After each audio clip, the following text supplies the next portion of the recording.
worst of Opie and Anthony. Brought to you by Quentin Tarantino's Inglourious Bastards, starring Brad Pitt. In theaters today.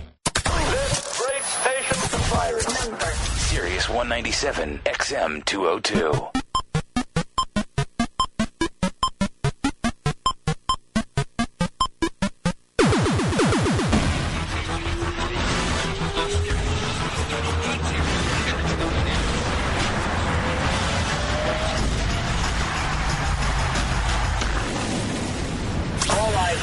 Presenting a special edition of The Worst of Opie and Anthony, hosted by some of your favorite comedians from The Opie and Anthony Show, including Bill Burr. Hey, Bob Kelly. Fucking I suck. Patrice O'Neill. Ready, nigga? Rich Voss. I've done Kimmel. And Louis C.K. Tune in every day this week as a different comedian from The Opie and Anthony Show hosts The Worst of The Opie and Anthony Show. Hey, it's Jim Norton. It's Comic Week on the Opie and Anthony Show. Louis C.K. was supposed to be hosting today's show, but unfortunately he died of AIDS. But before he died, he was pretty busy with being nominated for an Emmy for his HBO special Chewed Up, which was brilliant. He had joined the cast of NBC's Parks and Recreation, was supposed to be appearing in the new Ricky Gervais project, The Invention of Lying, and was supposed to shoot a pilot for a new FX network show.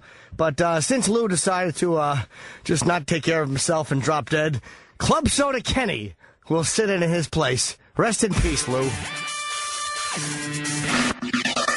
Thanks, James. No, there's no compromise. Is this thing on? There's an argument over the screen thing because somebody doesn't like me popping my peas. But they have to realize that is my trademark. I love to pop my peas and take a pee. So I will not be using a windscreen. Hi, it's me, filling in for the great Louis C.K. I will be hosting The Worst of Opie and Anthony for the next 5 hours. Tick-tock. Time keeps slipping into the future. What time is it now? Half past the cow's ass according to his balls. Some people say a quarter to his balls, but I don't buy it. Listen to this now. Title, Louis C.K. having kids. Rich Voss in studio. They rip on Rich Voss's hands. Louis talks about his daughter's shit story. Anthony talks about why kids aren't allowed in his house. Louis and Jim talk about stories from Lucky Louie. They talk about gross sex stories. Kenny finishes his dump report. And in case you don't know, a dump report is not about bowel movements. It's like when they used to be on terrestrial radio and somebody cursed and they had to beep it out. It was called being dumped out on. And then I used to report about that. So now you know. Broadcasting The Worst of Opie and Anthony, hosted by Club Soda Kenny. All right, Kenny, time for the dump report. Live from the Opie and Anthony Show studios, the Daily Dump Report. Wait, look at Kenny's glasses. I don't know. You want me to try like to Walter Cronkite when Kennedy died. Yeah, It was just 3:15 this afternoon. Jim Norton said cunt. A nation mourns. Dab your eye. take your glasses off. The glasses aren't even that bad. It's the fact that you don't have them all the way up when you read. Are they bifocals? Does Club Soda Kenny have bifocals? No, I just need them for reading. Ew.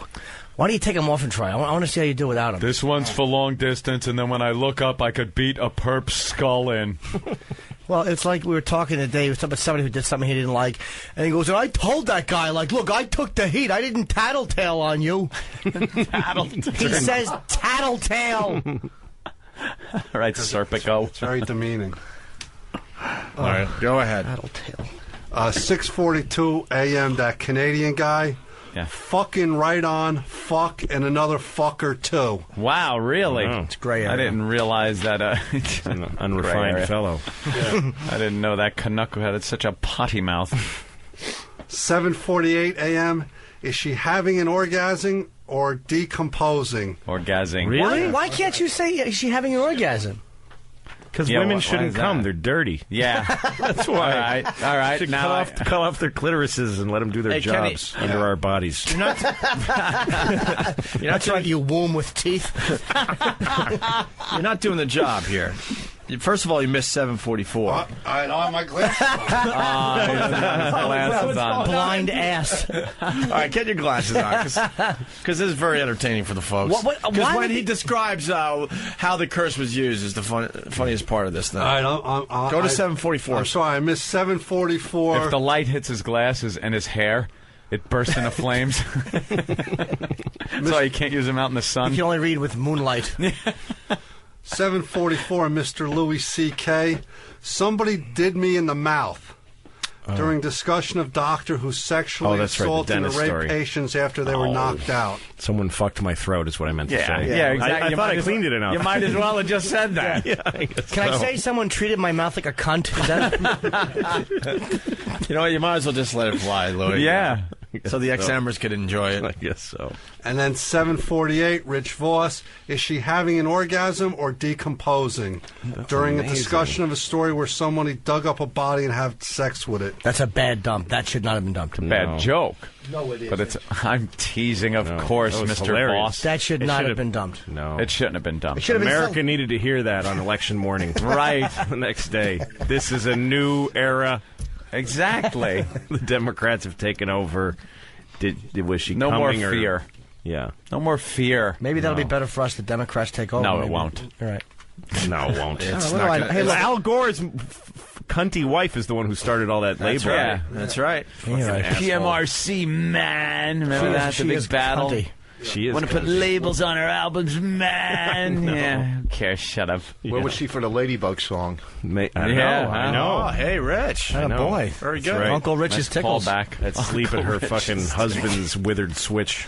I'm going to call Tucker Carlson, man. You're right there, man. Got to get you a spot on MSNBC. Political humor. Here's how you know Voice is about to say something dumb. Because his hands are stiff, and he starts to use his hands. Rich, you use your hands when you get nervous. And his hands go out, and his eyes open wide, and you just know he's searching, and all he's saying is, please, God, let this come out right.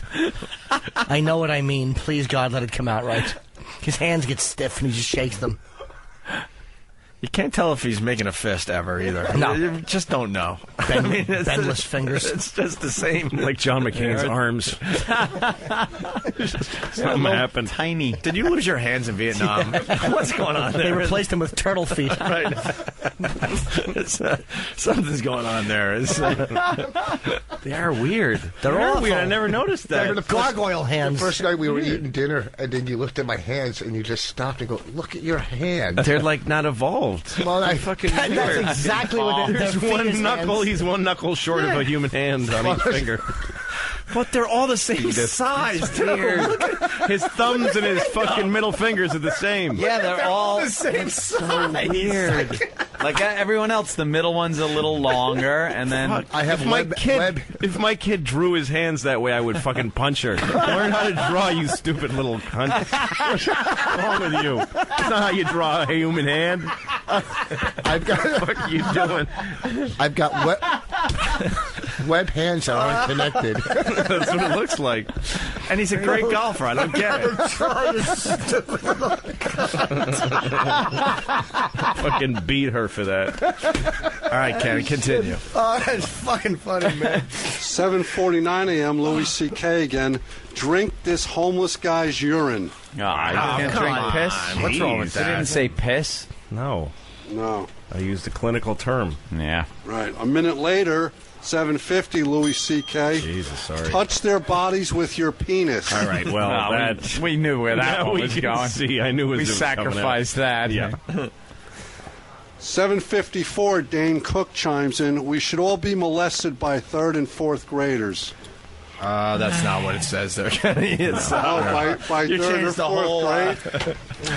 Imagine being molested by a 3rd or 4th grade. Wishful thinking. How lucky you'd be. You made it funnier, but the line was, we should all be molested by the 3rd or 4th grade. Oh, okay, that's different. I thought it was a typo. That's a CBS thing. That's they have a problem with any hot stuff.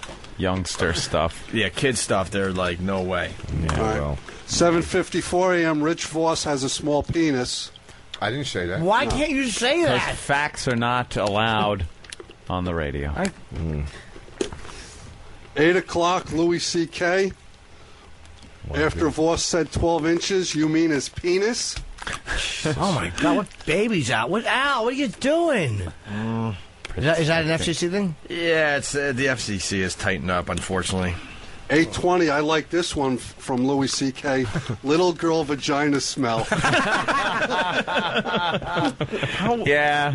But that was, you were describing that as a father, describing a stinky daughter. And smelly vagina of my daughter. I desperately want to ask a lot of questions about that. Yeah? I've never heard that from a parent before, that you could smell. No parent would say it. They're Only fucking Louis liars. They're just liars. But you can tell the difference between the ass smell and that smell at that age. Of any person.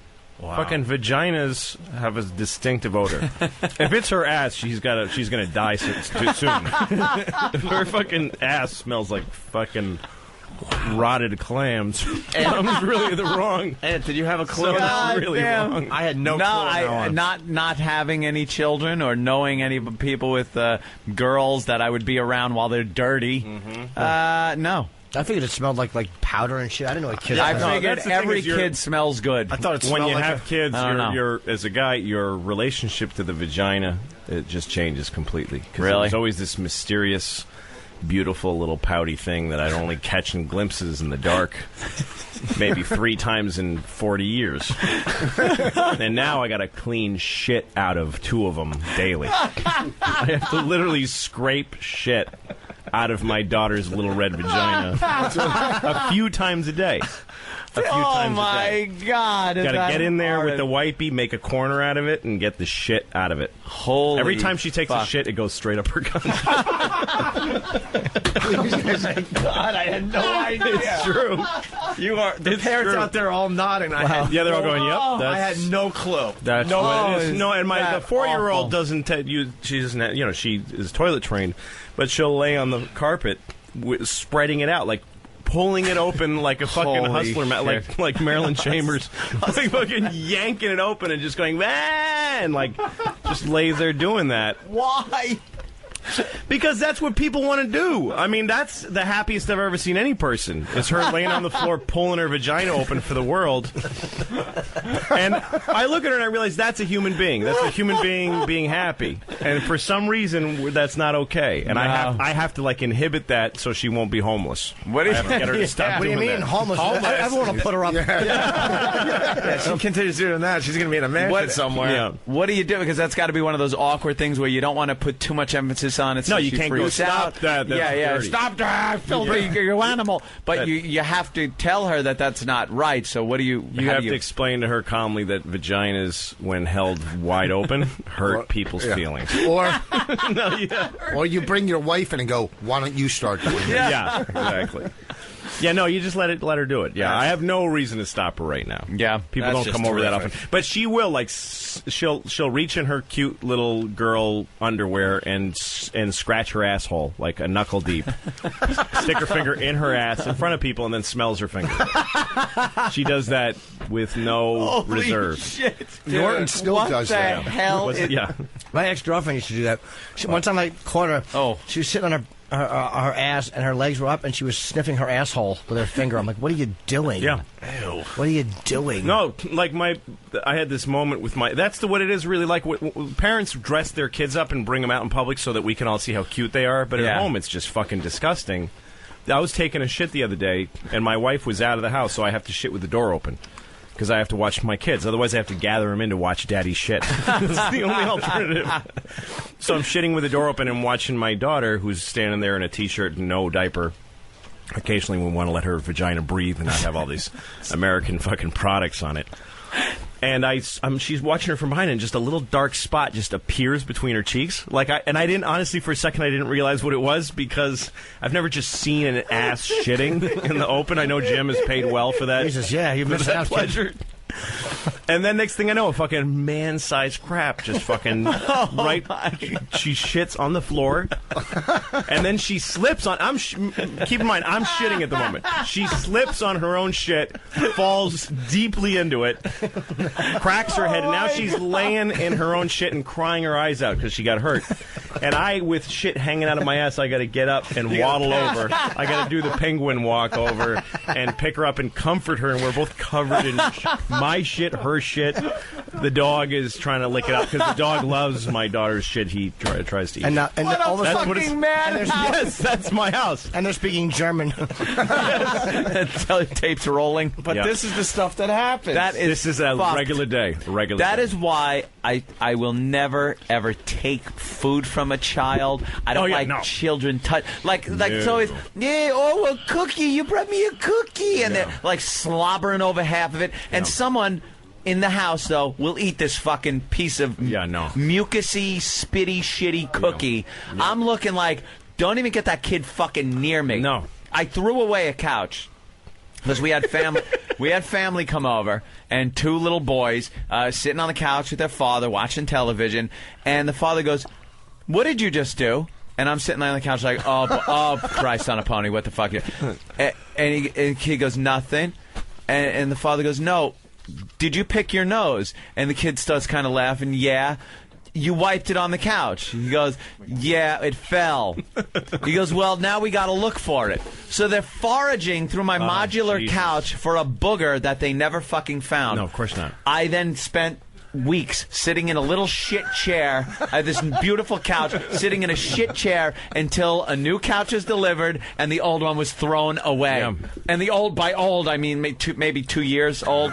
Threw that fucking couch away and made a new rule: no kids ever in my fucking house. No, keep them out. That's it. They're rancid little My creeps. girlfriend had to go around like waist high with Windex and everything else, every other kind of cleaner on the walls, because there's smear marks, nose prints made of snot on the sliding glass doors, little handprints like the end of fucking Blair Witch Project all over your walls. I was like, that's it. No, the most disgusting thing that happens is when we change the baby's diaper, and it's a big, just shit-piss diaper.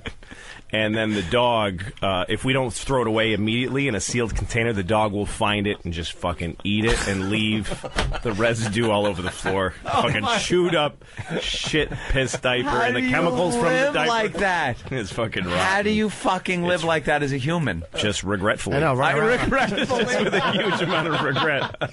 Like, I thought this would be a cool thing, having kids. No, hey, you hit a nerve there, Louie. Let's go to John in Jersey. Kenny, we'll get to you in a second. John, what's up?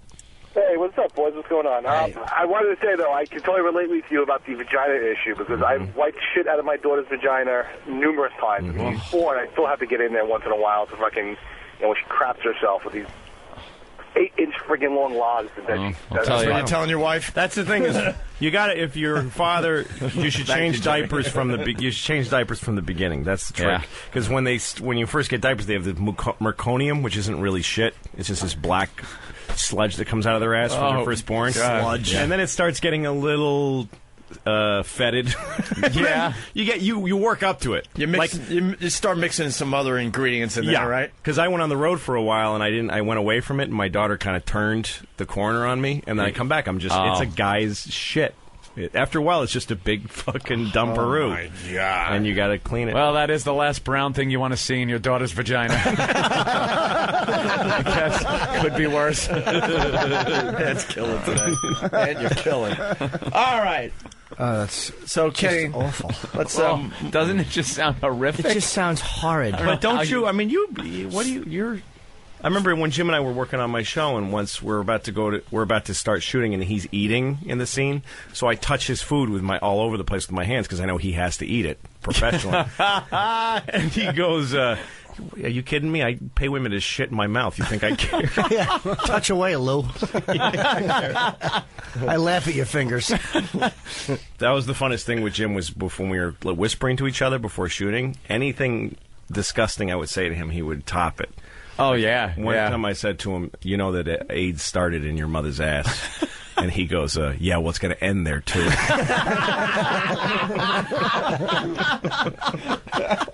And then the bell rings. We're back. All right. I remember one time, one of my favorite things was we were doing a scene in the it was me, him, and Mike in the bar area, or the little diner we would sit in, and there was a chick playing a waitress in the day before shoot, and someone bought her a shirt, and like the clear plastic long strip on it that will say like the Gap large, yeah, that it would just say like a bunch of L's on it for a large. Yeah, she had it on her thing, and he said, tit. on her tit, and she didn't know it was there. And he said, "All I want is for that to be there tomorrow when we shoot." Nobody catches that. Please let nobody catch that. It's just for her to shoot that stupid plastic clear thing on her. Have you ever walked out of the house with one of those? Oh my God! On my pants, yeah, on the back leg of your pants. Sure. Absolutely. I walked out of department stores with that on. All right, back to Kenny. The dump report. Where were we? 8:24 a.m. On his knees, pleasuring someone for a vial. Anthony, about Voss needing money for drugs, on his knees, gave it too much detail. Oh, it did not. Come on, Al. You gotta relax, that's dude. really touchy. Yeah. I would love to see the station be fined for that. It just wouldn't happen. I've read transcripts of what the stations get fined for. It's a lot more blatant than that. Stop. Wait, hold on. Yeah, I hear that too. What is that? It might be the wireless. Oh, I thought it was music. Okay. All right, go ahead, Kenny. 8:40 a.m. You can see that stuff in your underwear. Voss talking about Norton and his STD test for syphilis and gonorrhea and how you know if you have it. Yeah, let's get into this, because as soon as you said that, I knew they were going to dump out. I'm like, come on, we got to discuss this a little bit. But what do you see in your underwear? No, when you have the clapper syphilis, you get a green drip in your underwear. Oh, green You know what? drip. I'm glad they Yes. dumped that. Holy fuck. Well, I'm saying you could see it. You know that you have the. That's why you go. It burns, or you have a discharge. It's an infection. A what? Stuff pours out. Yeah, let's hear that one again. Discharge. Discharge. So that's because It's green? I guess I don't know when I No, that's you what know. I heard. You all too well know. Yeah, and it was in the back. Olive green. Yeah, it's horrible. The burn and You've had the clap?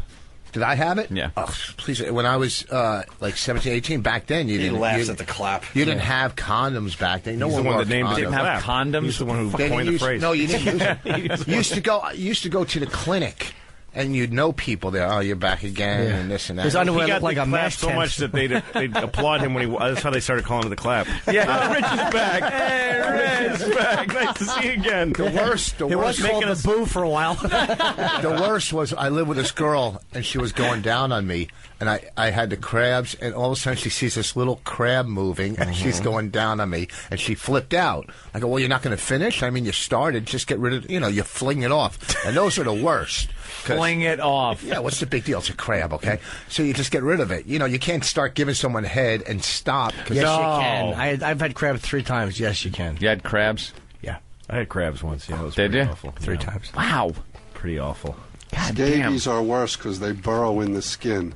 Thank you. Thank you, Kenny. They He's just burrow like- in. just- Actually, when I got the crabs, a girl that I just slept with called me and said, hey, you have the crabs, you asshole. And I was like, what? And she said, I just realized I have the crabs, which means you gave them to me. I'm like, fuck you, you gave me. We got in a fight. Fight You about gave me who the crabs. Ever settled? I'm And not you sure who. you probably knew. I hadn't slept with anybody recently, so I Yeah. don't know where I got them. Well, but crabs is not like VD or the clap or Get anything. from a You bed, can get yeah. it from a toilet seat. No or- one ever has, though. But you could. You know something? Yeah.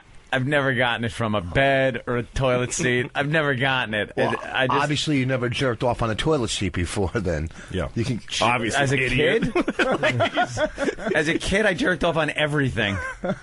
You can Everything. Get it, you can Toilet get it from a seats. bed. You can get it from a bed in a hotel. You can also get it from a girl or a prostitute. Right. Mm-hmm. Maybe you ought to look.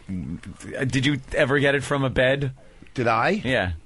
This was years. I don't remember where I didn't. All right. I'll tell you where I got it from. A 19-year-old. I was 19. She was like 16 or 15. Black girl, and her pussy smelled so bad, I could smell it. We were sitting on my steps, and she was standing 2 steps away, and I could smell her pussy through her jeans. I know. It was like she was smuggling a platypus carcass in her underpants. It smelly fucking pussy. reeked. I was fucking this girl. Her pussy was so bad. I had to lean over the side of the bed, and I was dry heaving.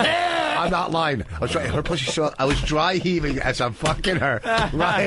Didn't and thank stop, God. though. Well, thank God that I'm a bad fucking. I would come quick.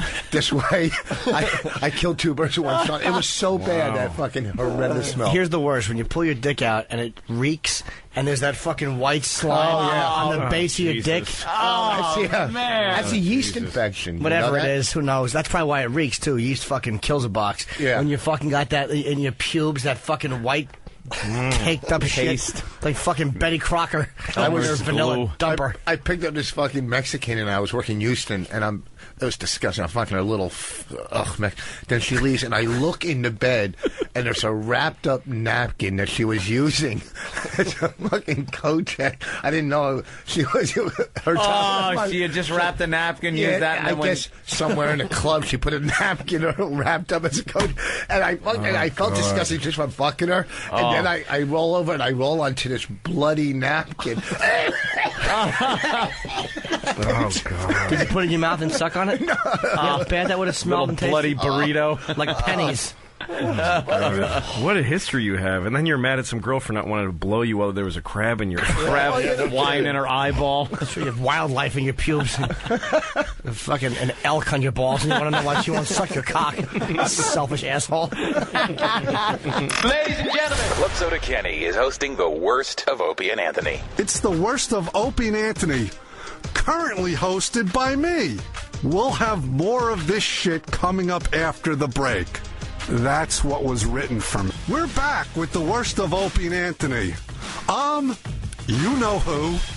Louis C.K. jerking off goes to counseling. Louis talks about jerking off in hotels on the road.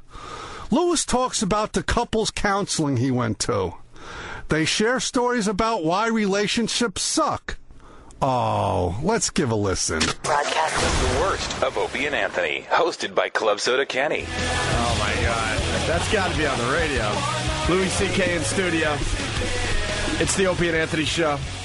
Describing life on the road as a comedian. Oh, Jesus. Describing jerking off. Which is synonymous with life on the road. You wake up around, 11 a.m., wake up maybe, and then you jerk off and go back to sleep. And then you wake up, put on the SpectraVision on the hotel, watch 50 of them before you find something that will get you hard so you can go on the internet. You're not even jerking off to the shit. It's spent about $1,000 right there. You need a fluffing video. Yeah, and then to go on the internet, get some old pictures, fucking call phone sex, a few different lines, fucking jerk off. It's now like 3 o'clock in the afternoon. I haven't seen daylight. The drapes are all down because I sleep during the day. All right. 3 p.m. I'm fucking hungry. I get room service, go back to sleep, wake up at like 5, go to this shit mall, get a soft ice cream, watch a movie, go to the comedy club. The manager says, "How you doing?" And I go, "I'm all right." I just spoke my first words to a human being. Do a show, up all fucking night because I slept all day. Fucking nobody to talk to. Calling the West Coast because some of those people are awake a little jerking later. Off and eating too at night at fucking 2 in the morning. Jerking off is just part. This is like the time, like the clock running. You're just constant jerking off. Calling people on the West Coast who I don't even know it very well because I want to talk to somebody. And anyway, times multiply this by 2 weeks or so on the road. I retreat even more and more from people because I feel disgusting for what I'm jerking off to during the day. And then I go home to my wife, and it's like coming back from Vietnam. I don't relate to my family anymore. You wouldn't understand. I'm Bruce Dern, fucking taking off my clothes and walking into the ocean. I just fucking can't relate to society. Sell the car, anymore. sell the house, sell the kids. Yeah. Send that letter. Yeah, exactly. That Kurt's letter. Just less and less Colonel able CK. to fucking... Colonel CK. Yeah. Nothing to say to her. Oh, damn. My wife is like fucking a astronaut's wife with a shaky cigarette in her hand. He's fine. We all love him here. Very proud. When was the last time you saw your family? You've been on the road for a while, right? Yeah, well, this morning, I'm in New York. We're all in the city, so I saw my family this morning. My wife came into the city only because we had to go to couples therapy, so she brought the kids. Today? Yeah, we went yesterday. You ever just yank your cock out and say, "Why don't you toot on this for a few minutes?" That's how you got to do it, man, as a married guy. Holy shit, that's a great idea. How's that working out? If I did that, she would just do whatever she was doing. She wouldn't even look. We don't look at each other. And if I took out my dick and said, "Why don't you toot on this for a while?" she'd keep whatever fucking emailing. She'd be looking at whatever real estate wherever she wants to live when she leaves me. She'd be like, "I'm sorry, did you say something?" And the counseling it would be nothing. The counseling is obviously her idea. Oh no, I wanted. You went for it. Yeah. I'm the one who said I wanted to go.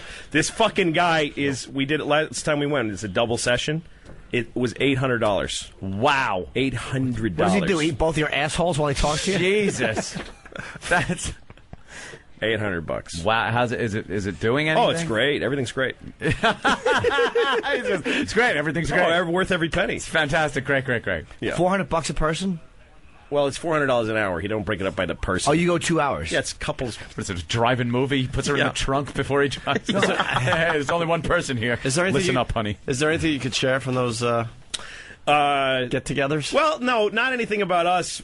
The guy, though, the first day he's telling us about it. A lot of times they tell you about other couples to give you comparisons. And he's like, hey, I know a couple, because I'm on the road a lot and I work a lot. So he's like, it's hard for people with careers. I know a couple. She's a lawyer and he's a sports writer.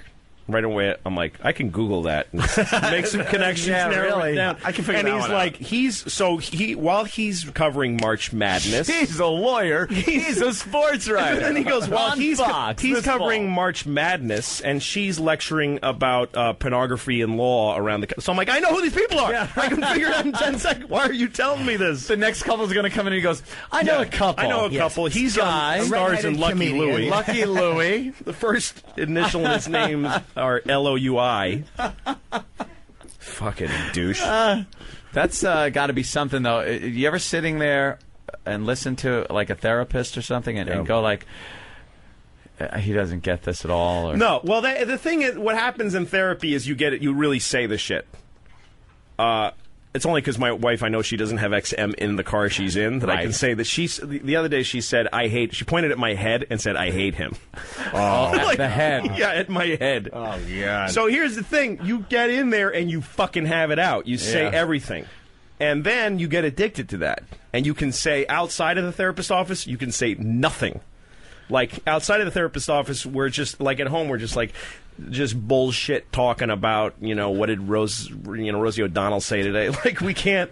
But if we start talking about anything real, it gets lightning rodded to what we fucking have said to each other. And if he's not there, we're going to kill each other. Wow. So we can only talk for 1 hour a week. She said, I hate him? And we spend all the other hours of the week in this strange avoidance. If we were in a boxing ring during the week, people would be whistling and throwing paper and do something. And then for that 1 hour, oh yeah, motherfucker, it gets hot in there. I don't know how far we can take this, but why do you guys hate each other? Or can you discuss that? What did you think when she said, I hate you? What did you feel when she said, I hate you? I hate you too. Okay. Is it just over time, slowly but surely, the relationship broke down, or is this, was there... we got 2 kids. I think it's like this for almost any marriage, except for that we have...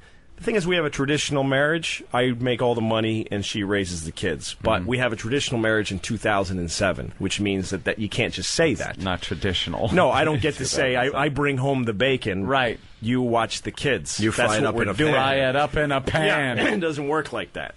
I bring home the bacon. I fry it up in the pan. I feed it to the kids. And if I mention that I pay the bills, I'm a fucking asshole. Like I'm a piece of shit for, like somehow I'm being... prehistoric but it's true that I pay them, So it's hard. Like, marriage is harder now, I think, than it ever has been. And it's not like this guy, he wrote a book, the guy we're going to, and it's all about how it's hard for marriage now because when the women work.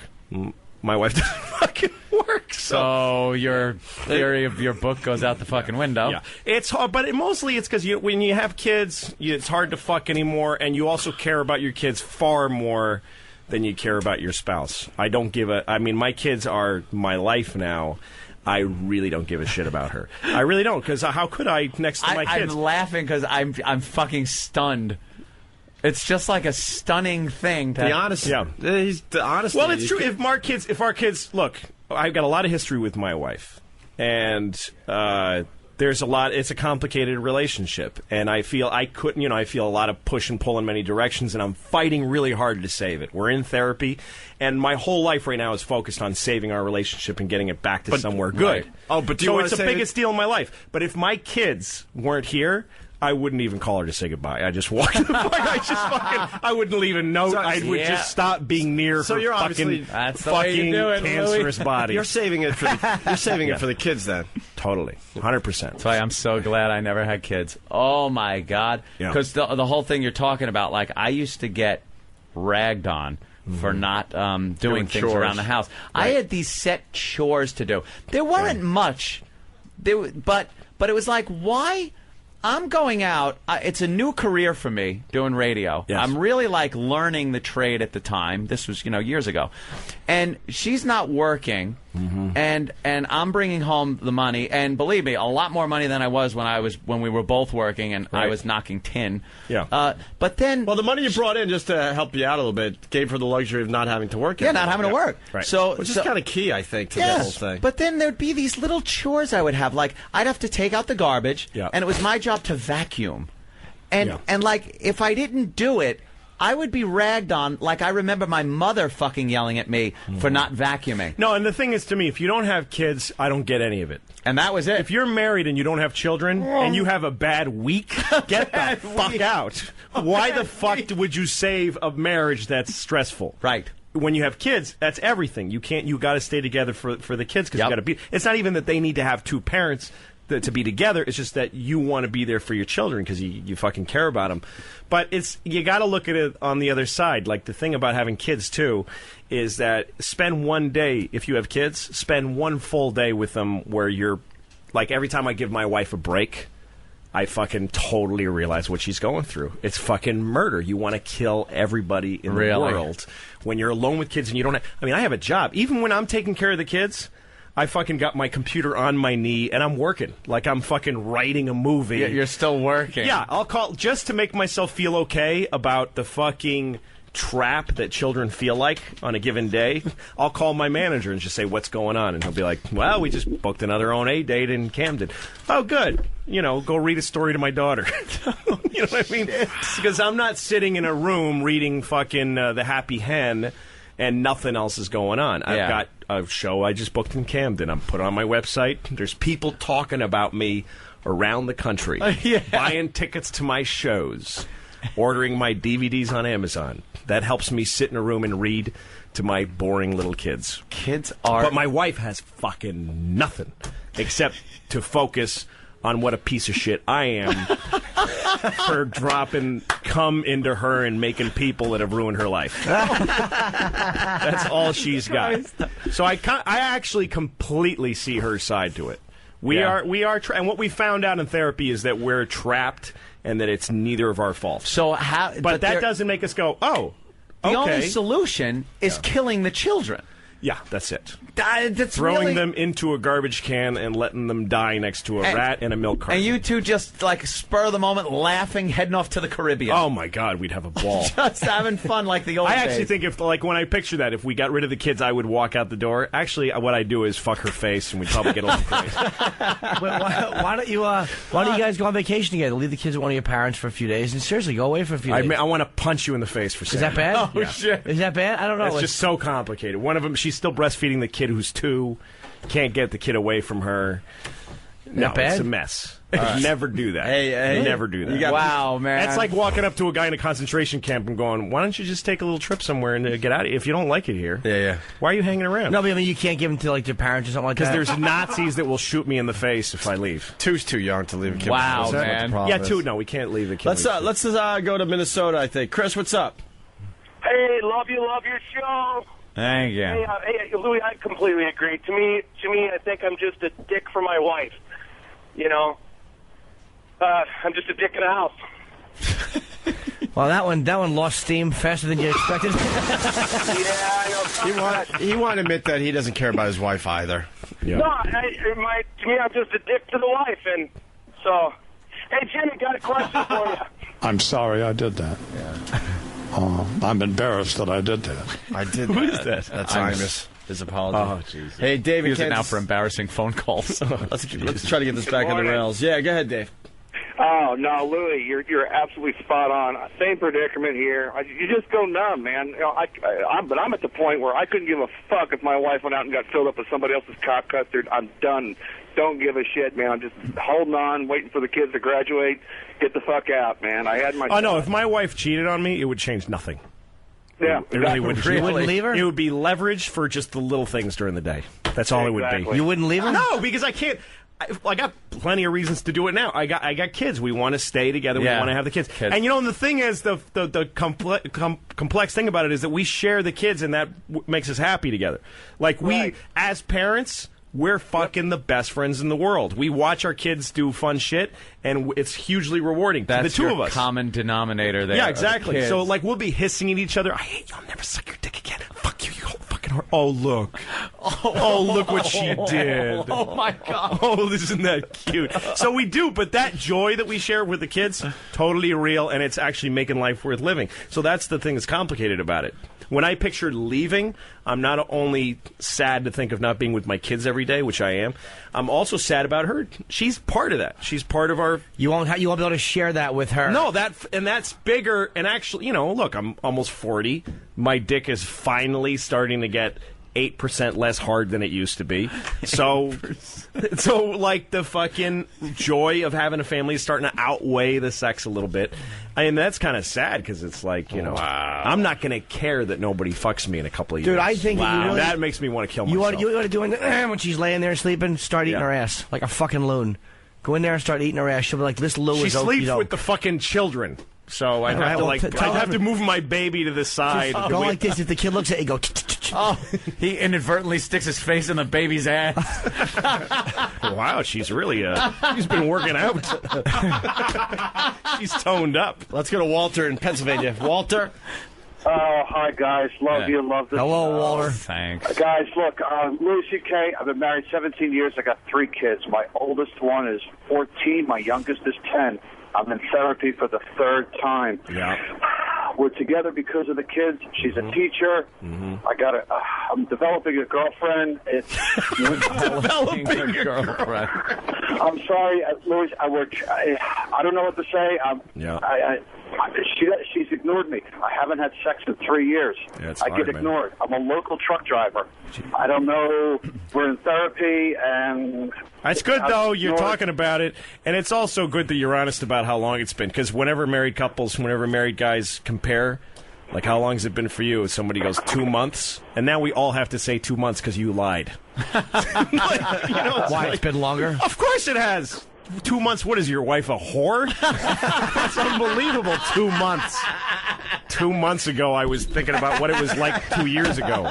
When's the last time you banged? How long? I don't fucking remember. Honestly? I think it was my birthday of last year, which is September. I actually think that's the last time that my dick touched vaginal. Do you talk dirty? Secretion. What? When you fuck, do you talk dirty? Talk dirty. What's your fuck like that's going to solve everything? Yeah, it helps. Color, cunt? No, and she'll no, fuck you more. But I mean, like, you might want to open up a new door. Sometimes you open up a new door. Yeah, sure. We talk dirty at the supermarket. You fucking asshole. Yeah, exactly. Sometimes you open a new door and you both get addicted to it again. That's the way it is. Yeah, but... Was the sex awful? No, it was good. It was good. Every time we've had sex, it? we've never had sex where it wasn't fun. We have good sex. Why not more often? Too much other shit going on. So why don't you just say, look, I want to get blown in a the war bathroom. zone. It's like trying to get blown into, Iraq and Fallujah. Being shot at. Start losing your heart on when you watch people's heads explode. You have no fear, man. I like your honesty. It's unbelievable. She doesn't have XM. You're so right about the no kids thing, though, because in my situation, I had the job. That was my main focus. I had a brand new, exciting job that I always wanted to do, and that kind of made me stay in the marriage for as long as I did, because that I guess you could equate to the child in the marriage was my job. Right. After a while, I started realizing, oh my God, I am miserable with this woman, miserable, and have no reason to be with her, and. Then when I found a girlfriend, the girl I'm currently with, I was given an ultimatum by my wife who said, it's either me or her. And I cannot tell you how fast I ran out the fucking door that day, went to the phone, called up my girlfriend and said, I'm coming over. It's us. It's done. Oh, God, it's that must have been awesome. It was fucking awesome. It was the best. But her ultimatum didn't get out of her mouth, and it got me thinking, like, she actually spurred it in my head. It was like, yeah, why wouldn't it is her or you. Well, that's the thing. Why is that the when fuck am I here? Goodbye. When you're in a marriage without kids, it's about each other. It's like it's about this struggle of two people trying to figure each other out. When you have kids, that just goes away. You start parent. As a matter of fact, the difference between one kid and 2 kids is huge. Really? Because one kid, you're both doing exactly the same thing all the time. That one kid, which by the way, deranges the kid's brain because the kid is a fucking her face is like Beirut. It's a battleground of 2 fucked up war-torn people. Factions. But then once you have 2 kids, you split off, and then you start fucking resenting. And again, I totally, when I can put myself in her skin and go, I'm fucking killing that guy when he comes home. I mean, just shooting him right in the fucking face because she doesn't even have any distractions. So yeah, you get out. God, why don't you just do this, Lou? I don't have kids, but why don't you just do this? So if you guys want to have sex, why don't you say, go in the other room, Mommy and Dad need some alone time. Go in there. That's a great idea. That's a great idea. in there. Why don't you get her help? What's that? You're making a pretty good living. Get her a little help. Fuck her, man. I need my money to buy porn at the fucking hotel and stay at the Ritz on the road.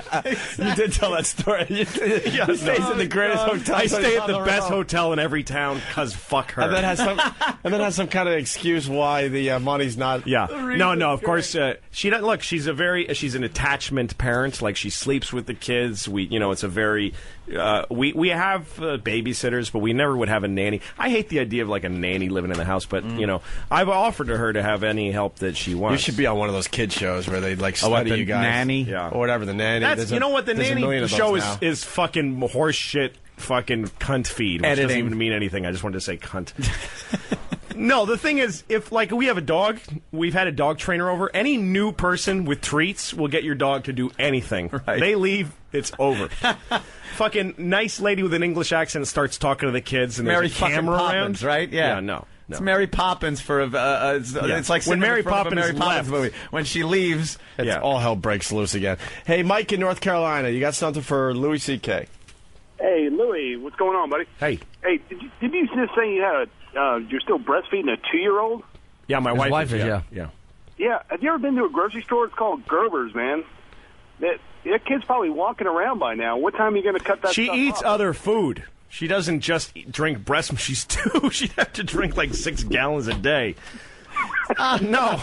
She eats fucking hamburgers and French fries. And just kind of washes it down with some tit milk. Mind if I have some of your tasted beverage to wash this down? It's comfort. She does it for comfort. It's actually, it's good to breastfeed kids for a long time. There's nothing better than breastfeeding to grow a kid up confident. It's good for their brain. There's all kinds of shit. Yeah. But it's taken too long. All right, Maria. Yeah. 2 years is too long. Maria, New York. Hi, guys. Hey. Just wanted to say how depressing it is. I'm going to be a year married in June, and I hope it doesn't happen that it happens to Louis. When did you get married? In June last year. First time it's Ewan. I thought you said Ewan, but then you amended it. Added a J. Wait, it was what month again? June. She is a Latina. She's very Sí, yo soy Latina. Maria. And Louis Maria. Yeah, ¿de dónde estás? ¿Dónde estoy? No, ¿de dónde estás? I love when they correct you. ¿Dónde estoy? Yeah. Where am I from? I'm from Uruguay. Mm-hmm. Say something else in that language. Uruguay. Say something else. Tu madre es un muy grande chihuahua. I don't know. I never been there. Faggot. That's Spanish for Jim. All right, you're depressed. Yeah. I am. I really listen to you guys because we are planning to have kids, and I just hope that... That's the reason you listen to us? No. We help them come quick. Yeah. Are you happy with your marriage? We are. You guys get along great? Yes. And you're going to have kids? Yes. Great. Good luck. Enjoy. Godspeed. All right, let's go to Mike in Vegas. Mike? Yeah, I got a little something for you. Put it like this. I've been married for a long time, and my secret is you got to have someone else on the side, someone European. All right, good. Someone with a hairy box? All right, Steve in California. Steve? Hey, Louie, guys, love you, love the show. I got to say, you guys have two of the greatest therapists on the air. You got Patrice for the single guys and Louie for the married guys, and then you got Jim for a sex counselor.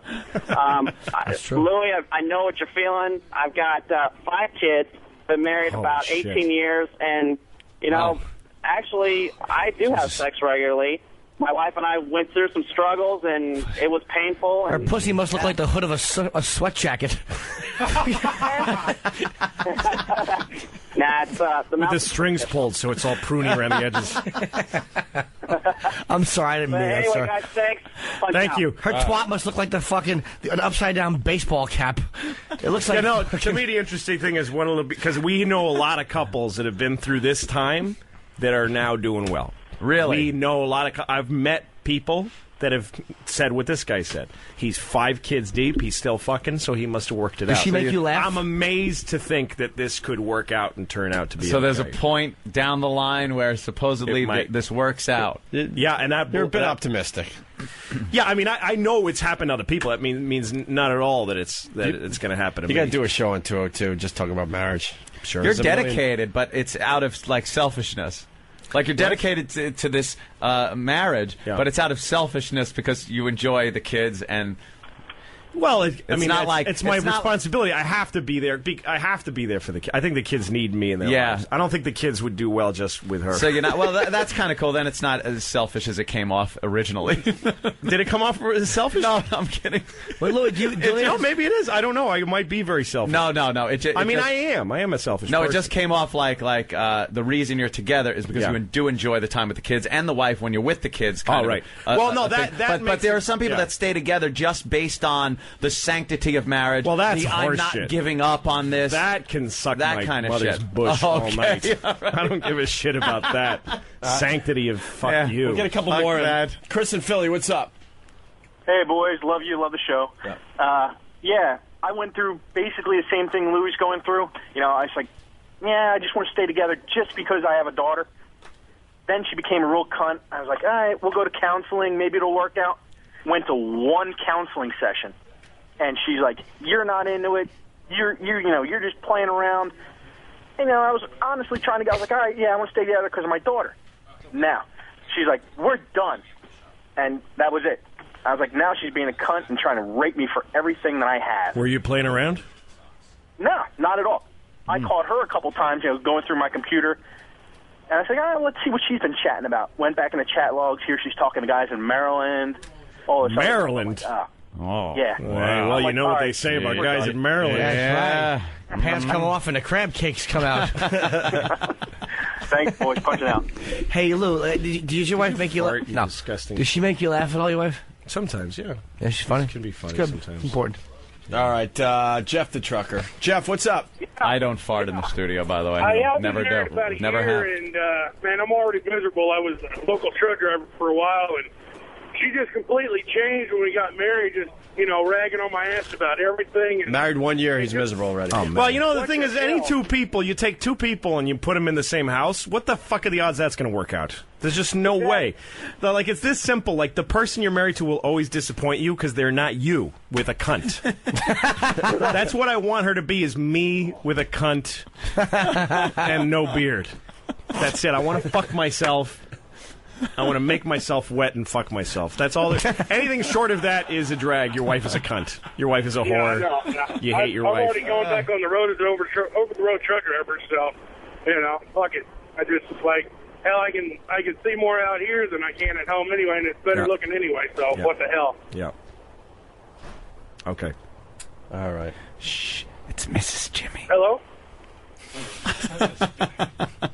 Here's another guy. He's only been married a year. Greg in D.C., what's up? Hey, boys. First-time caller, long-time listener. Love everybody there. Quack, quack. Yeah. Hey, everything everybody's saying is just so hitting home right now. I just had a kid 3 months ago. I've been married for a year. Fucking knocked her up again by accident. She just had an abortion. We both agreed on it. Attaboy. The thing is, got it under the wire. I've always talked to my ex-girlfriends no matter what. Grandfather claused your late-term abortion in there. Yeah. They fucking yanked the kid's arm out. There was a watch on it. Oh, fuck. You guys are cruel, but I don't know, man. Really, keep talking, man. This shit is fucking good therapy for me because I just want to fuck it all, but I love my little girl. What can I do, I got to stick it out. Yeah. No, and the thing to remember is that you have kids with a person, you're going to get it in a shitty thing. There's just no way out of it. Every marriage with kids is going to go to an awful place where you both want to leave. I don't think it's possible to not go there. Wow. I think anybody who tells you that they don't get there is lying to you. What's important? Communication. You got to communicate. Good one, Jim. Communication's key. What the fuck is it about this procreation thing? Because it says fucking the stakes get high when these little people are around. Why do people want to do it? Oh, why do people want to procreate? I don't get I got it. no answer for that. Why do people when they get when married? me and my wife got pregnant, this is how it happened. All of our friends were having babies, and they all had to pay money to doctors and go through. Every single couple we knew went through, like, we have been trying for a year and it hasn't worked. And now we have to do this, unplug her cunt tubes, whatever it is. And so my wife said, let's try to have a baby. And I didn't feel like having a debate. So I'm like, if you want to give it a try. Because I really believed in my mind, well, we'll try for a while. And then I can, for right now, I can say yes and I can say no later. And I fucked her once with no condom on a decent day, and she got motherfucking cocksucking pregnant. You must have been like, Jesus Christ. That's great, honey. Oh, my God. I was like, you got to be shitting me like that fast. How long had you been married at that point? We had been married for 99 to like a couple of years. Just a couple of years. Yeah. And then we had our daughter, who and I immediately fell in love with her on sight. Really? Totally changed my life. That the happened? Instant I saw, that happened for me. The instant I saw her, I was like, I know what this is. I'm not going to run from this. That's what everyone says. Some people run from it from the day it happens. They're like, no, I ain't fucking a fucking diaper, no. And you see fathers that fight it their whole lives and they play golf on weekends. I'm not that guy. I love kids. I love the smell of baby shit. I honestly do. I fucking love watching them. You know, I've found out shit about myself by having kids. I'm a patient person. I didn't think I was. Yeah. I thought I was a selfish, impatient, anxious faggot.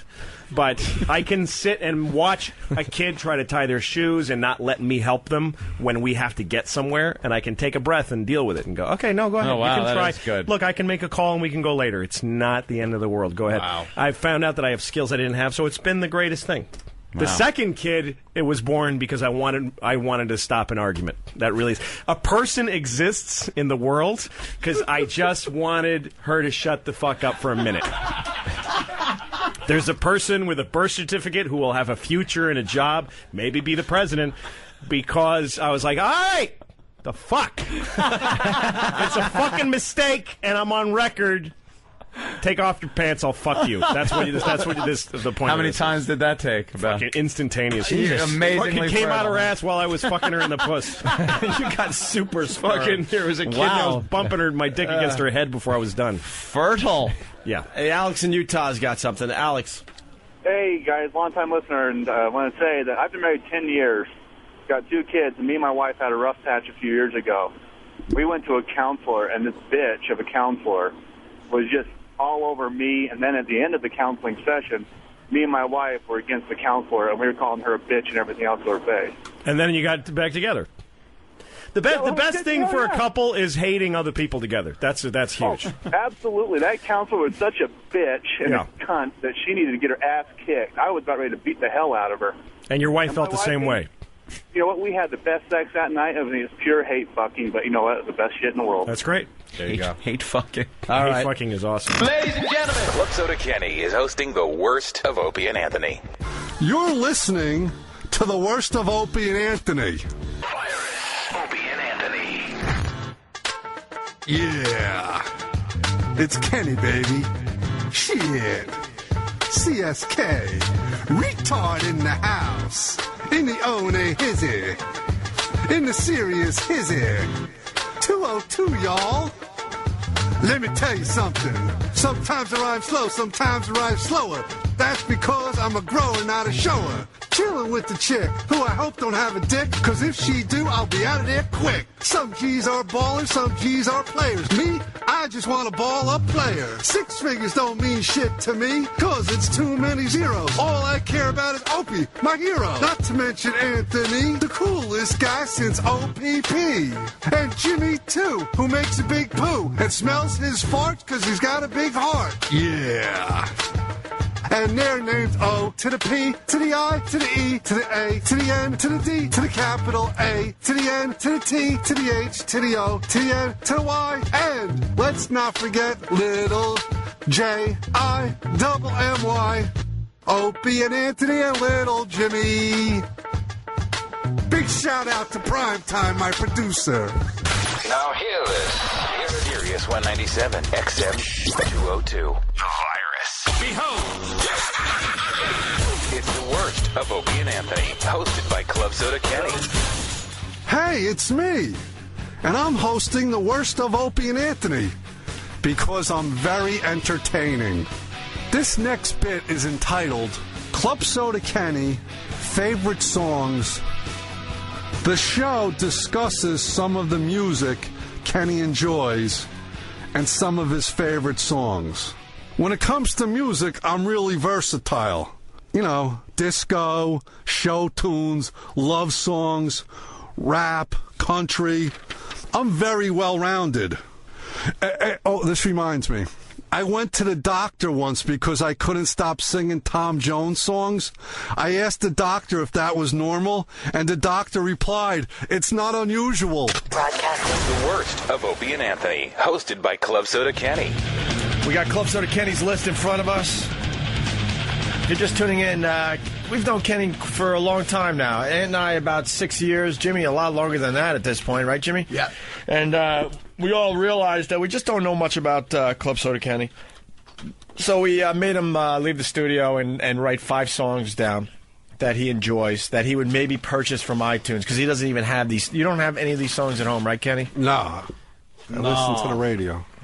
But these are songs, after we made you think about it, these are the songs when you hear them come on your XM, you'll turn it up a little bit? Yeah, I'll pay attention. Do you sing along a little bit or try to? No. La, la, la. Yeah. Doesn't know the words. La, dancing queen. La, la, la. Well, he'll just sing vocals, guitar and drums, Melody, the hook. Bring it down. Well, the first one that he wrote down is Elvis Costello. He said it as he was leaving the studio. Yeah. Watching The Detectives. The Detectives. What do you like about this song? Yeah, what? It's about detectives. Ah. It's about detectives that tell dirty jokes. Watching Detectives. I just had my 1-year anniversary, by the way. February 6th was the 1-year anniversary. Really? Yeah. That went fast? Yeah. Well, not for you, probably. But. Yeah. So you turn up the radio a little? You don't try to sing along? Do you bop? Do you bop your head? Yeah, I might feel it. And what's your favorite part of the song? When they go watching detectives. Yeah. I was doing a comedy act, and unfortunately they were watching The Detective.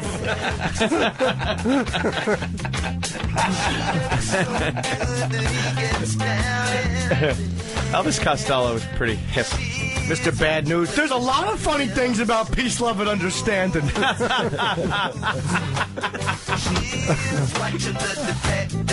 Yeah. Well, what goes through your mind? I just want to talk about shooting. Shooting? It's true. They were guilty but acquitted. Yeah, I like this tune. Yeah. All right, well, there's your first song. Kind of quirky, little early 80s little number for you. Kind of faggy. All right, a little faggy, but a little too new wave-ish. But back then, yeah, it was new wave enough where you wouldn't call it faggy. Mm-hmm. I think it was just kind of, yeah. Madonna I could add to the list as an afterthought. Which Madonna song? Nah, she like... Material Girl. She got good songs. No, probably Papa Don't Preach. Papa Don't Preach. Don't bring one of them home. Papa Don't Preach. I wash my hair with bleach. What Madonna song?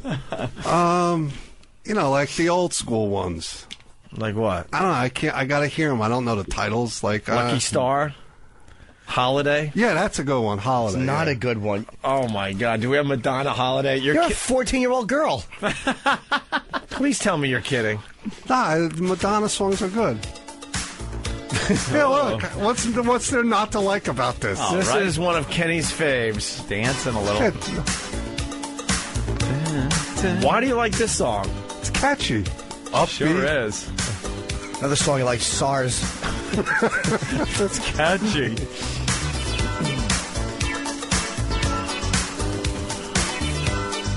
Oh. Takes forever. All right, next. Holiday. Look at the smile on his face. Loves it. Awful. What do you think about when you hear this song? What are you thinking about right now? No, you put you in a happy place. Celebrate holiday. Yeah. You know, it's very encouraging. We're getting to know our pal today. Yep. There's 2-3 good Madonna songs tops, and none of it's this. Ooh, stomach pains. Ray of Light. I like La Isla Bonita. Oh my God! I love that song. God, stop! I love it. La Isla Bonita. La Isla Bonita. I swear to God, I love it. Do you have Jimmy's favorite Madonna That's a great song? tune. Of course This he is does. Jimmy's favorite Madonna song. How do you not like this? She's in San Do you have a Pedro. favorite Madonna song? Mine would be Lucky Star. Ew. No, I like Material Girl. Are you? No, really. That's my favorite Madonna song. Is Material Girl, because she's living in a material world. Yeah, and she is a material girl. Kenny Fan just handed me a note. Would you do a musical adventure hour? Oh, wow. Razzle Dazzle? Razzle Dazzle. Playing your favorite songs and why they touch your soul. I don't know if I could get an hour, but I'll try. I'm very busy. That's quality night with the TV. An Animal Planet. Yeah. Kenny should do it. You're right. Kenny should do an hour of radio like that. Yeah, Razzle Dazzle with Kenny. When you say Razzle Dazzle, it just takes the meaning right out of the fucking word. It's amazing how he can remove humanity from anything. It really is.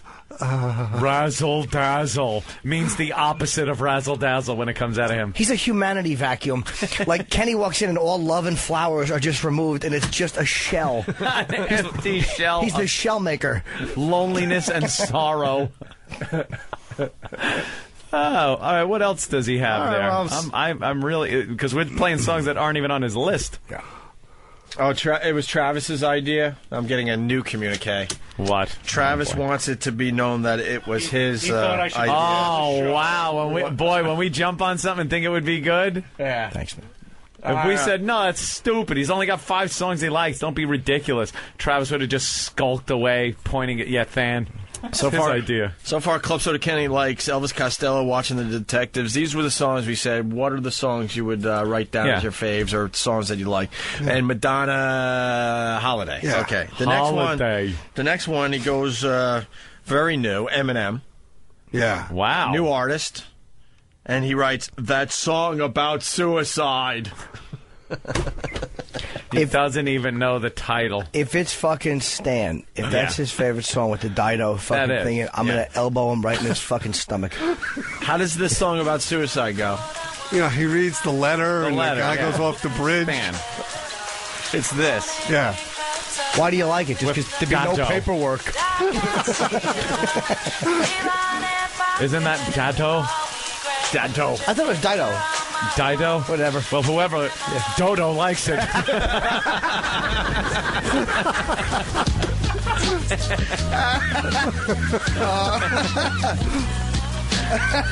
Your musical taste is downright scary. No, this is like a sad song. Yeah. Well, her version is sad. His version is okay. Yeah. I like her version better than the original. Well, his version doesn't end quite nicely either. I mean, But I like a couple Eminem now he songs. kicks in. Come on, Eminem. Dear Slim, I wrote you, but you still ain't calling. I left my cell, my pager, and my home phone at the bottom.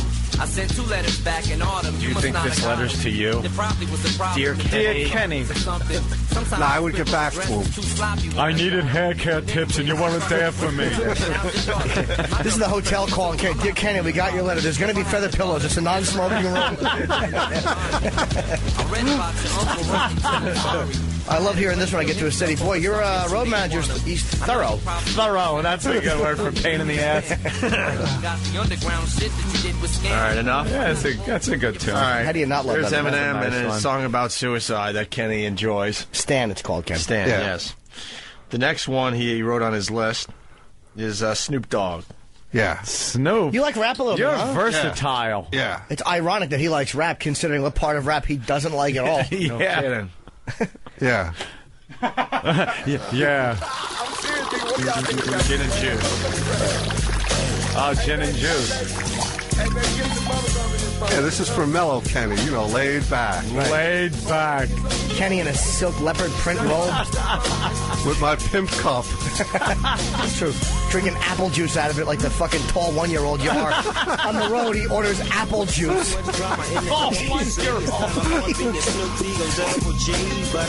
Somehow, some way, keep coming up with funky ass shit like every single day. And this is when I'm kicking it. Make a few. You mean one of these people?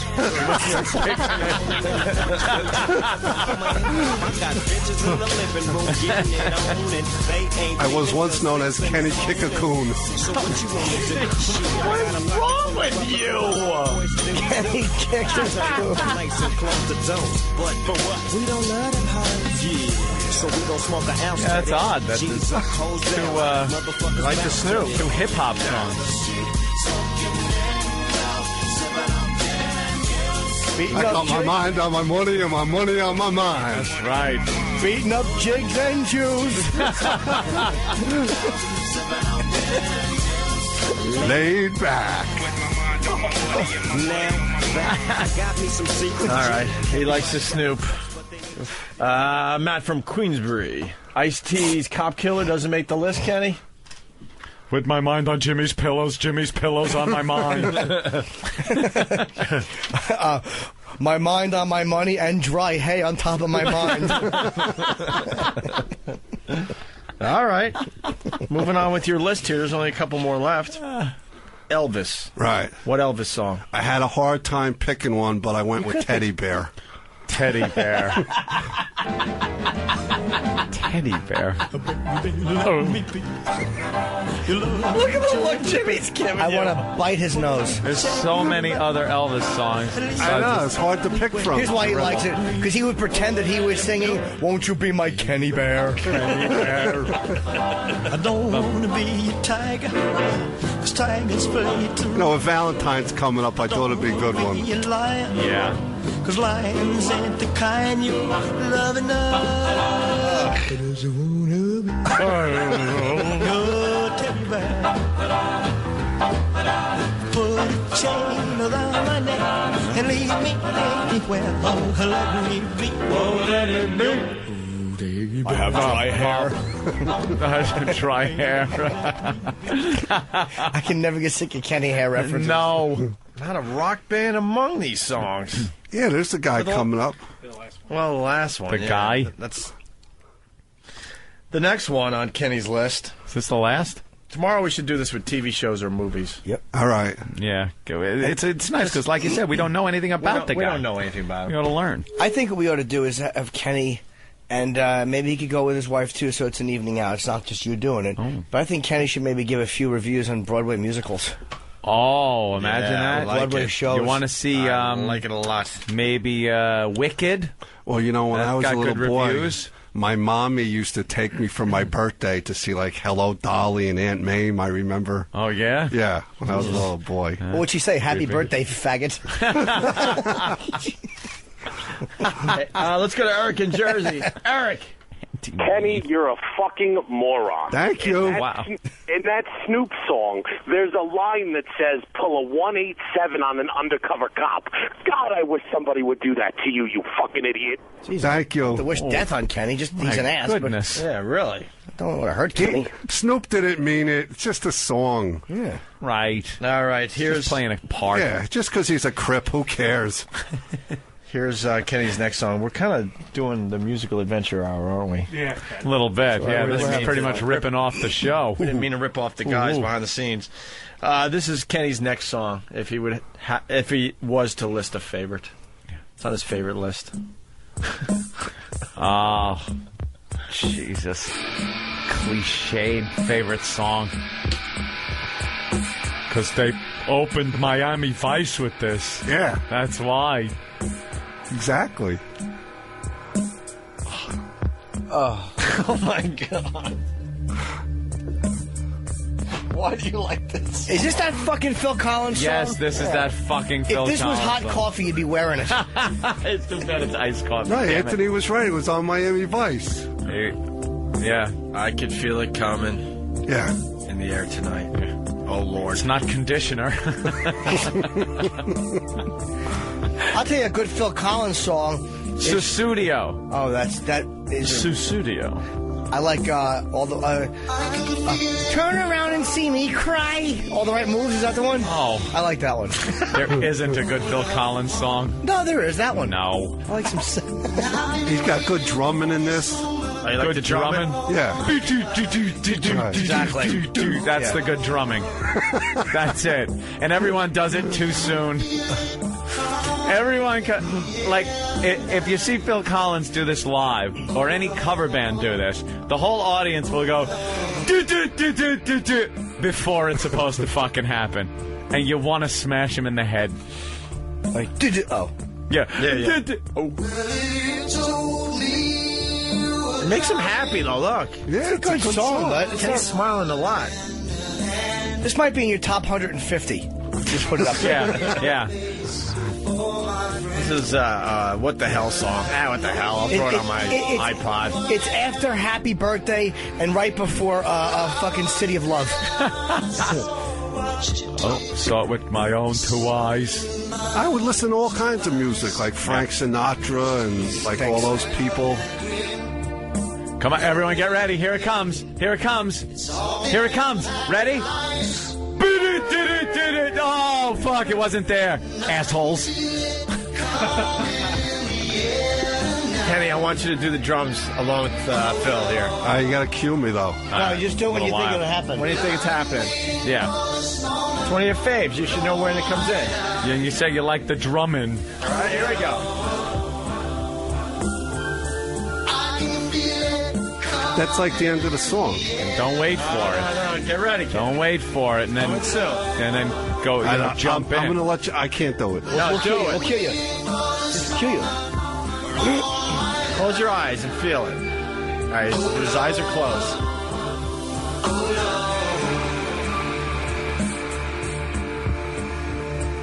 Up now. No. No. Uh-oh, we're getting close, Kenny. Concentrate. You can do this. Good drums. His eyes are closed. He's ready to go.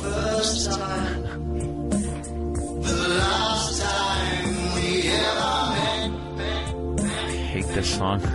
Oh. Played.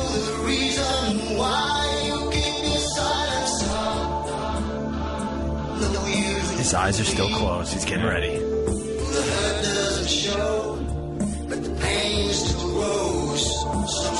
Now. Do do do do do do do do.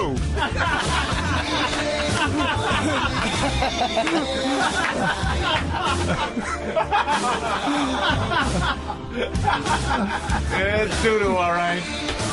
Oh, is that perfect? Doo-doo, doo-doo, doo-doo.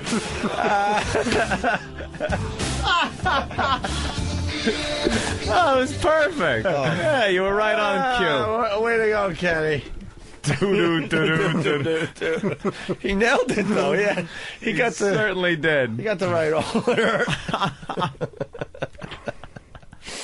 I love it. All right, and finally, your last song. But see, this one doesn't count. No, he did it for little Jimmy. No. I used to like that song when I was young. Yeah. Yeah. All right. It's a cool song. Here's Kenny's last song. Oh. Yeah, this is a tribute to Jimmy. Sing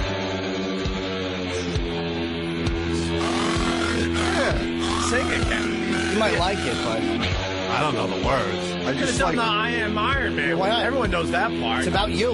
I like the beat. Iron Man.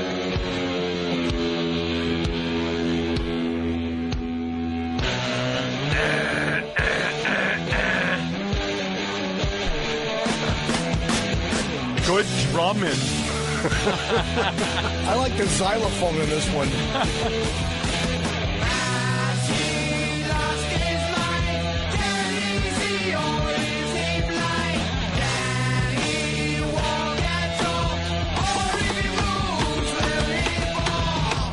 It is about him. Ooh. All right. Very good, Kenny. We got to cut it short because... Are we done with Kenny? Yeah. Tomorrow will be what? Movies and TV. Movies. Or books. Books. What are they? What was the last book you read? I forget. I'll tell you. Also, the first book he read. I didn't read a book till I was 18 years old. And you know what the first book I read was? What? The Police Serpico. Manual. Serpico. Oh, Serpico. It's the first book I ever read in my life. All right, what do we want from Kenny for tomorrow? We want the last book he read. We want Serpico. Your top 5 movies of all time. Yeah. All right. And pop culture. What else? Little TV, I think. Little TV? Yeah. If you ask my family, they'll tell it like any James Bond with Sean Connery, All French right. Connection. It'll be up to you. Live and Die in L.A. And top 5 favorite TV shows. Kojak. No, currently. Mannix. Kojak, Mannix, Cannon. The whole Friday night lineup from 1968. Someone on Jesus. Anything that was in prime time at the turn of the century. Mighty Casey from Mudville. I am Iron Hair. The worst of Opie and Anthony. Brought to you by Halloween 2, a Rob Zombie film. In theaters August 28th. Hey, it's Jim Norton. It's Comic Week on the Opie and Anthony show. Louis C.K. was supposed to be hosting today's show, but unfortunately he died of AIDS. But since Lou decided to just not take care of himself and drop dead, Club Soda Kenny will sit in his place. Rest in peace, Lou.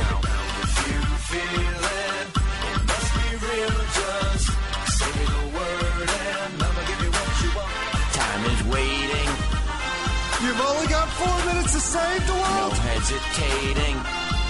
Yeah, that's what I got. You go. Time is waiting. We only got 4 minutes to save the No world. hesitating. We only got 4 minutes. 4 minutes. Now listen. Your attention, please. The Virus. Sirius 197, XM 202. It's the worst of Opie and Anthony. Hosted by Club Soda Kenny.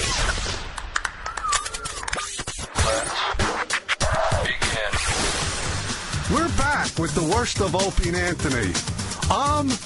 You know who. Louis C.K. forgot daughter's school bag. Louis tells a story about how he forgot his daughter's backpack that morning. Louis's wife calls him.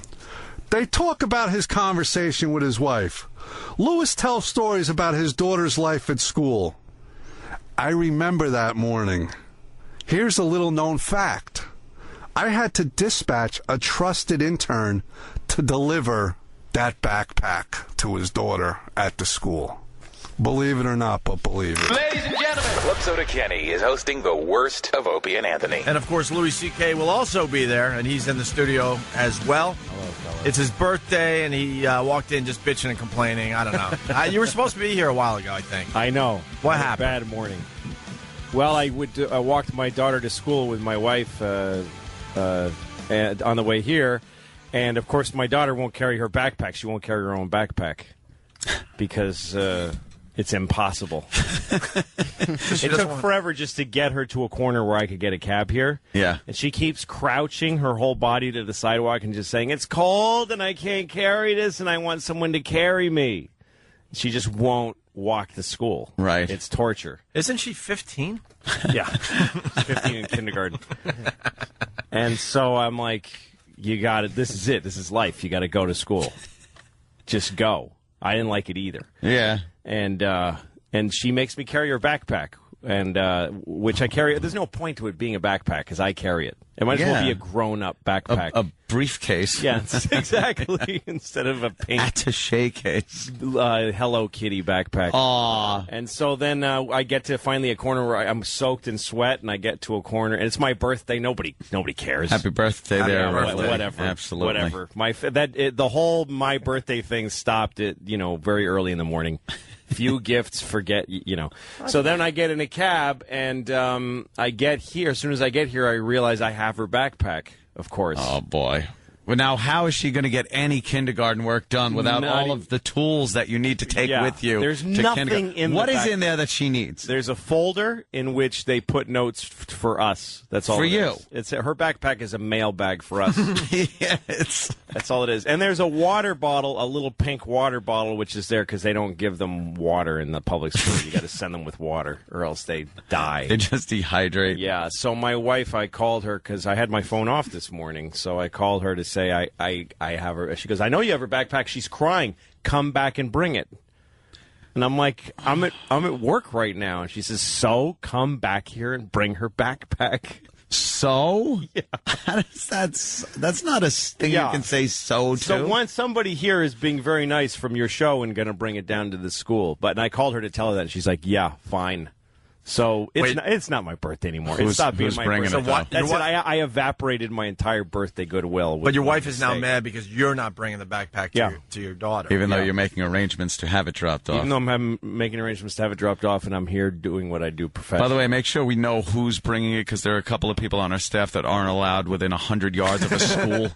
Yeah, I know. I thought depending on their criminal past or what they're carrying on them. Who's bringing it?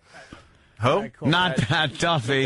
He's the one, that probably can't go near a school. Yeah, the fellow who brushed his teeth with dog poop. And got thrown up in the face. Yeah. That's actually has a further education already. That idiot. You should just stop in there, maybe learn something. Happy birthday, Lou. Oh, thanks, You're fellas. dead before the next one. You and me both, my friend. That must have been a nice birthday for a couple of years, September 12th. Yeah. Oh, yeah, no. Hey, happy birthday. Oh, did you? No. Oh, the tragedy. September 10th, we had my birthday party early because I was flying to L.A. on the big one. Yeah. And I flew the night before to L.A., but we had a big birthday party for me in our backyard, and my wife got me a piñata, which we... Oh, look at that, traditional. The head of that piñata still hangs in our backyard. Really? It's just this symbol of the last normal moment. Oh, yeah, of our lives. It's just this withering. Or you're just a lazy Mexican who doesn't clean up his piñata. His own yard. I bet you got some this morning, though, right? A little birthday. Somewhat. Somewhat. I know how it is on the old birthday. No, you're going to need to go beyond innuendo for me to understand, because I didn't get nothing on my birthday. No. I got a pen. A nice pen? It was a nice pen. Just a cross pen? Yeah. There are nicer pens. A cross. A pen on your birthday is good if it's sticking out of a vagina. When you get it. Hey, you can't say that. But it's funny. But it's funny. So you can't say that Wednesday. Wait, the piñata, what was it? Like SpongeBob? No, it was... What? It was a burro, you know. A burro, an authentic so it was a real Spanish piñata. So we just make fun of your whole tradition when we go ahead, man. Get the It's SpongeBob stupid. one for the 7-year-old. Americanize the piñata. But if Mexicans grew up with SpongeBob's, they would use them. They don't. It's not like burros have some integrity. No one says burros. It's burro. It's a burro. It's the borough of Queens. We don't say burro. It's the borough of Brooklyn. But burro is probably correct. Burro. And what is that? A bull? No, it's the no, donkey. it's a jackass. It's an ass. It's a it's a jackass. It's burro. an animal that's half. I don't know. Half horse, half donkey. Yeah. It's a burro. Are they the ones that are sterile when they're born? Yeah, they can't. They can't reproduce. They can't reproduce. They're You can a dead only. end. They're a genetic dead end. You can only make one by breeding like a. It's a horse and a donkey. Horse and a donkey makes a burro. It's a horse and a donkey. A burro. Yeah, and then they can't mate with each other. It's the only animal that has that. It's a mutant. Yeah, it's mutant, yeah. Wow. A horse and a donkey. Well, you know, I'm sure one is very happy and one is like, come on, all right, just hurry up. Yeah, I don't know who. I don't know. I think it. Well, I guess Male it go horse. either way. It has to be a male horse. Why? There's no way a female horse is tolerating some pesky donkey on a ladder. What do you know about female horses in there? Believe me, very realistic. Yeah. Yeah, it goes He's just sheep and saying, horse. yeah, the height thing would be a problem. Yeah. That's what he's getting at. You think a donkey isn't as apt to be able to accept certain things than perhaps some videos you've watched? It is. It is. A donkey is able to physically do that, but I'm saying the height difference in makes the it a problem. Yeah, like the horse has to be very patient and allow the donkey put its stupid hooves up and hoist itself, and no horse is waiting through that. No horse. Yeah, because usually horse sex is a much more beautiful act. Yeah, it really is. It's just this mess. I know. I don't want to. It looks like it's not clumsy at all. No, it looks like a fireman let go of the hose. Yes, that's always what it looks like. It looks like somebody lost grip of. Yeah, quick, turn that off. It's going all over. Can we get Pat Duffy on the phone? I want to see how the backpack thing's going. Well, he hasn't left yet because I got it. My wife. Oh, here she is. I got. Hold on a second. All right, boy. Hey. So.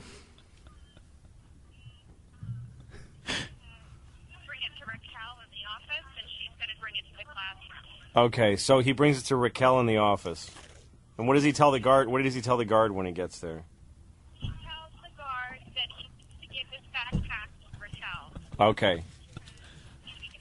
Look at him. Rochelle forgot to give her her backpack, and Right. tells us to bring it to the office and she'll bring it. Okay. He just has to, he'll probably just sign and pass or whatever. Right. He'll sign. Pat, come here. Okay. Look at it. All right. I'm really sorry about that. Yeah, I know. She must have gone nuts.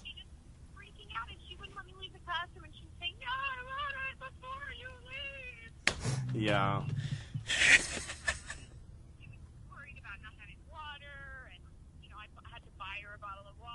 Of course.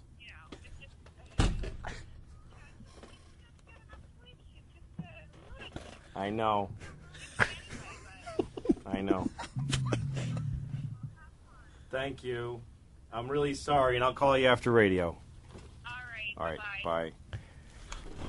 Oh, wow. Oh, dude, that's hysterical. I think Lou was apologizing. She didn't seem like she was like, all right, have fun. No, she's okay now. Yeah, she's she's all right. You can tell. Yeah. I think a lot of it is me. I think I fill in a lot of blanks with guilt. Because I'm listening. So she was just quiet. She didn't say it's okay last time I talked to her. So I'm like, I was just mad. But she did have to explain to you the misery of the whole thing and how she had to get out of the water Yes, and I had to how hear she was crying and everything. Yeah. That's just a That was good. Yeah, she didn't say me that. I liked that. And no happy birthday. No, there was not a. No, I love Oh, you. by the way, happy birthday. No, I love you. Yeah, no, Happy nothing. birthday. Hey, Have fun. Ed, you were looking at Pat Duffy though and laughing. I'm laughing that He this has is to the go to guy, public dude. school. He's got his forearm tat. Yeah. He's wearing his Honest Abe Lincoln beard. Yeah. His Amish beard. Oh, yeah. He's got a Frank the Tank shirt on with a picture of a tank on it. Yeah, so you're going to an elementary school to deliver a pink Hello Kitty backpack to a kindergartner right now. Yes. Yeah. You need to see a woman named Rachel. He's taking it to Rachel. Raquel. Okay. Did she say Raquel, you Raquel? don't. Yeah. You weren't listening. Oh, my God. You weren't listening. Your wife is right. I suddenly see her point of view. Lou is an idiot. I didn't hear a word of it.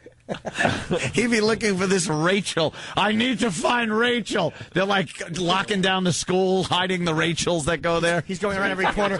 Rachel. Rachel, I've got your back. A lot of people pointing out that you're a beaten man on instant feedback, Lou. Oh, totally. Oh, that conversation was just like, I know. What were you hearing in your brain during that conversation? You know what? I White felt bad 'cause noise, she was or actually, Not Raquel. Charlie Brown's teacher. she was being pretty nice. Yeah.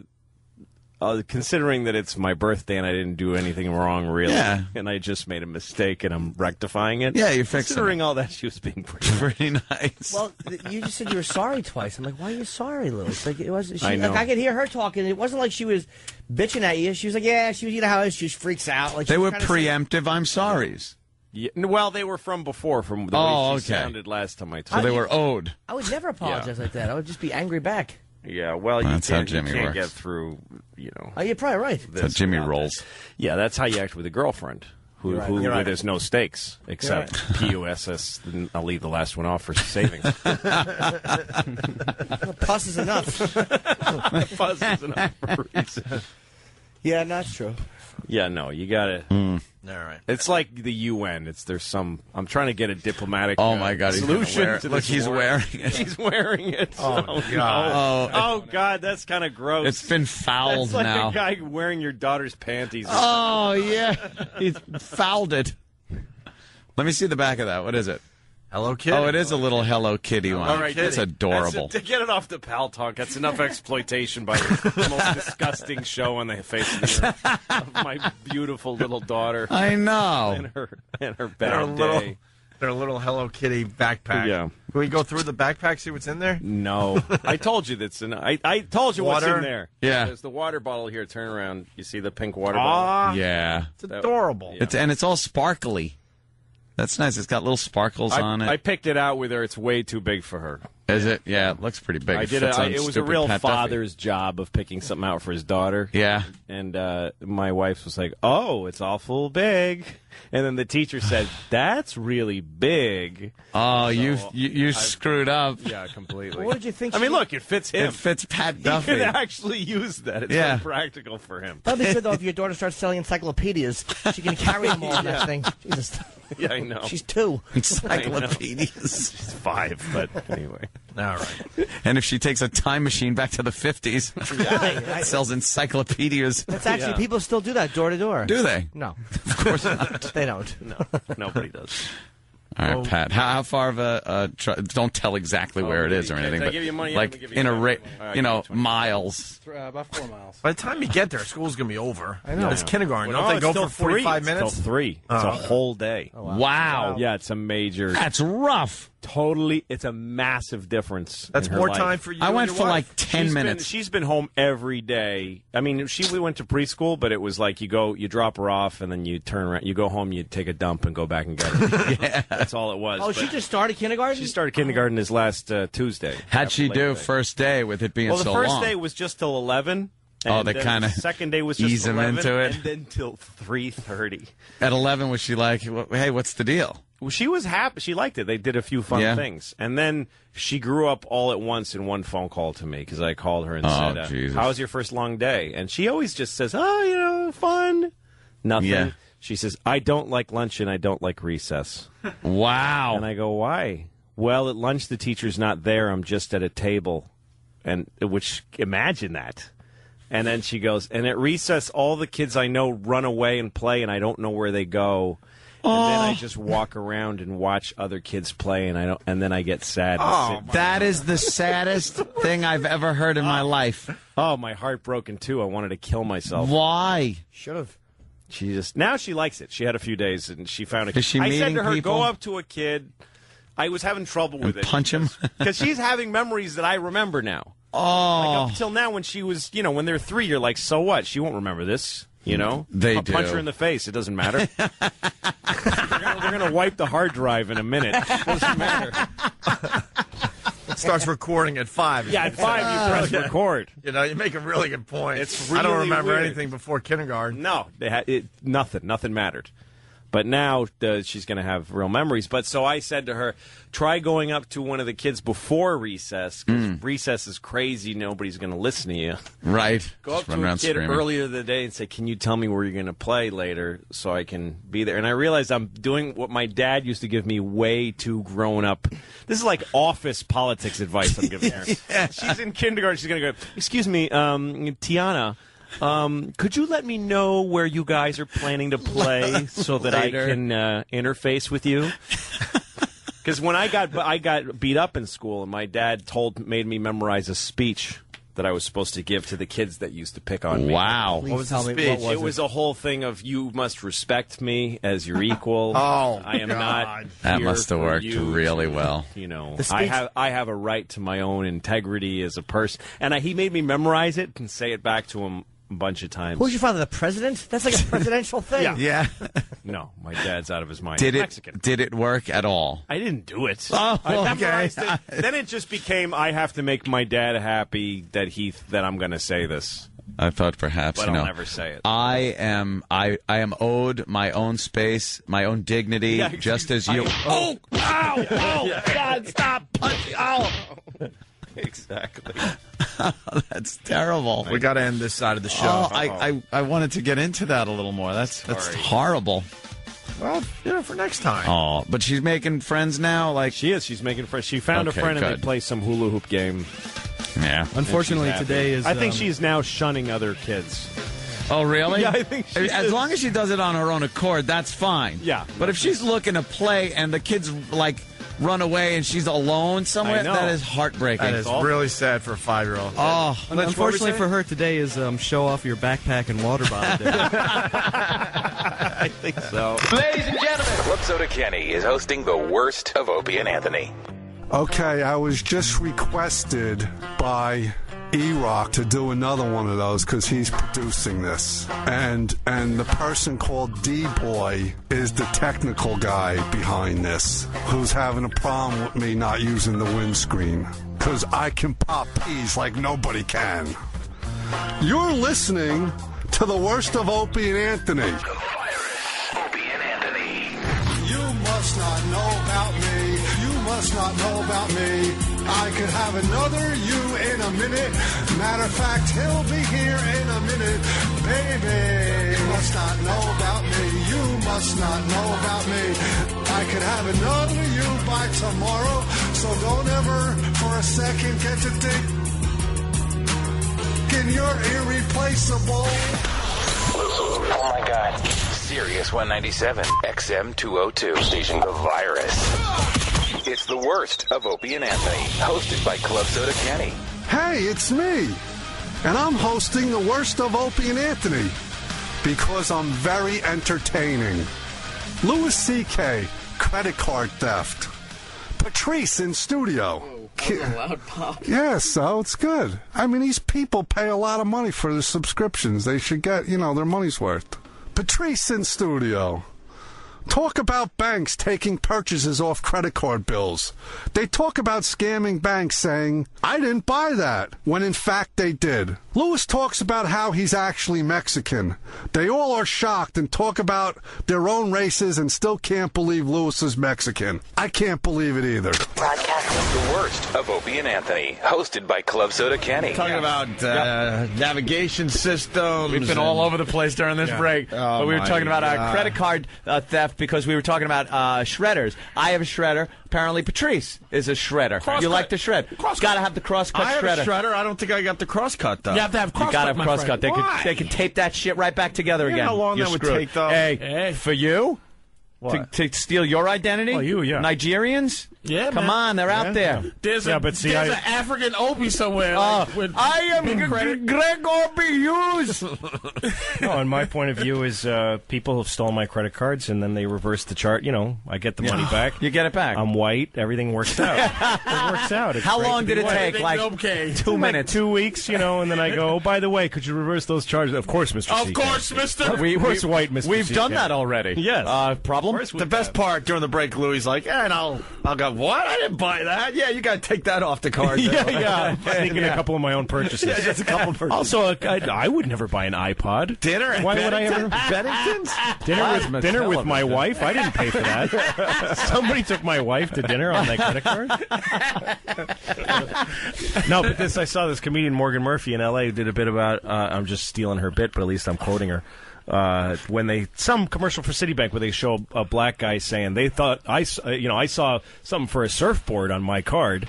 And I called, and they told me, of course, we already took that off. And the message is, here at Citibank, we know black guys don't surf. Mr. Rodriguez, of course we know you didn't buy those textbooks or whatever, just... Don't you get annoyed when they check on you, though? Like, there are certain things I do all the time and use my credit cards for, and then they'll like, it's been denied. You have to call up American Express or something and make sure. I'm like, dude, I've done this 15 times. That happened to me during this Christmas season. Did it? Why? Because you used it? Oh, yeah. Good point. They shut your card off when you go shopping. They explain the whole thing to you from scratch. Like, well, how do we know it's you? Yeah. Well, because I signed it, but anyone can use your signature. Well, why did you ever let me use this card? Well, then why am I allowed to do this? Well, we noticed you made multiple purchases in one day. At the same mall around Christmas. When's the last time shopping. you been asked for a ID with your credit card? Yeah, you don't. Ever. You don't get asked for an ID. No. Ever. You just hand them the credit card. Done. Yep. Transaction complete. It doesn't matter.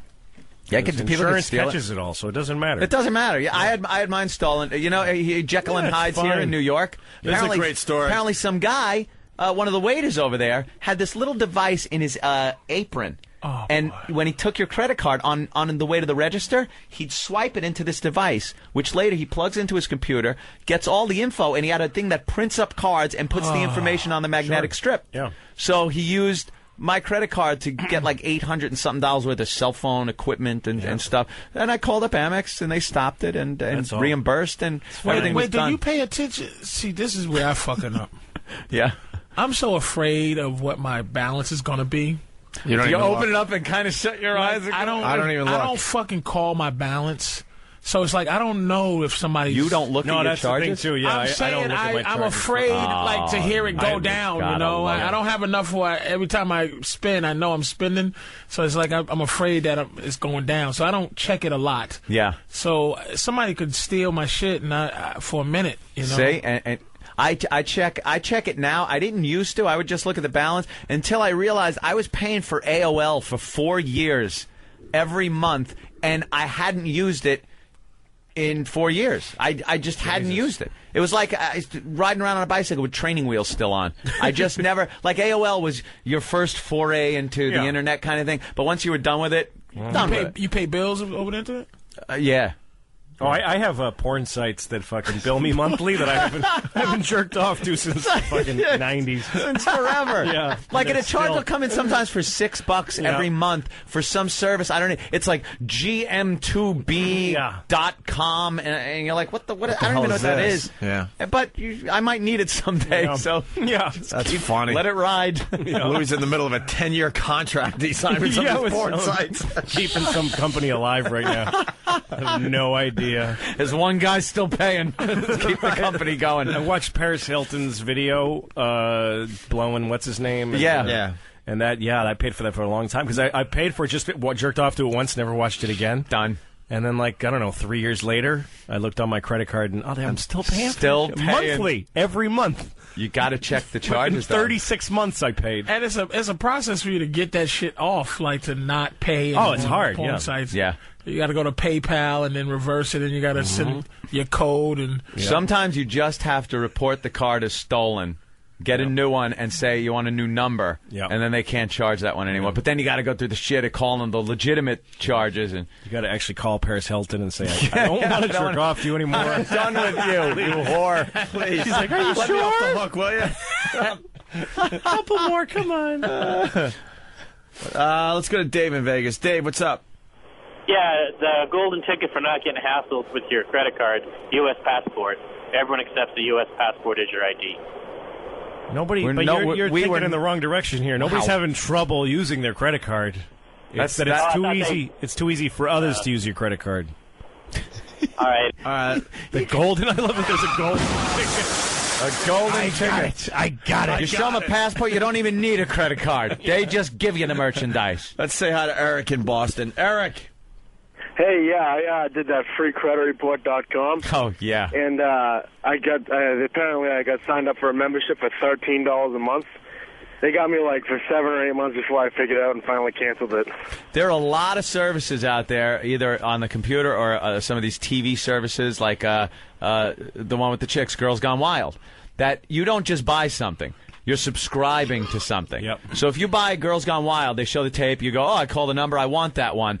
You're all of a sudden in this subscription-based thing where they send you tapes every month, and you're billed for them, and then you have to box them up and send them back, and they make it real difficult to do that, and a lot of people didn't realize that. And it happens with things like Free Credit Report, other websites where you're signed up and it comes every CDs month for a penny. Yeah, that was the original one back then. Dude, it was great when you were a kid, though. Yeah. You'd send the penny, you'd get a bunch of CDs. Mother screw kills it. you. Yeah. Well, why am I getting this from Columbia House? I used to have it mailed to the neighbor's house, and then you get your CDs. Is that what you would do? Yeah, and then you don't have to worry about anything else. Jack it up to a federal crime. Nice. Well, how about you, Mr. Fucking set the Puerto Rican murderers to your neighbor's house? Your neighbor's on the fucking. Well, I never thought of that. Wow, what happens if they go to that house and murder the whole family? To those people. Oh, I'm sorry, we have the wrong house that we were going to murder. You can't murder the wrong people. Oh, they break in and kill the family, and well, you got to explain it. Now I got the guilt factor. But you got to explain what he's talking about because that would happen during the break. You don't. Yeah. When you have a navigation system, which a lot of people are getting now, it's easy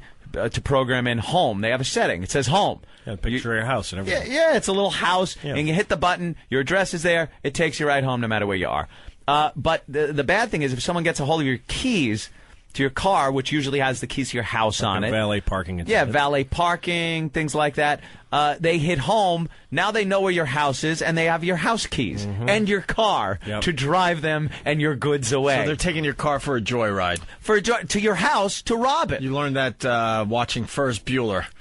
Well, they didn't have a nav system. They just had a cool car. That's pretty funny. But it's true. That's paranoid. But if you put home in, they know where you live. So put home a few doors away from your Show me home. one story where that actually happened. I've not, but just because it hasn't happened doesn't mean it might not. Well, or maybe it has. It goes back to Louis saying plenty of kids choked on toys. On see? toys. People who got But we're killed still that way here. are not around to. But no, now not really. you got me thinking that I put it a few doors away from my house. Now you're gonna get somebody as murdered. home because I get close enough to my house. If I'm 7-8 houses away from my house, I know Why how the to fuck make don't you just put it in the vicinity? Don't you know where you live by that time? Because it's a button for home, and it's easy. You don't have to just go put in an address. It's one button. But that's why I don't have an Easy Pass. I told you. Because they know where you were? Because you like sitting in fucking a line of traffic. So you like going into the Easy Pass lane and then cutting into the Cas lane so I could sit behind you motherfucker. If you speed, if you're going through multiple tolls and the speed limit is 55. They don't send you a ticket. Yes, they do. No, they don't. they haven't. They're Never talking about doing it. They Yes, were they at some do. point, but they No, don't. I'm not. Listen, first of all, I'm getting tired of both of you. Well, then don't be on wait a minute, the radio. I'm getting tired of both of you with You don't have to be here. with your dismissive nose and no proof. It's just like everybody listens to White Nose. I'm saying yes. And, Yeah, but the both of you default- just go, nah. The And then default it's all shouldn't be fucking in your case. Default is paranoia. Everything that could possibly that your amazing imagination can dream of is going to happen to you. I've you done think people 90. should spend calories like thinking of what if somebody stole my cell phone while I was sleeping, took out the chip, shoved it up my ass, and used it to find me so they could rape my mouth with something they stole from me when I was 8. And at this point, it's very you got to easy look out for that kind of thing. At this point, it's very easy to say no to you because you came up with that Crisco oil thing an hour ago. Yeah, that's true. You hurt your We're own. not listening to you anymore. People have heard about the Easy Pass situation. I have driven between Easy Pass stations doing 95 miles an hour. And you've got nary a ticket. No, I've never gotten a speeding How many ticket. times am I going to say we're white? We can do whatever we want. Exactly. You get comes up you white. get speeding tickets check your because license points. There's a W on my Have you checked your statement. license points? exactly. Have you checked your license points? Yeah. I think you better check them again. Dude, my license You is think they're just squeaky. stealthily upping his license points And they without telling him taking it- why? you bet- that's black paranoia. Why, you don't think I would get something in the mail saying go to... Yeah. You get pulled over for no reason. Right. His new magazine, Feds Magazine. Again, Patrice, you get pulled over for no reason because you're Yes, black. yes. That's how the fucking country works. Yes. Yeah, That's the way it's always unfortunately, been. So we for the have no black man. reason to be paranoid the way you are. I understand your lack of. Let me tell you. No, what my white, let me lack tell you of what need lack- of paranoia. Let me tell you what white guys are now. You becoming the women of the new millennium. my God. Because you're not working hard at this moniker that you have now. You're lazy. You think it's all about you, and I'm telling It you, is it's gonna about come us. The whole crashing country down. is based on white guys having a good time and not worrying. But they're not. First of all, At let me your tell expense. You, It's in coming England, crashing in down. England, Yeah. you're a piece of shit because you're a gingered head. I know that. That's why I don't live there. I know. I would never live there. In England, I run shit in England if I go over there with fucking. Do ya? He's Not not, really. 'cause They don't like you Let me there tell you either. something. No, ginger Just hair. polite. And he's a Oh, ginger hello, hair nigga. yank. A ginger hair Yank, yeah. anybody over right. in England. That's why I don't gets go over a there. foot in the fucking ass. Really? Absolutely. Yeah, no, because Scottish. Oh, That's Irish. why I'm not there. That's why I'm here. We're just having skin that's relatively pale is a huge advantage. A huge advantage. And you know what? You to have the a point where it's criminal You know how what, great my Louis? life is. It's a global crime how good my life is compared to you yours. have a slight niggery texture to your hair too. I know. It's a little niggery. niggery. It has a niggery texture. Well, I'm So half it's Mexican. barehead. I'm half really? Yeah, I'm half Mexican. Half? Yeah, Are you and really? that's how great it is. Wow. I'm half Mexican, and still I And get you all are the white guy completely perks. white. One of All the your white guy parents is perks. 100% Mexican. My dad is Mexican. 100% Mexican. Wow. Well, no, his dad is Hungarian, but my whole family lives in Mexico on my dad's side. He's not a citizen Wow. here. My dad's a Mexican citizen. Holy shit. I didn't speak English when I was 7, 8 years old. I came here and didn't speak English. Spoke Spanish. Now this is why wasn't this on the bio we got for you from Roland? Why did Roland send us a Louis C.K. bio, by the way? Louis' career back at least 6 years. You better be careful. Whoa. It doesn't matter. I look white. It doesn't matter. I thought he was a Mick. No, I'm going to go see him on the stage. Hey, I'm a beaner. Come on, hey. I am way more Mexican than Carlos Mencia. Yeah, I am apparently far so. more. He's never lived over there. I lived in Mexico City. lived from when I was 1 till I was about 7 or 8. Holy shit. Wow. And that's where my grandmother is. You go down there everybody, still? all my uncles. Yeah. My whole dad's side of the family is over there. So we go there, about once a year. My sister. That is like I don't go Patrice much. telling me he's a fucking Kennedy. I swear to God, it just... looking it's at weird. you, it makes no sense. Yeah. Well, Mexico is made up of... is for Spick. He took the SPI out of his fucking... That's right. You right. sneaky motherfucker. I know. It's Luis Spick. It's Luis. That's what my dad's name is, Luis, with L-U-I-S. That's his name. You motherfucker. Wow. Holy shit, Louis C.K. You are a is- counterfeit white right. man. I am. Very good counterfeit, though, because you Excellent. look so One white. of the best. He's the whitest in That's the room. why I appreciate it. That's why I appreciate it. Yeah, see? Look at that. I'm He's living living a the white life. man's- Oh, it's awesome. Oh, man. So awesome. That is terrific. Wow. No, I went into a store the other day, convenience store, and I got a bottle of water, and then I walk around looking to see what else I want, and then I kind of space out, and I walked out with the water. Oh, shit. And then I'm in my car drinking the water, and I realized I didn't pay for this. And I realized that's because I'm white. Because they looked at me, and they're like, he'll pay for something today. It'll even out. he's contributing to the economy.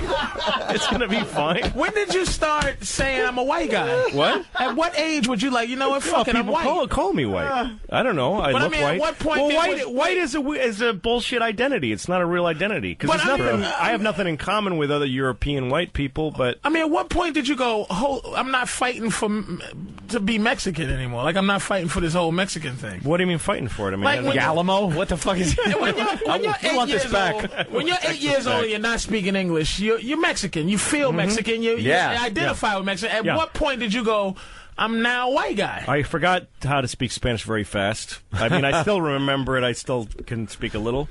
But I was young enough to just I adapted. I did what other immigrants do. The here. second he crossed the Rio Grande, fucking wet back and all. Yeah. He was like, "Hi, I'm white. Hello, everyone. I'm now a white man." No, the thing is, I was white in Mexico. Here's the thing that people don't understand: is Mexico is just like America. It's made up of some black people and some white people and brown people. The only difference is that they didn't genocide their Indians as well as we did. Yeah. In the United States, We got that job done. Yeah, so that's why the face of a Mexican to most people, and also Mexicans. You meet Mexicans that look like me all the time, but you don't know they're Mexican when you're meeting them. Fuck. Only the brown guys with the push down bad nose. things all the time. You probably do. I probably do. People say, "Well, I live in L.A. for the last 5 years," and people say nasty shit about Mexicans to me all the time. All because they don't know I'm Mexican. Do you go, yeah? Louis goes, I agree. Yeah, damn those Mexicans. Holy shit. That is wild. See, but he's white. But so my grandmother, my Mexican grandmother, whose family has been there since sometime in the mid-1800s, they're Spaniards that came over. They're Europeans that came over to Mexico, and there was some Mexican Indian blood in us, and some... Is that like black people, Jewish, though, my saying they're grandfather- Indian, for Mexicans to say we're Spaniards? We're No, it is. Spanish. They're some of that's the Because black people like saying they're Indians. No, rich Our own white Earl. No, rich that- white that rich only refers rich to, like, Mexicans hair quality. Rich Like, Mexicans if you don't have like to some, say you that know. they're Indians. To be Indio is really dirty. No, I mean like American Indian. Oh yeah, like black people like we saying only they do- were they only do mixed that with for- Sioux, and it's always Sioux and Cherokee. That's only like a hair thing. Really? It's not a hair and skin thing because it was always good to be like that lighter thing growing up. You know what I mean? And then you have the white people, straight white people hair. Yeah. So any black person with white people features, they'll say is See, I Indian. barely They'd rather be Indian. make it into whitey. I'm barely white. I'm like too Italian because I'm Sicilian. So you know what happened. You watch True Romance. Your great the Moors, great grandmother, which I don't doubt. I wouldn't doubt my great grandmother's just taking that black cock. Othello was up in Miss Cumia. Just banging the fuck out of my great grandmother. And Iago was like, get it, nigga, get it. Just conquered. Fucking my great grandfather just hacked with a machete. His body's laying there, and my grandmother's just being fucked by some more black cock. I know what happened. She kept the baby. She couldn't have hated it that much. She kept the baby. That nigga had a Chesterfield right after. Just fucking. That's it. Yep. I know my history, but as the years went by, I tried to whiteificate. That's right. My family whiteificated ourselves. Here in America. Just by skin. That is trying to get despicable. Despicable. We poured concrete. That's right. Fucking trying to work that grape soda out of your bloodstream. I'm more American than Louis C.K. Yeah, you are. And he gets to live the American dream. That's exactly right, because I look white. Funky it's awesome. It's awesome. This dirty wetback, his people, fucking up the spinach. That's right. Giving us meanwhile, here's the spinach field. The hilarious part of it is that anybody who's black, you can almost guarantee their family's been here longer than anybody who's white. Hell yeah. Because everybody who's white just got here. Black people have been, they built the country for free. 1600. Built the country for free. And now they get fucked. Why do they do this to us? Who would have thought that you're today's black. radio show? Louis selling me on reparations. Yeah. I want to give you some fucking money. And it takes my thing a is white Mexican man to make you motherfuckers see that's what you did to Feeling us. All he guilty. did. But who My thing, though, is that if the show would have got to this point where we're calling him a dirty Mexican? Louis C.K.'s a dirty Mexican, and I want to give the blacks reparations. Here's the way I feel. If we're going to give blacks reparations, they should have to be slaves again. Like, if we're going to pay, basically we're paying them for the slavery. Right. Then they should accept the slavery. Is CK an offset? Is CK an offset of some? It's Hungarian. My grandfather, this gets even worse. Wow. My Hungarian grandfather was Jewish, and he left Hungary because they were killing the Jews. Yeah, and he couldn't come to the United States because there was too many Jews going. They weren't letting him. They turned boats away. So he went to Mexico, and he met my Catholic Mexican grandmother, and that's the family I came from. A Jew and a Catholic Mexican. And he didn't tell her he was Jewish because he was so in love with her. CK is just the first two letters of your whole last name. It's pronounced CK, but it's spelled much longer. Wow. Hey, here's some interesting news about the Jew thing. I do know where the term kike came from, by the way. Derogatory term for Jewish people? I do know where that came from. Where? It is when people used to come over on the, in the ships on Ellis Island, a lot of people couldn't write English. So they used to make their mark, and the Jew's mark was a circle. And the circle is called kikel. So that's what they would just shorten it to kike. The guys coming in and say, "Here's another kike." Once they seen the circle. You know where nigger came from originally? There was some black guy being a nigger, and so they called him a nigger. Jesus. He was being a real nigger, and somebody said, "What a nigger!" And that's where it started. It just was nigger was a feeling. Yeah, he's just like this. Look at him, it wasn't some wordplay. Just blurting out a sound, and it came out like that. Just the guy was being such a nigger that it fucking made someone say the word. Oh my God, man! That's awful. Well, we're learning about derogatory terms and where they came from. That's right. Wow, it's history. It's really good history lesson. I never knew that. Let's say hi to Jesse. Jesse, what's up? Jesse, go. Yeah, Jesse. Hey, what's up, boys? Hey, Opie, I wonder if you think you're related to Pee since your aunt All the Way May was known to play around with the Negro. That's true. All the Way May, who was in League of Their Own, played by Madonna, is actually Opie's great aunt. Really? The real woman that was All the Way May. That's awesome. So we just talk about how much black Negro League cock she was taking. Oh my God, that would Negro League. That would be a great porno. By the way, the Negro League's in the Ladies League.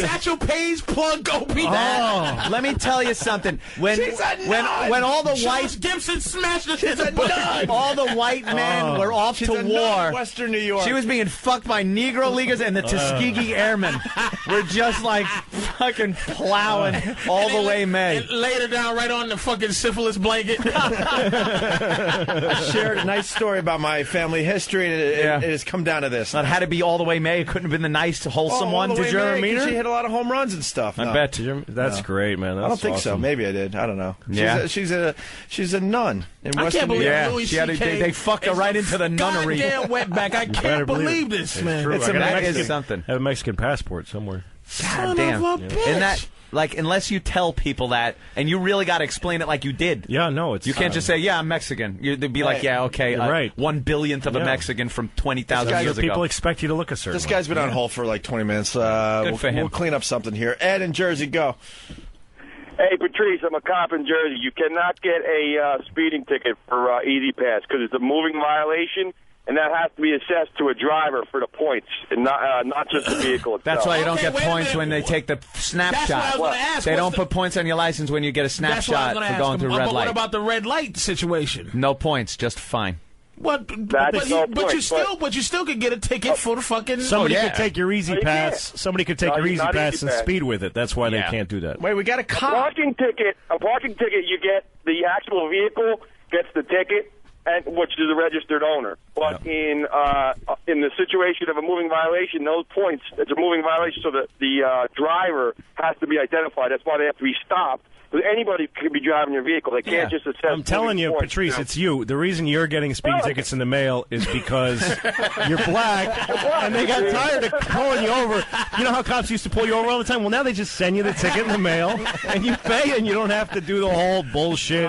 Did you buy this car yourself? But Boy, all that you stuff. too, very soon, hombre. That's right. I'm a very hard to track Mexican, so I don't get that kind of shit from He's people. a redhead Mexican. Yep. Wow. That's fucked Mexican with some Jew in them. With the little Jew, man, to really throw you off. Wow. Yeah, Jewish, Mexican, Irish, English. Something. I would have you pegged as fucking Blarney Stone kissing Irishman. Yeah, my mother's very white. My mother's white genes were very On strong. the Aryan list, he's hated more than I am. That's right. Two of you, two parts of you. So you would Mexican. fuck it if you went to prison. There would be the essays, and they would fuck you up. Yeah. You would have to go with the swastika guys, Yeah, with the totally. tattoos. Oh, and I would. Yeah, Those you would guys- have to. There's more of them. Yeah. Shit, yeah. That's Who's going to amazing. take a stand in prison? Oh. You, this, He'd you have to shouldn't be like racist. Yeah, William, stop it. William Forsythe in American Me. Remember that movie? No, shit. With Edward James Olmos. Remember that movie? Oh, Damn, God. no. Yeah, exactly like him. I was just thinking American History X. You don't want that happening. Wow, Louis, that's fucking amazing. Really It's is. like a different dude sitting next to me now. He's a melting pot I among need Nick himself. DiPaolo to say he's from fucking Nigeria. Or from, He's blacker than anybody I know, that guy. Nick. Fucking dark. And he resents the shit out of it. Yeah. Ladies and gentlemen. When I grow up, I want to be famous. I want to be a star. I want to be in movies. When I grow up, I want to see the world, drive nice cars. I want to have boobies. When I grow up, be on TV. People know me. Be on magazines. When I grow up, fresh and clean. #1 chick when I step on the scene. Be careful what you wish for, 'cause you just might get it. But you just might get it. But you just might get it. But be careful what you wish for, 'cause you just might get it. But you just might get it. But you just might get it. Now hear this. Here at Sirius 197 XM 202. The Virus. Behold. It's the worst of Opie and Anthony, hosted by Club Soda Kenny. We're back with the worst of Opie and Anthony. You know who. Louis C.K., Dead Dog. Louis talks about how his dog got run over. They talk about realizing everyone dies one day. They talk about how roadside memorials suck. They talk about family keeping your skull after you die. You ever see somebody get their eye popped out and skull fucked? The worst of Opie and Anthony, hosted by Club Soda Kenny. Louis C.K. wants to say hi. Louis, Hey, guys. we just saw Louis. you animated.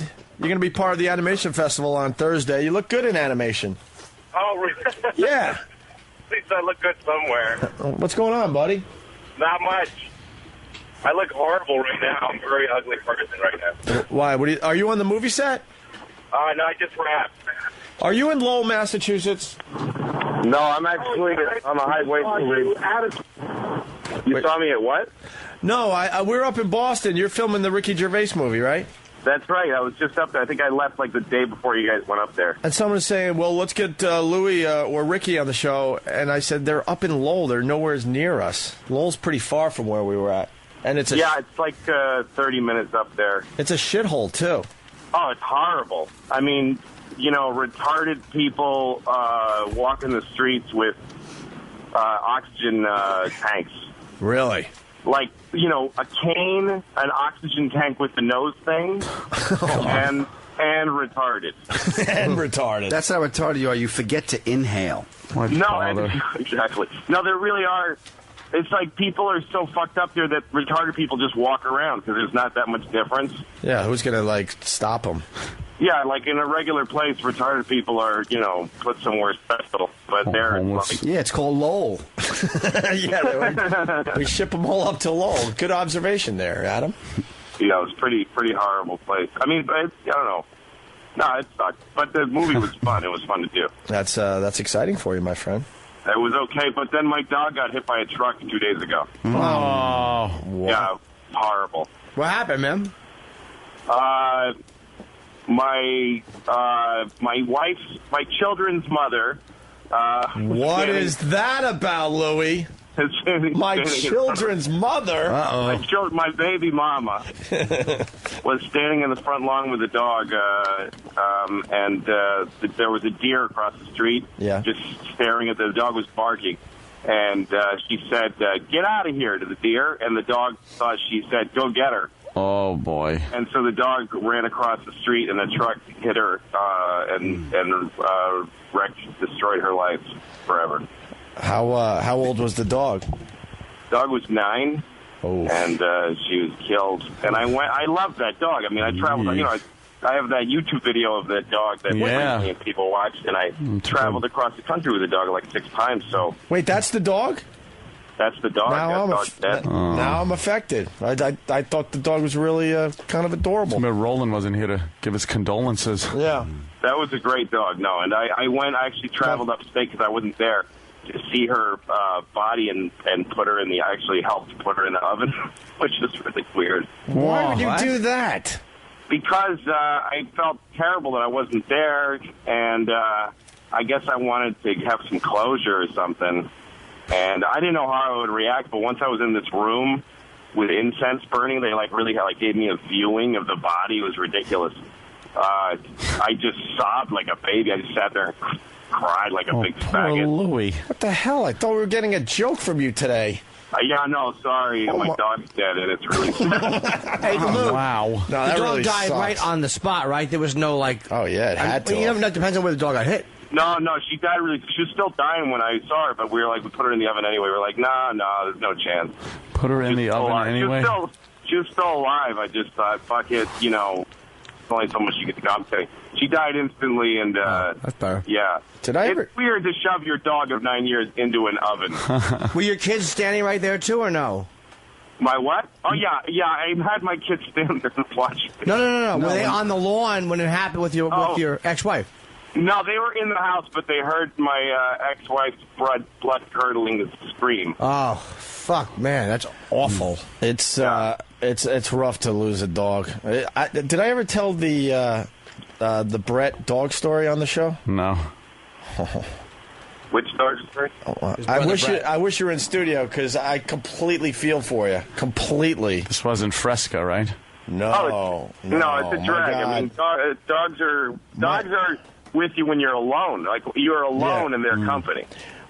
Nobody else can really do that. That can keep you company, but you don't have to say a word to them for hours. It's like E-Rock. Do you want Terry me? Schiavo. You want me to tell this story? No, I'd love to hear the dog story. This deals with real emotions, and so I'll give it a whirl. I'll try. Jerry. Because Louis has set us down this path. I've never told this story on the air. I'll try not to choke up. So, just go from the part where you kicked it in the liver. No. Oh, this is my brother's. Different one. This is my brother's dog. It was his life. A black lab. Oh, they're adorable. It was his life, and We came home from my my uncle's wake, and I'm laughing because this is so horrific. I can't even believe I'm. Oh God! So it's my dad's brother died unexpectedly, horrendous, horrible, and we're all just kind of at our own houses, just depressed. Went through this whole wake thing, and I get a phone call from my mom screaming bloody murder, and I'm like, oh my God, what happened to Dad? I'm thinking, this caused maybe a heart attack or something. And she goes, you better get over here. I can't console Brett. I go, what happened to Brett?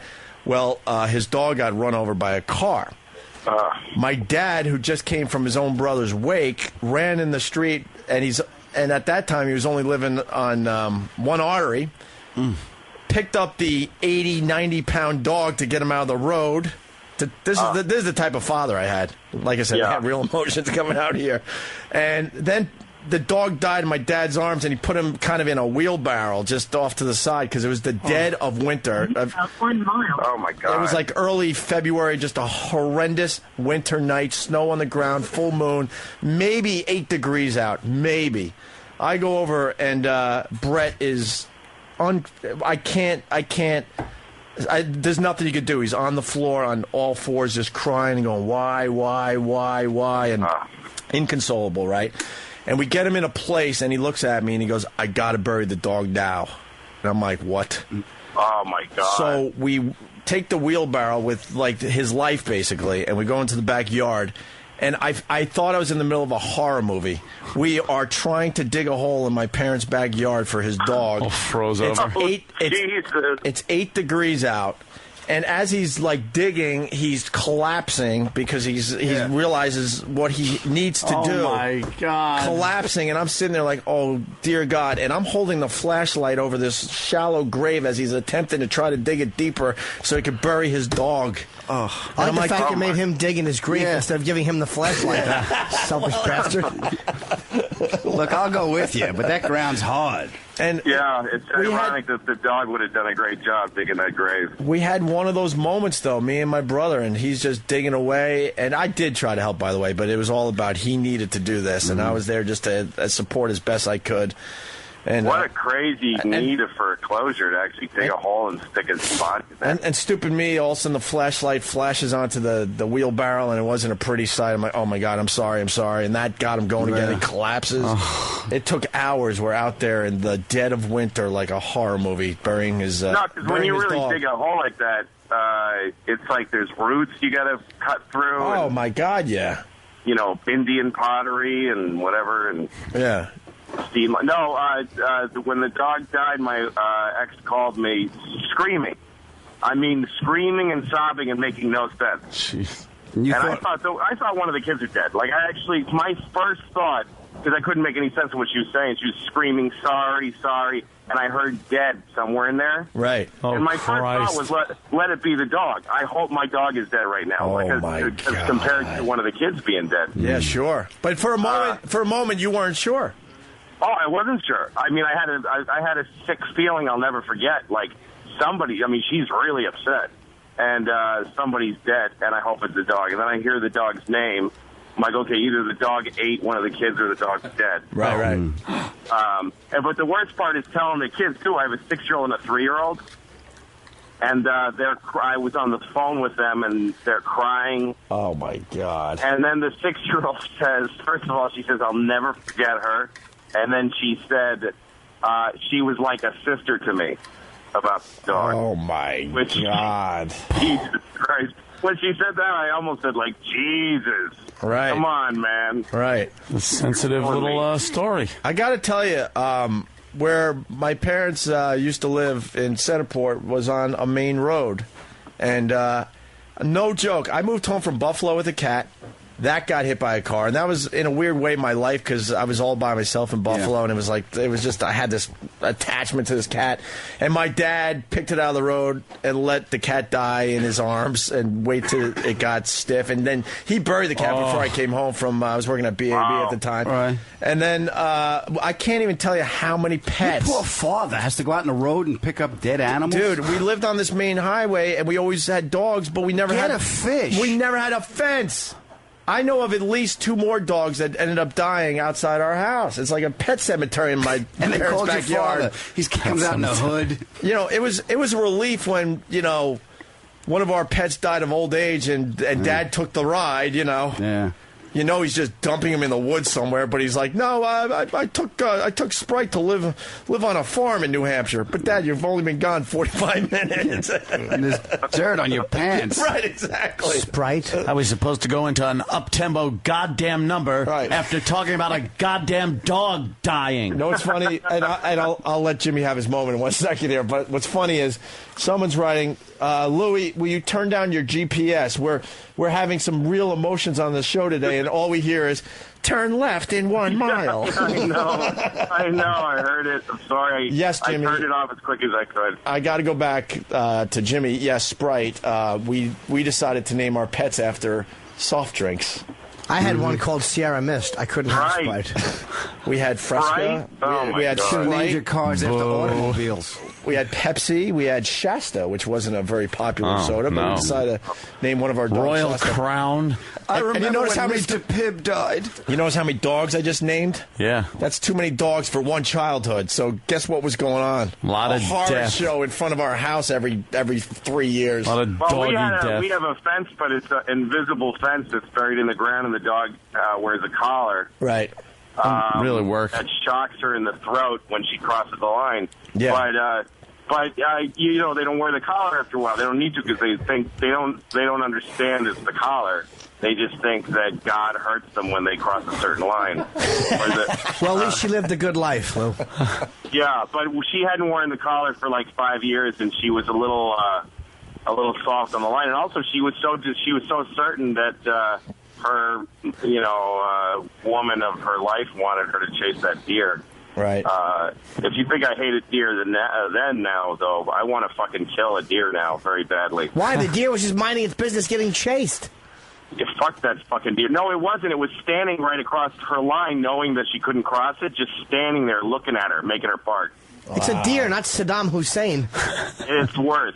I'd rather fucking fuck Saddam's open throat where the head used to be. Oh, Lou. And feed a deer. No, I hate that. So how do you get? No, it's a dragon. I'd like to sound funny and ironic. No, and you know what? I think the show could go down this road every once in a while. Now, how did you get through it with the kids? You know what? I was really proud of my kids because they did what you actually wanted kids to do. They really processed it and cried, and they know she's gone. Like we said, maybe she's in a better place, and the 6-year-old said, no, she's gone. She's dead. Doggy heaven. But you're trying to. Here's the thing, though. I take her to school, and I told the teacher her dog died. And she's dealing with it. She's okay. But just so you know. And so she gave her a book that says dogs go to heaven, and it talks about God. Right. And I'm like, you fucking idiot. I had her facing death and being okay with it, and you just fucking put in the fairy tale. She didn't need it. Yeah, you got to give them the harsh reality, I'm thinking. No, yeah, because she was okay. She was like, yeah, she's gone. I miss her. Yeah. I'll never forget her. I'm glad she didn't get old and sick, but I'm sad she died. These are all things the 6-year-old said. She really processed it. Right. But this teacher now wants her to think she's in a place where there's bowls of delicious dog food. And yeah, it's weird because when my dad died, my sister decided, and I'm not saying it's right or wrong. I'm just you brought up another thing I can relate to. My sister had the kids release balloons for Pops in Heaven, and they do that on his birthday and other holidays, and I'm like, oh, that's kind of nice, but yeah. I don't know if Pops is ever going to see heaven that. is like in the. Yeah, I don't know if Pops is ever going to really see that. We'll see him. No, because balloons burst when they get to a certain point in the atmosphere. They get to a few thousand feet. You know what? But I guess it's how they deal with it because they know something's not right, so they release a balloon for Pops. I guess if it helps, whatever. Yeah. I have an electric collar around my father, so he can only go so far. The electric fence. Yeah. It's weird when you go to a what do you call it? A cemetery to to jerk off on all the graves and stuff, and people that bring stuff and they're really tacky, like Mylar balloons and shit. Right. Oh yeah. Just people that are gross and tacky about the death of their loved ones. My grandmother's grave, Louis, they put a big horseshoe like she won the Kentucky Derby. I love the obituaries. Sometimes you read through those, and it's like, happy 5th anniversary in heaven. Like, what the fuck? First of all, is he getting the paper up there? You know? Exactly. Like, yeah, look I at hope that. the fucking worms in your brain are enjoying the your anniversary. I need to take everything in and go the limit with everything. So we had a relative that died. I don't want to mention which one.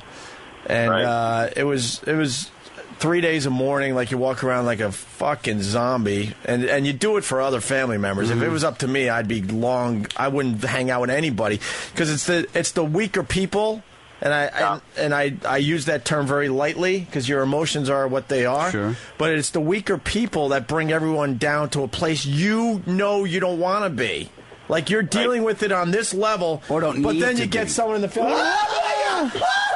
Falling over, and you're like, why do I have to go down to their level? Like, this sucks already. That's exactly right. That's why I hate those things where you walk around like a zombie for 3 days, and then the thing's over. We go to the cemetery, and we have the ceremony where everyone puts a rose on the casket, and it's beautiful, and the sun is shining through the top of this area they give you, and it's a beautiful last moment, basically. And everyone takes their time putting the rose on the coffin, and you leave, and they go, now this concludes the ceremony, and that's your cue to go to a restaurant and get food with the family, right? And I'm like, I go to my brother like, screw that, man. Let's see what happens next, And everyone goes back to their cars, and we're lingering around, and we see in the back, out the back door of this place, like, no joke, 4 or 5 Mexicans waiting with shovels. That's the reality. They can't wait to get the damn picking up the roses and giving them to their girlfriends. They're like, how much longer is this going to take? We want to, to them, they're waiting for lunch.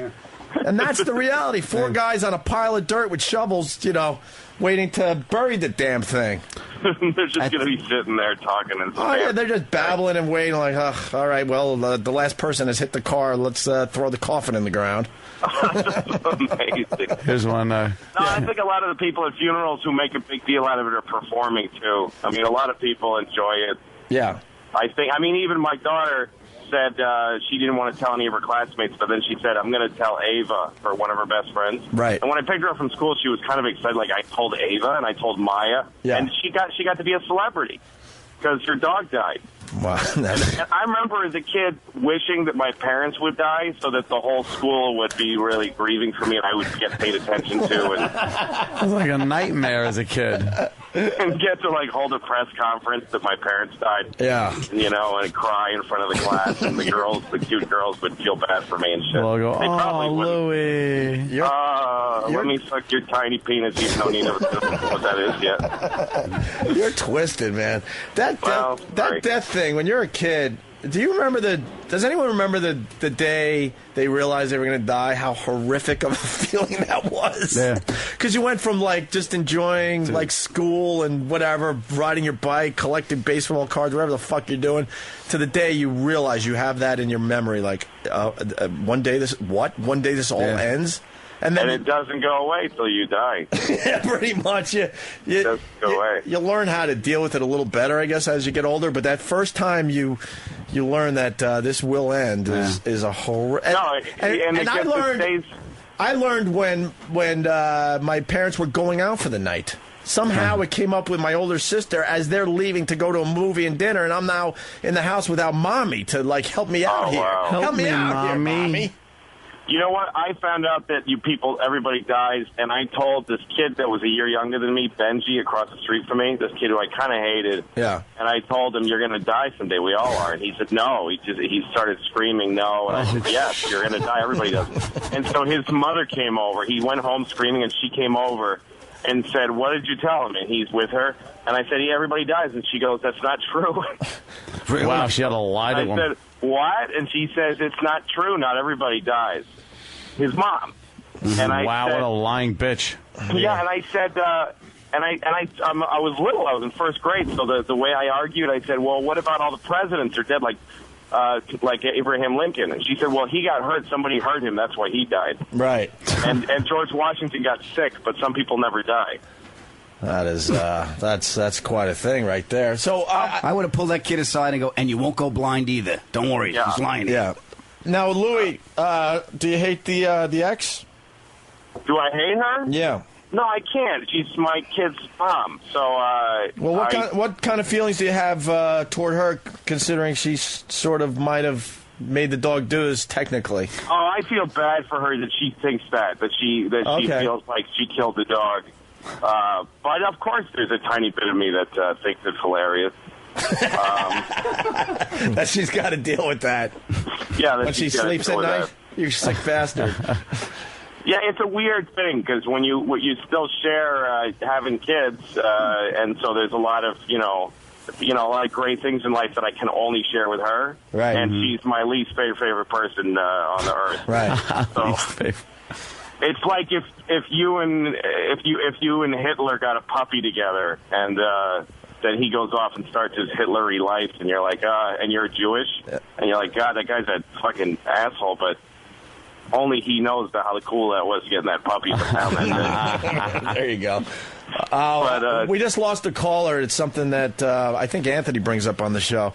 The roadside memorials. Yeah, I hate those. That's another. You drive down the highway and there's a cross with a picture on it and flowers and notes and teddy bears laying next to a tree with like a 18-inch chunk of bark taken off of the thing. Right. And you just know someone's head went right through the windshield there. Oh, yeah, they don't even clean up the skid marks leading to the tree with the cross on it. They should put those things down flat.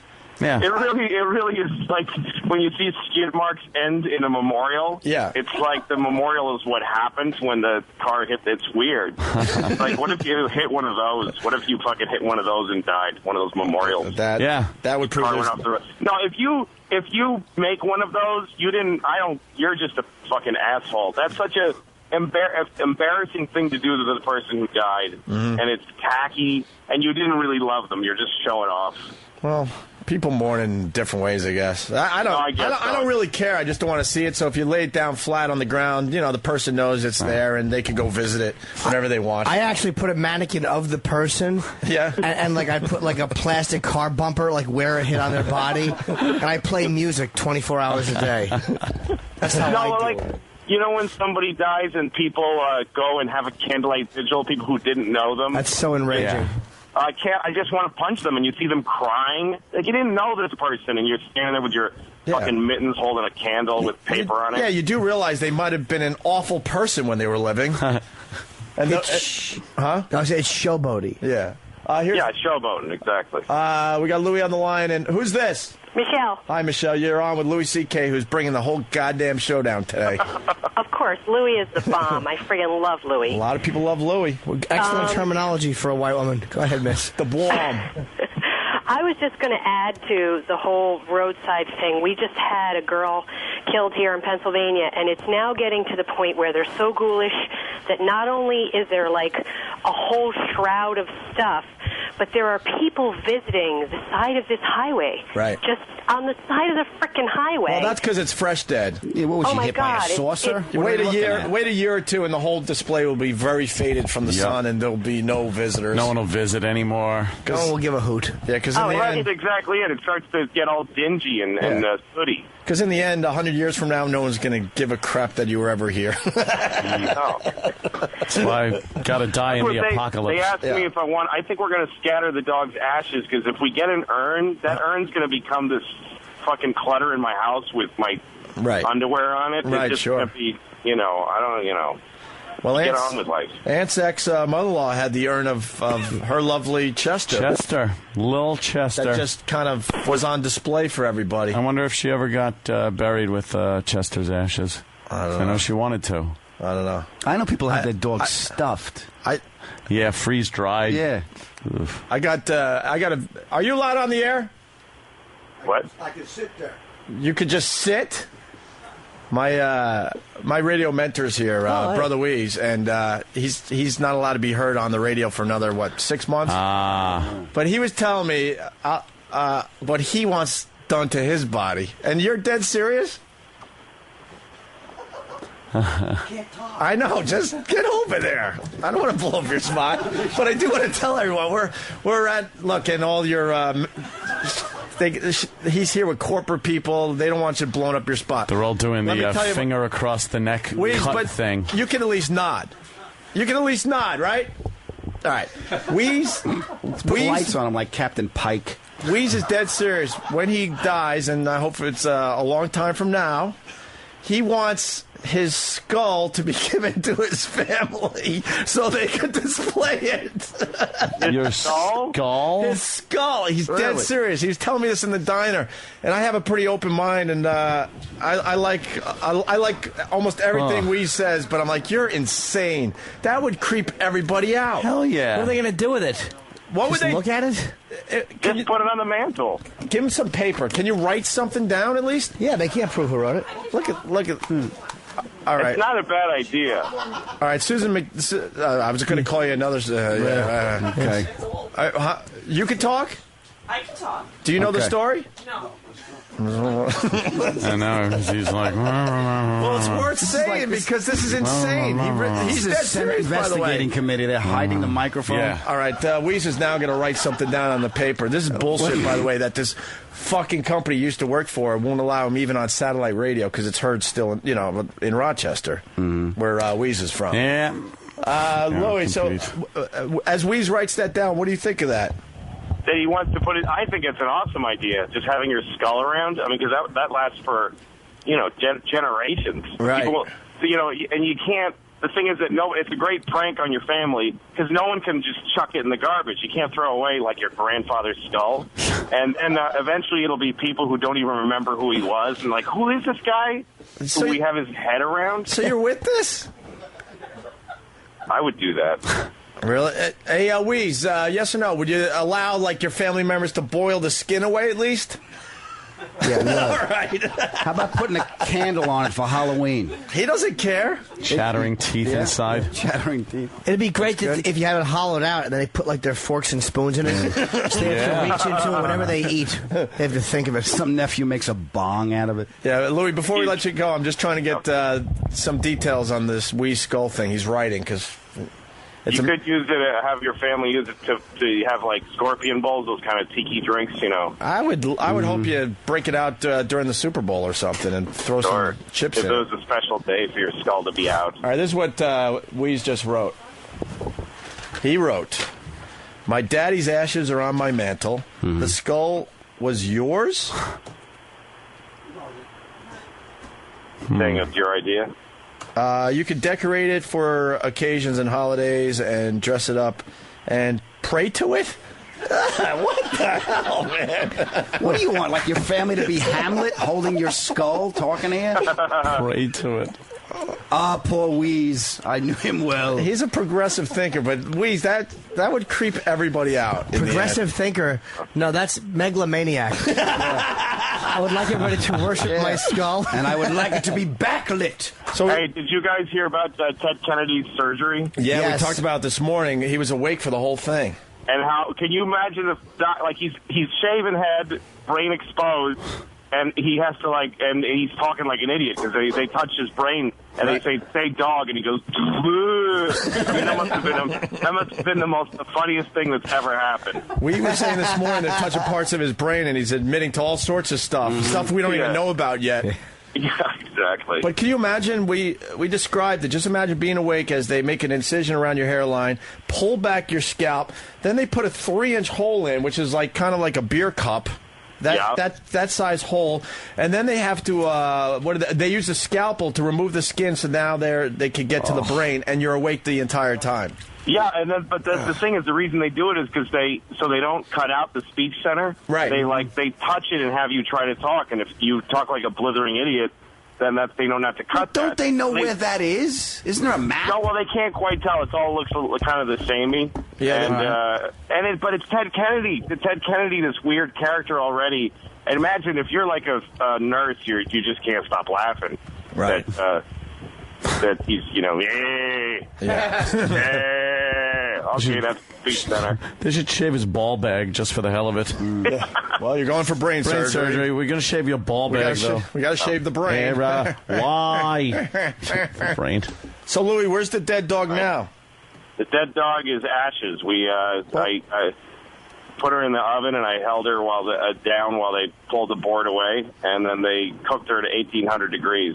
I couldn't watch that.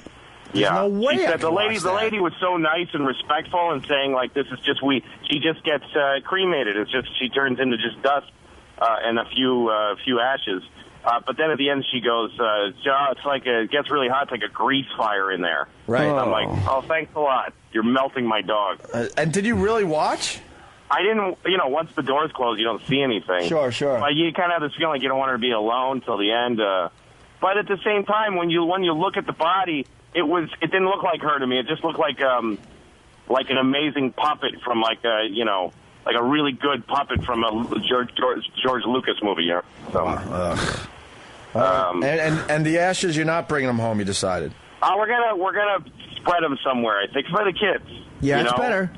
Just have a ceremony for the kids where we put the ashes somewhere that she used to.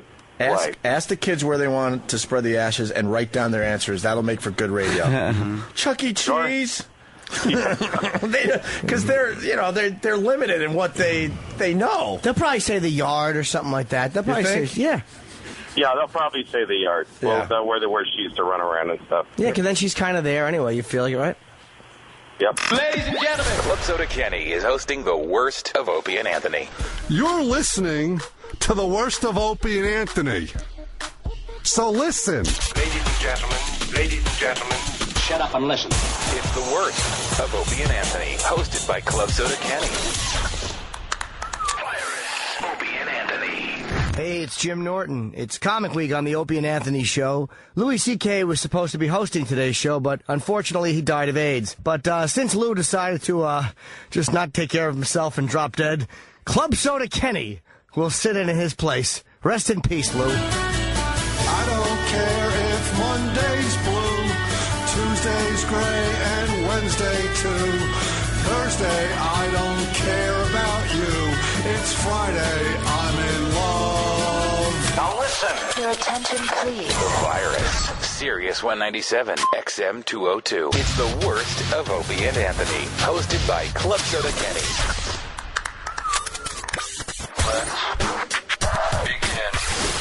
We're back with the worst of Opie and Anthony. You know who. Louis C.K. Plane Story. Louis tells airplane story and how they flew through a storm in a shitty plane. They all tell more plane stories. They take some callers. Here's a fun fact. I fly a lot. Broadcasting the worst of Opie and Anthony, hosted by Club Soda Kenny.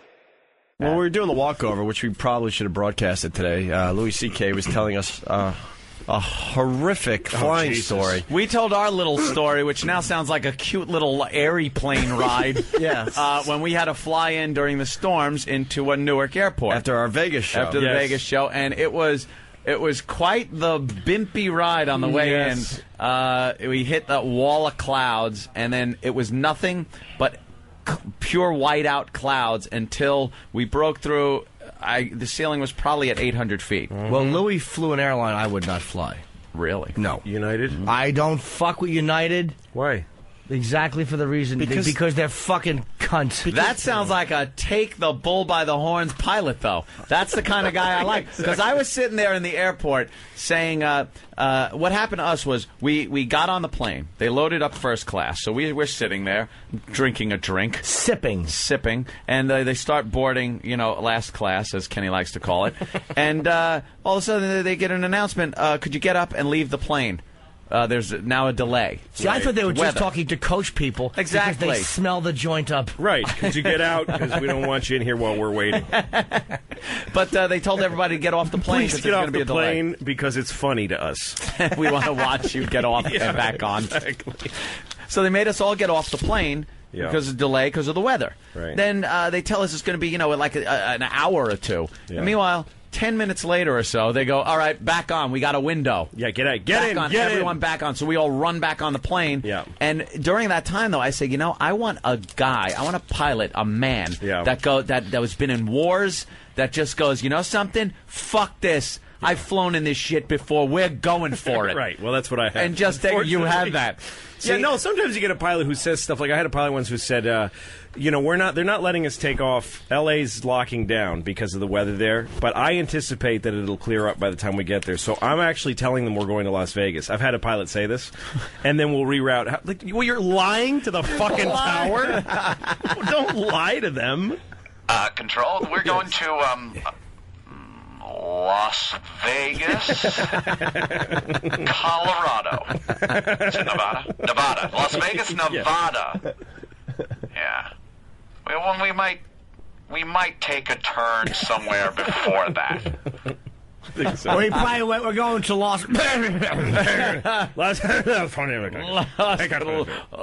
Las Guardia. But so this guy, we're sitting at the gate waiting, and then he said that actually the delay isn't because of the weather, it's because the fuel gauge is broken on the plane. Of course it is, a hunk of shit airline.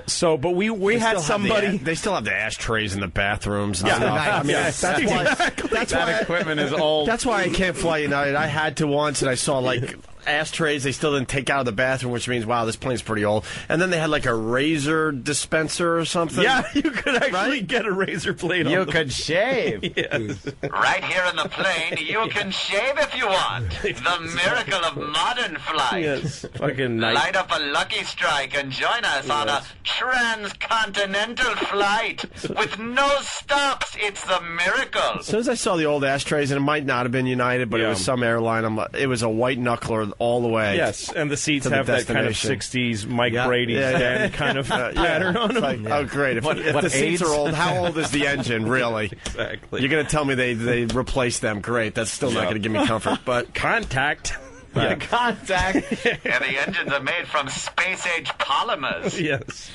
So the guy says the fuel gauge is broken, but we filled up the tanks, we topped them off, and we had someone climb up and look in the tank. That's what you do when you have a motorcycle. And you don't want to know, yeah, exactly. You don't want to know that there's a dude. You want to think that something really weird and scientific is. Right. It's like a dude looked in the Some guy wings. looked. I hope that dude is not a fucking idiot. Now I have to hope. Well, you hope he has depth perception. Yeah. And hoping he's not just hung over oh, yeah, I checked. Exactly. Did you check the wing? I fucking checked. Of course I did. Shut up. Fuck you. Fuck all those people on that But plane. since they tell me there's a little, minor thing that's broken, I'm like, what else is broken on the plane? Yeah, exactly. And usually when your car breaks down, it's not one thing. All of a sudden, everything is breaking at the same time. But here's the thing. This was like a little time-release capsule of terror that he left with us. Because he said, this is no problem because we know we have more than enough fuel to get there. Sure. Because it's full. That would be more than we need, and we can even circle for a little while with that amount of fuel. So then we get to LaGuardia, and we're circling and circling and circling, and then he says, we've only got 20 minutes worth of fuel left. How the fuck does he know that when the fuel gauge is broken? Yeah. Yes. He did a math problem in his head, probably. He did it. Yeah. He did it through time. But look, he's saying he knows how many hours you can fly on a certain amount of fuel. Yeah. But if maybe there's more stress on the engine when it's going through bad weather. Headwind. If he's 5 minutes off, we're gonna drop from the sky like a set of fucking car keys. Avianca did that. Yeah. Right into Long Island, yeah. So he goes, we got 20 minutes of fuel left, and LaGuardia is, trying to shut down, but it's minute to minute. So we're going to go ahead and make an approach to LaGuardia Airport. And as we get closer, if it gets bad, we'll divert and use the last of our fuel to land in Allentown, Pennsylvania. We have enough fuel to do exactly that maneuver. Oh, my God. So then he starts coming in. We'll divert to a place where there's lots of big open fields where innocent people won't be killed. We will divert to the Verrazano Narrows. Ladies and gentlemen, one thing you won't have to worry about is fire. There is no fuel left in the tanks. Yes, exactly. We are doing 500 miles an hour, but yes. You won't burn. Thank you. But so he he starts coming and we start dropping down into the clouds, and it's the ugliest fucking. I mean, the clouds are yellow and brown out the window. It was nasty. Well, you and were there's listening water. to on the thing, right? Yeah, and so me and the guy next to me, the fucking two idiots, we put on the headphones and listen to the channel that you can listen to the tower. You can listen to your plane talking to the tower. And so he says, United 266, we're making an approach, And then we hear LaGuardia Tower say, do not land 266. The winds are far too heavy. It's not safe for landing. We're shutting down. Don't go. Divert right now. How do you not pull the headphones off and just make believe you didn't hear it? And the guy says, we can't divert now. We have only 4 minutes tops of fuel left. Holy! So we have to come in. Oh, God. And the tower's saying it's not a good idea, but go ahead because what else are you going to do? Give it a shot. Give it a shot, Jim. All right, hot shot. And right at that moment, the stewardess comes up to you. Would you like to have some coffee? No clue. Smiling. The flight attendants are all strapped in and invisible. They're nowhere to be seen. Yeah. And I'm holding on like it's going to help. I'm holding on to my fucking window, like the edges of the window, I'm stamping my foot just uncontrollably. Wow, you are fucking scared. Well, because we keep dropping, and once the landing gear goes down, and there's all that drag on the plane, the thing is pitching and rolling and making impossible banks to the left and right. I mean, it's like a fucking like a joke. And we're going, and there's a woman behind us holding 2 children, screaming and sobbing, literally going, "Oh my God! Oh my God!" She's doing exactly that. That's the soundtrack for everyone on the plane. Oh my God, that's horrible. And she's got tears bursting like she's on a fucking train to fucking Auschwitz. No, I gotta die. She's saying her kids with her. She's saying we're gonna die to her kids. She's telling her kids they're gonna die. Fan-fucking-tastic. Yeah, and for the pilot sounding stressed. On even more than I've heard black box recorders, and the pilot is like sounds like he's smoking a cigarette till the second before death. He's like, "We only have 4 minutes of fuel. We can't divert." Like he sounded like that. You probably thought you were watching a movie. Oh no, it was like wow, this is great. Why wouldn't this be death? If I wasn't on this plane, this would be great to listen to. This is well directed. Yeah, I love this movie. I love the woman in the back seat. She was awesome. And we drop out of the clouds, and we see where we are. We are so close to those fucking Queens housing projects that are in the X shape. Yep. Like it's like the nightmares you have. If the wing were to tip over, we'd hit. You're a building. hitting it. And we're going. I've gone over those housing projects thousands of times. I fly all the time. We're going so fucking fast. We're flying like we're just shooting over Queens. Man. And even the most Texan tough guy passengers that were from Denver that were on that plane are like, "Whoa, hey!" Everybody's like, "Oh, hey, oh!" And it was so bad that when I just to jump ahead for a second, when I got in the cab, the cabbie said, "I saw that plane come in. That looked bad." Like cabbies on the ground watching that one because we're the only assholes that fucking landed. No one else was coming in, and so we're coming in, and the plane looks. I mean, I'm convinced we're hitting the BQE. We're gonna just whatever it is, and we hit the ground so fucking hard, and my heart is racing, and I had tears in my eyes, involuntary, just tears coming down my face. Like, what are these? And the pilot says, "Ladies and gentlemen, you are free to turn on your cell phones and call your loved ones." And every single person with a phone the whole plane was chatter of like, "You wouldn't believe what just happened to me, honey. I thought I was going to die." And I looked at my phone and I thought about calling my wife, and I was like, "Fuck her." I didn't call her. Fuck her. I thought I was just about to die, but fuck. You call like a friend. I don't want to. Dude, you never guess what the fuck just happened. Because I know what would have been like, "Honey, I thought I was going to die." "Oh, that's awful. Did you? What time are you getting in?" "Why are you so late? Tomorrow morning, are you going to let me sleep in?" "Well, honey, I just thought." Why wasn't that reported? Fuck you! What the fuck? Why didn't that story get out? That's obviously. That guy should be fired. He should be fucking fired. It was really bad. The It was pilot. bad judgment.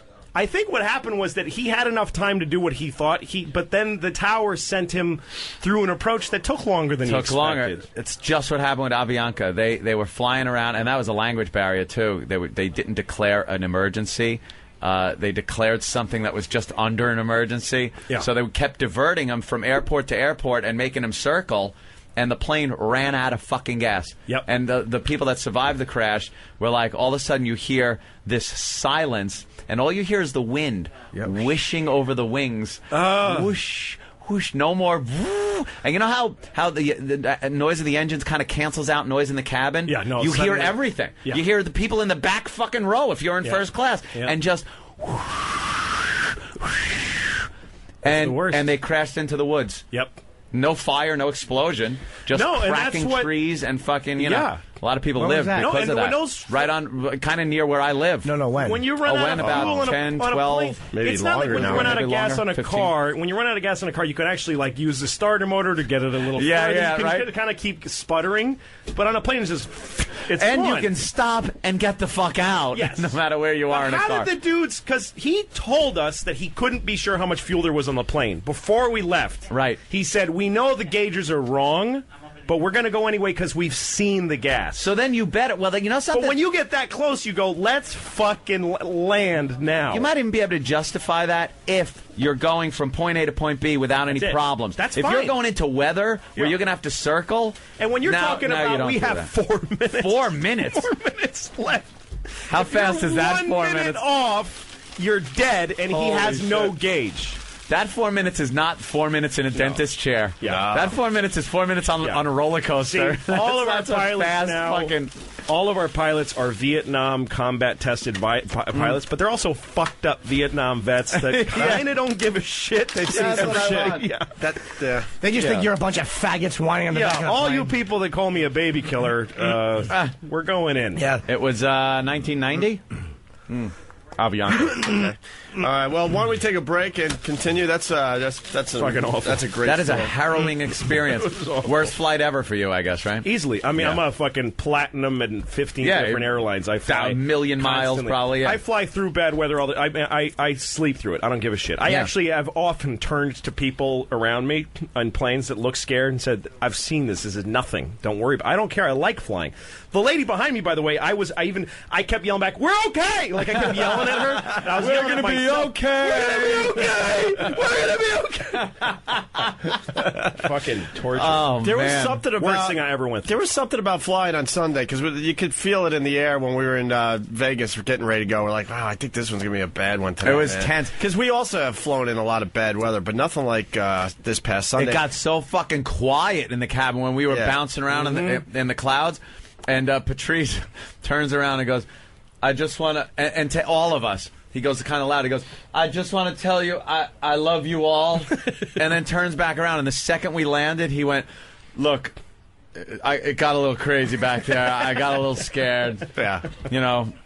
Don't mean nothing by it. And then they canceled 500 flights after we landed. So yeah, they were pretty much closing the airport talking about after the jostling around and shaking and the plane kind of doing those.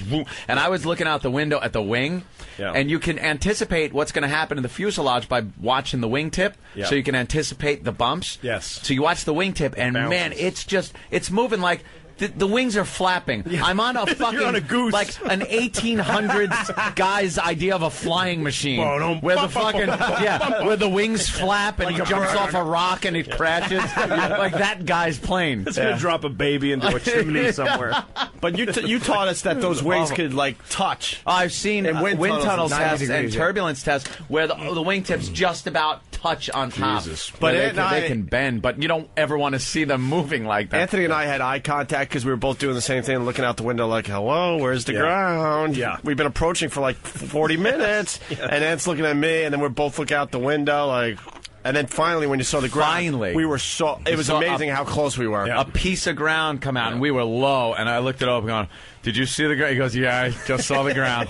and then I'm going, "I see more ground." He goes, "Yeah, it's good." I go, "We better start seeing runway though, because it's getting really low." No, but when you hit the ground in flights like that, the instant the wheels touch the ground, you're like, "I don't care what else happens to me." Yeah, My we life. can skid off of the fucking runway. I don't care if country, if Iran invades tomorrow, and starts sodomizing me daily. I made it through I'm that. on the ground. On the ground. When the wheels hit, it's like that for 2, maybe 3 seconds. You stop breathing, and wait for that quick slowdown. And then you're like, deceleration. and then you feel it instantly, like, "Oh, okay, we're good." Yeah, get on the phone, We're call good. it. And then you just start worrying about whatever bullshit. You just get broadsided by a 747 coming in at 500 miles an hour. Hey, we met.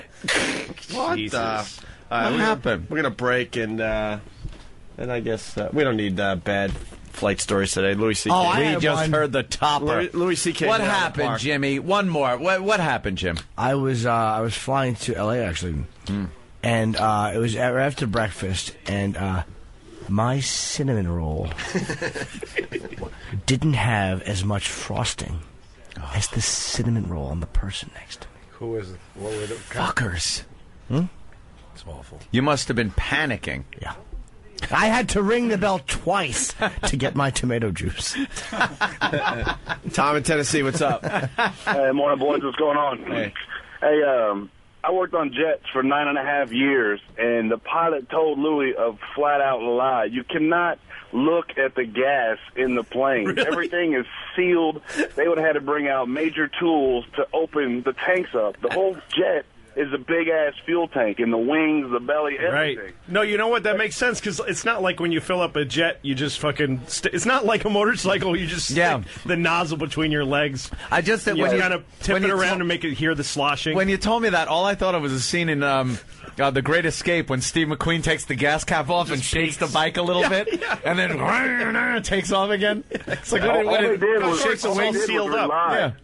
All they did was rely on the fuel truck, asking him how much he had in the truck and how much he has left. Oh, God. So somebody's doing like a 7th grade math And let me problem. tell you, they never top the tanks off. No, they don't. Because they only, it would be, it's not fuel efficient. Right. They put in enough gas as they need to get from point A to point B, and then some extra for circling. But if you fill your tank up, you're just hauling more weight. Yep.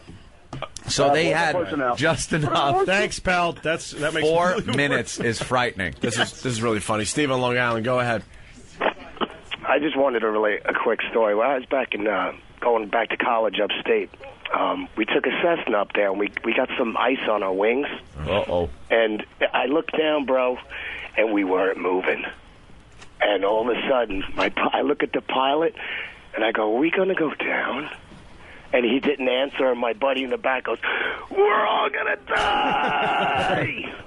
It was the sickest shit What I ever happened? saw in my life. And we were going backwards because of all the ice on the wings, man. Oh, it was scary. Going backwards? It might have looked that way, sir. It's crazy. Like a piece of paper. All right. And then Fluttering a dragon came along. Yeah. That's right. Plucked us out of the That's sky. right. Don't call the show again. You should have hit a mountain, you cunt. Ladies and gentlemen, Club Soda Kenny is hosting the worst of Opie and Anthony. Louis C.K., Lewis versus Leary. Lewis talks about how Leary stole his bit and becomes famous from the bit he stole. I think, didn't Louis actually, reiterate, it wasn't exactly true about that? Oh, that comes up later, so stay tuned. Broadcasting the worst of Opie and Anthony, hosted by Club Soda Kenny. I got to see Alan Alda tonight. Watch him blow me off. Who? Alan Alda. Boy, will I be dropping your name immediately. Hi, I'm Louis C.K. Oh, no. I'll be nice. Yeah, go ahead. What's up, Alan? He eats at that restaurant at the top of the hill, Jimmy. That's where you can find him. That worked with me, with Dennis Leary, when I mentioned Adam's name. Blew me off. Am I drinking your fucking water? Yeah. Him. Is this your water? Fucking Leary. Is this your water? Fucking talentless cunt. Hate him. Wow, you're not a big Dennis Leary fan? Wait, what's this about? We can make a headline today. Never mind. I might want to be in Rescue Me. Let's make a little Google alert today. I don't know where that came from. Let's go for a Google alert. It's our new bit. Let's go for the Google alert. Why do you hate Dennis Leary? You guys ever fight? What? Do you ever have an argument? No, it's just funny because last time I saw him, we had a nice conversation. I'm always nice to him in public. Stole a bit from me years ago. Oh, did he? Yeah, that's all. That's a biggie, though, Louis. What bit? Because I used to listen to the early Dennis Leary stuff, and I thought he was a genius. And now I have to think you're the genius. Well, what bit was it? Was it off his first album? I don't know. I never heard his album. Please. Of course you have. Couldn't be bothered. Just kidding. Fucking Jimmy. I was going to say. Like you would take me to task. Oh, God. Jay, you like it. I was going to say, of course you have. That's where you got your act It's weird. from. I've never said anything about it, and I don't know why that just made me. Because you know why? Because he was shitty to you. That makes me mad. He did. He fucking totally was a douche. I don't care that he skates and has whatever, but the fact that he was a douche to you just We've since settled it. First time I've said anything about him. He's a friend of the show. It was up in Boston. I was there with my friend Adam Ferrara, who was in The Job, the show The Job with him. And Adam was like, yeah, I'll take you up and meet Dennis. So I go upstairs. We're hanging out, all my friends, everybody's hanging around. The bar's kind of full. Dennis is up there getting a drink. I decide not to wait for Adam. I can do this myself. I'll walk up to Dennis Leary, say, hey, Dennis, I'm a friend of Adam Ferrara, shake his hand, and start talking, and that'll be that. So I walk up to the bar. I go, hi, Dennis, I'm a friend of Adam Ferrara. Name's Anthony. He goes, doesn't even look at me. He goes, how you doing? And then turns his back to me. He wasn't talking to anybody. He wasn't busy. He just went, how you doing? Turned his back to me, and I was just like, so I walk away slowly, and it was so bad that all my friends and everybody, workers, everybody, we were uncomfortable. Couldn't even laugh at me for it. I looked. Bad. I got a quick enough look to see them turn away and not look at me. That's bad. Were you embarrassed? Dude. And forgot the part where Dennis Leary actually kind of did the backwards handshake without looking at him like, he just goes, how you doing? And reaches out his hand like, And I was like, and all I was thinking is, I should have waited for Adam. But you felt stupid? Dude, so stupid. I felt like such a douche. And everyone was embarrassed for me, which hurt even more. I'm so happy that happened. All right, well, I knew you'd wait. We can't let Louis off the hook here. Let me tell you what happened. I'll tell you. I have to tell you everything for it to be fair.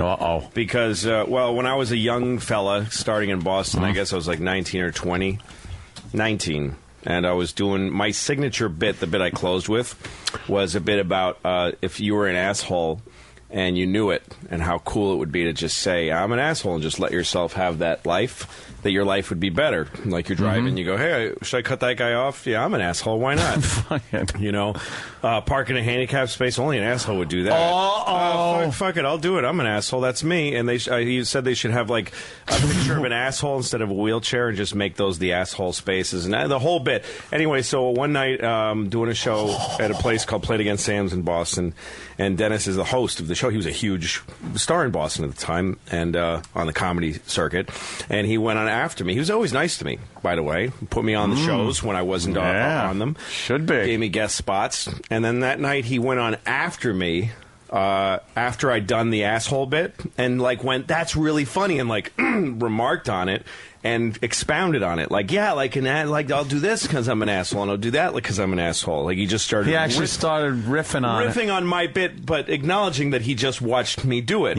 Which is I think is okay. And then like I don't know, a month later or something, I'm downstairs at Sam's. I just walk in and he's just doing the bit. He just started doing it. And I was young and just started out, and I was like, well, he's huge. Wow, I'm flattered. What do I do? Well, and I remember thinking to myself, well, that's weird that he would steal. It's too bad that he has to. I'm tired of the bit myself. I felt like I'd outgrown it, and so I just thought, I think I just let it go, and I did. And so then it became this, what I think you're about to play. Yes, of course. I drive really slow in the ultra fast lane while people behind me. It's Louis' song. Yeah. Dude, people in handicapped spaces and handicapped. Yeah, get that line too. I use public toilets and I piss on the seat. I walk around in the summertime saying, how about this heat? I'm an asshole.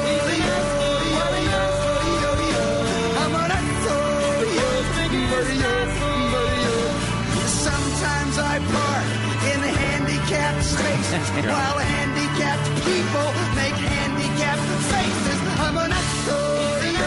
Louis, you do realize... Hi, Louis. That song's made a huge amount of money, too. Yeah, he more than stole a bit from you. Yeah, he made it a number one single. That's his signature fucking, thing. So, yeah. That was a video on MTV. Yeah, I know. That's how big that bit was for him. I know. It wasn't like a throwaway little bit you did. No, this sir. was like... This is what he's known for. Yeah, it was a career-making bit. He still sings this song every time he performs. Well, as a matter of fact, the last time... during 2 years ago at the New York Comedy Festival... He closed with this. He was, and I was on the show. Actually, I think he did it and then brought me on. And I just don't. I don't identify with it anymore. And the other thing, the pieces that are important to tell, is that years later I'm living in New York City. I run into Dennis on the set of a movie he's doing, and he says, "God, you're always so funny. What are you doing with yourself?" And at the time, I was trying to finance independent feature I was making, and he gave me several $1,000s and helped me find it. He just basically gave me money. That was guilt money. Yeah, which I never really even thought of that, but I guess that's true. And I mean, he gave, and so he invested in it. Guilty and when I run into Dennis, we say hi to each other. And was he counting out the money, going?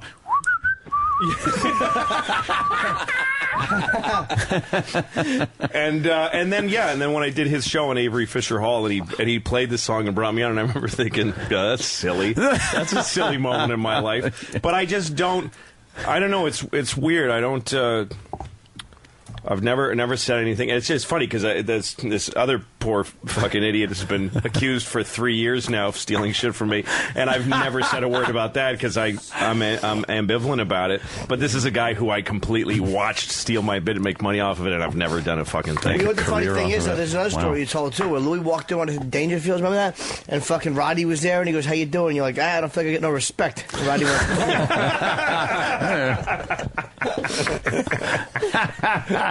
Yeah, I understand how you feel, huh? You know. I mean, I've always had kind of a perspective about people that steal material that I feel like they're... I don't know. It feels like what they do to themselves is probably a lot worse than anything. I mean, what am I going to do about it? I just kind of continue living my life, making more things. But that is the Dennis thing is a weird one. And I guess since he gave me money for my movie and he was always generally kind to me, I always felt like, well, I'd be a hypocrite to say something about it. Well, and for some reason, when I heard Anthony say that he was rude that he's rude to you, He was rude to me the first time. Lit me off, made me mad. But then we've had him on the show many, many times, and right. So he does your bits very well.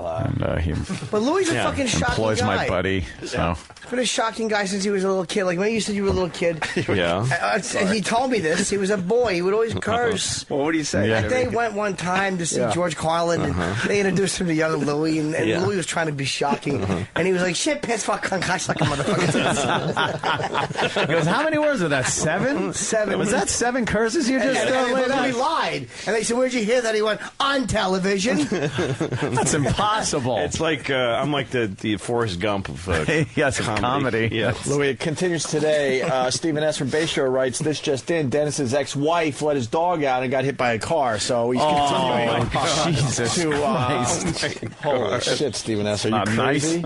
Oh, my goodness. He cried over that dog. And I just get, let's all suck Louis' dick. Oh, really? I'm all Who for said that. Let's, really? Everybody Somebody's mad Let's at do me? it. I still owe him from Lucky Louie. So let's get I'd going. be happy to suck. Yeah. God, that sounded that was gay. from Dennis L. I'm sorry. Oh. He's a little... Yeah. Hey, that's a big Like the story right criticism. there. That's a Google alert right there for yourself. I don't know. I don't like it. I don't like... the comedy bloggers are going to run with that one, my friend. sir, I don't like it. We got Dan in Iowa. Dan, how are you? Hey, Dan. I know, but Hey guys, what's going on? it's in the contract. We need one Dan Hey, caller Louie? a day. Yeah. Yes, Dan. I just read on the internet this morning, Dennis Leary's got a new TV show called Lucky Leary coming out. Oh my goodness! That fellow has got to stop. Lucky Leary. Lucky Leary. I mean, enough already. That's funny. And you know what a whore I am? I'd do it. I'd step over Lou's cardiac arrest having body and to go to the set. Sure. Ladies and gentlemen, Club Soda Kenny is hosting the worst of Opie and Anthony. Next thing titled, Dennis Leary responds to Louis C.K. Dennis is in studio and responds to Louis's comments. That's all that was written. So that's all you get. Broadcasting the worst of Opie and Anthony, hosted by Club Soda Kenny. But the book, Dennis, come on. The Why We book, Suck? baby. Why We Suck. A feel-good guide to staying fat, loud, lazy, and stupid. Yes, I'm very proud of this book. Are you over the autism controversy? Well, I have a couple things I'd like to say about that. Really? Yeah. Louis C.K. wrote that chapter. Louis like, thank you. Yeah, if there's anything else in the book you don't like, Bill Hicks wrote that. Yeah. I want to talk about Louis C.K. for a second, okay? Yeah. Then we'll get into autism. Apparently somebody has contacted Louis. Oh, he's told the story on our show. I know. And so I heard about it. I didn't hear it. Somebody contacted Eddie Brill from the Letterman show, who's an old friend of mine, contacted Louis and said, hey, Chris Phillips wrote the A-Hole song with Dennis. And actually, it was Chris's idea. He's the one who came up with the riff, and it tumbled out of our heads. And when he told Louis, Louis said, oh, my God, I should call Chris Phillips and apologize. No call to me, though. Apparently, the lines that Chris wrote in the A-Hole song are fine, but I stole all the lines I wrote from Louis C.K. Wow. So, and Louis, by the way, the money I gave you to make that movie was not guilt money. I had no idea you thought I stole your material. I actually believed in you as a filmmaker. Period. That's the end of that story. No, what movie did you give him money to? I don't even want to get into it. I gave him money to make a movie because I believed him as a filmmaker. Apparently, he said on your show that he thought it was blood guilt money. Well, yeah, okay. You know what's funny? We do our show every day, and I swear to God, I vaguely remember Louis saying that there was a problem. Well, I just with wanted to go on the record. The A-hole song with Dennis Leary, and now I got to go listen to what Louis said to bring it all together. No, you don't have to listen to it. It's whatever. All right. I just wanted to say it publicly.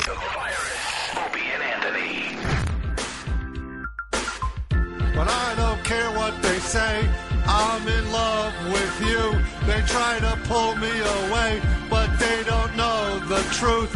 My heart's crippled by the vein that I keep on closing. You cut me open and I keep bleeding. I keep bleeding love. I keep bleeding. I keep bleeding love. Keep bleeding. I keep bleeding love. You cut me open. You cut me open. Now listen. Your attention, please. The Virus. Sirius 197, XM 202. It's the worst of Opie and Anthony. Hosted by Club Soda Kenny.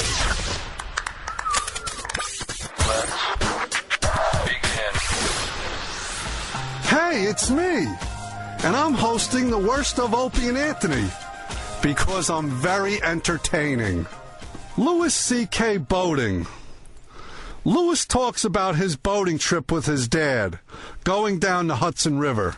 Continue talking about boat stories. Broadcasting the worst of Opie and Anthony. Hosted by Club Soda Kenny. I bought this shitty power boat in upstate New York a couple of summers ago, and it was a huge waste of money. But I bought it from this guy, and it had like the back of it was cracking.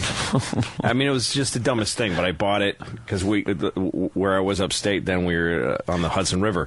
So I had this weird idea to take the boat to New York City from Hudson, New York. Hey, it's connected. 120 miles up. And I called my dad, who we don't really speak much to my dad, and I called him out of nowhere and said, "You want to take this trip with me?" So he drove, and I'm with my dad, who I don't really communicate with, and we took this trip down the Hudson River on this boat. And when we got into the mouth of the fucking Hudson here, New York Harbor, the Hudson River isn't really that bad, but there are parts around Manhattan that are fucking treacherous. By the way, I had no knowledge of boating or anything. Oh no! You don't need anything to buy a boat. You just buy it. You don't really need a license. You go to the. You have to register. You only have to go to the DMV to register the trailer that it sits on. Yeah. And when you do that, if they have one, they throw you a boating manual and say, if you could take a look at this. Yeah. So I just went out on the river, just with no fucking idea. I don't even know how much my gas tanks hold. You are fucking crazy. You're an accident waiting to happen. You don't even know where the next gas station or the fill up will be. Because I'm fine with if I run out of gas on the boat, and then someone takes it and they keep the boat. I don't care. So I stop at a gas station, I find this river community there is. It's really fascinating. I stop at a gas station, he fills me up, and I just I tell the guy, I'm going to New York City, tell me everything I need to know. So he goes, well, first of all, you're missing about 50 things that are essential. That you have to have. You're in illegal territory, and it gives me life vests. But because I'm buying shit from him, he's happy to give me information. Sure. And he explains to me that Hudson River is not a river. It's not a river at all. It's not a river with a source that's flowing to the ocean. Yeah. It's called an estuary. It's a crack it's in the affected by continent. tides. Yes, and it's basically the Atlantic Ocean sloshes up in and out of the river. And he says if you hit Manhattan at a bad time, you're going to be in the Atlantic Ocean, basically. What do you mean? You mean it's all ocean water? Great. It's ocean water sloshing in and out, and it's flowing. It's flowing now, but it's tidal. It's a tidal estuary. And so there was, because when I was it was like glass. It was beautiful where I was. Of course. And he goes, it's not going to stay like that. Try not to get there around rush hour, because also there's ferries down there that don't care. Of course. Who you are. Yeah. What you do. So that I don't listen to people. So I showed up at like 5:30 p.m. on the fucking Hudson River, and I'm going under the George Washington Bridge. I mean, it's the craziest thing I've ever done. I'm with my dad, who's 70-something. I don't even know how old he is. And my dad is trying not to show how much this is hurting his body, because I'm his son, and he's ashamed. But I'm actually like, I'm fucking shattering his skeleton. I'm fucking, like, his fucking teeth are falling out and shit. Yeah. It's just like, are you hearing that sound on the hall? That yo, man, we're hitting so hard. Bam sound. And I don't know how to ride a boat, so I don't know if you're supposed to. You probably like, didn't have it trimmed out right or anything. Nothing. Like you could trim a boat out for water where you're putting the front end down. I know a little bit about water. that, but I don't have. Did you have your trim tabs? Like I had a trimmy thing on the throttle, and I'm trying to make that hard ride, man. But I was probably riding way back, just slamming into waves so hard, and you think the hull's gonna crack? It's crazy. And then when we get further and further in, there's a point where I've got the engine running at full bore. I ain't moving. I'm just going up and down, bang, bang, because of we realized, me and we're getting soaked, and we realized that, and ferries are fucking booking past us, just crazy honking at us, not stopping. Holy nothing. Shit! And I realized that because I pictured what's the worst that happens? The boat sinks under you, and then you just tread water and you wave at the helicopter. Ferry picks you up or something, or the helicopter. I realized if this thing goes down, the waves are we're gonna just disappear into black water. There's gonna be nothing left of us. And I'm trying to get, and also I was supposed to park in New Jersey. I called ahead and rented a space on a dock in New Jersey. Yeah, and I'm slip next to Manhattan, and I can see New Jersey, but I can't move. I can't get across the river. What kind of fucking ferry. Piece of shit engine? No, and also these waves are throwing me like towards these big fucking cement walls in Manhattan. And this sounds like a old nightmare. Wooden pile. It's like the worst thing that ever happened. And my arms are aching from like trying to keep the boat in Did one you regret direction. your decision at this point? I started to regret a lot. Did you wave to New Jersey as you were heading toward the ocean? Yeah. It took us. Goodbye, Jersey. Oh my God! It took us about 4 hours to get the 120 miles from Hudson, New York to George Washington Bridge. Yeah, and from the George Washington Bridge to that big Colgate sign in New Jersey. Yeah. I think that took us like several hours. I mean, it just took all fucking day. I mean, it was the worst thing. And then other times of the day, the water's sloshing out, and that night the way I got home was fine, I went home. I did research fucking like a person. You knew the tides at that point. I sent my dad home on the train. Because I had to get the boat out of there. Shattered skeleton, broken teeth in his hand. Put about 50 years on him. Holy shit! Took a few of the last few years he had left. Oh my God! That's and I got horrible. on the boat at like 3 o'clock in the morning. I got back on the boat and it was just like a piece of glass. And I stood on the boat, just going around. It was the greatest. Then that was the greatest thing. By the Statue of Liberty, around the base under Manhattan, went up the East River. Yeah. By the by LaGuardia, by the the UN building and everything, and the prisons. And I had the greatest right in the middle of the night with a fucking I would love to do radio that, blasting, just standing on this boat, just fucking. And earlier in the day, it was just bam. Oh my God! Oh, is that fucked Was up? that the tides though, or just all the traffic, or both? Both, because the traffic stirs up. After a while, it's this cauldron. But it's the fucking sick. When high tide hits in the Atlantic, it pushes the water up the river. Yep. So the actual river's flowing down from the Hudson, but the tide is stronger, so it pushes it back. Yep. Pushing it back. Then when the tide lets go, all that fucking water that it pushed up comes rushing back in. But when you're going in when the tide's coming up and you're trying to go south down the Hudson River, fuck you. You're battling the ocean. We're the only in a tiny channel. We're the only boat going south. Heading that way, and they were probably all like, "Who is this fucking idiot?" And other boats were looking at us. I noticed it because we went under the Tappan Zee. We went under all this. Yeah. And when you're on a little boat looking up at those structures, they scare the shit out of you. Yeah, like, it makes you feel like you're standing on something too high. Like it gives you this vertigo when you're by one of those pylons that supports the Tappan Zee Bridge, and you're going by it on a little boat. It's just, you feel sick to your stomach because you're like, this is all just too huge for me. This is like Blade Runner. Like I can't hack this. Wait, what kind of, was it like a little motorboat? It was like a it was smaller than that shit that's upside down in Florida right now. Well, that's a 20-footer that we're looking at on TV. It was, I don't know how many feet it was, had There's four seats, front and back, maybe, or a little tiny fake cuddy cabin. Can I solve this mystery for everybody? The NFL player thing. It's so obvious what happened because the guy they rescued was sitting on top of the thing, holding on to the anchor. Yeah. When this fucking thing flipped over, it was every man for themselves, and it's like, fuck you. I know we're all friends, but now it's like whoever the strongest guy is going to survive because there was only one slot to hang on, and it was the position that guy took. He was Kate Winslet while Leo froze in the water. Slipped under the surface. I would bet money there was some kind of struggle, and this guy won over the other three because they all went into panic mode. Because if you look at the boat, there's nowhere else to hold on to. Yeah. That's possible.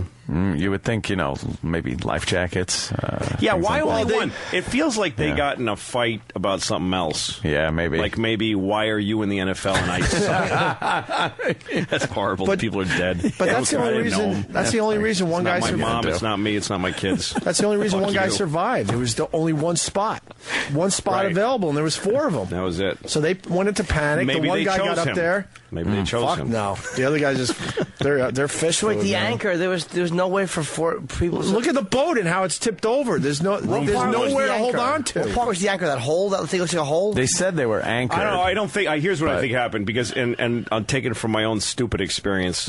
The thing you don't realize till you're out there, like in any kind of bad waters, you picture shit from a movie. Yeah. You picture shit going down and that you just step off the boat while it's sinking, and then that you and your friends tread water and talk about it for a while. Yeah. And that one by one you try to help each other, and whatever a shark comes and eats one. That there's this whole thing where the humans survive. But when a boat goes down, it takes fucking a nanosecond for your dumb little lungs to fill with water, and you're just dead. Sink. You're gone. The other three guys. You're being picked at by little fish as you're going down to the bottom. It's really quickly. Yeah. That's it. They're just that lifeless fucking dull eyeball is just being plucked away. Oh God! It's just weird that one survivor had a nice seat on top of the boat. Well, he was lucky. He was lucky, or he had better reflexes because that shit happens really when a boat capsizes in bad water. There's just everybody dies. Yeah, it's not a slow. Hey, I think we're rolling over. Yeah. This boat's rolling. Hey, what day? We're underwater. Oh, that's not oxygen. Whoops. Dead. I'm dead now. But your boat story rules. I always wanted to go up and down that Hudson River too. Now I learned a lot today from you. Oh, it was well worth it. I have to study some shit before I do it. Well, because I learned when I went up to Hudson to get this house that now belongs to my ex-wife. We went. we found this town called Hudson in New York. That's this really.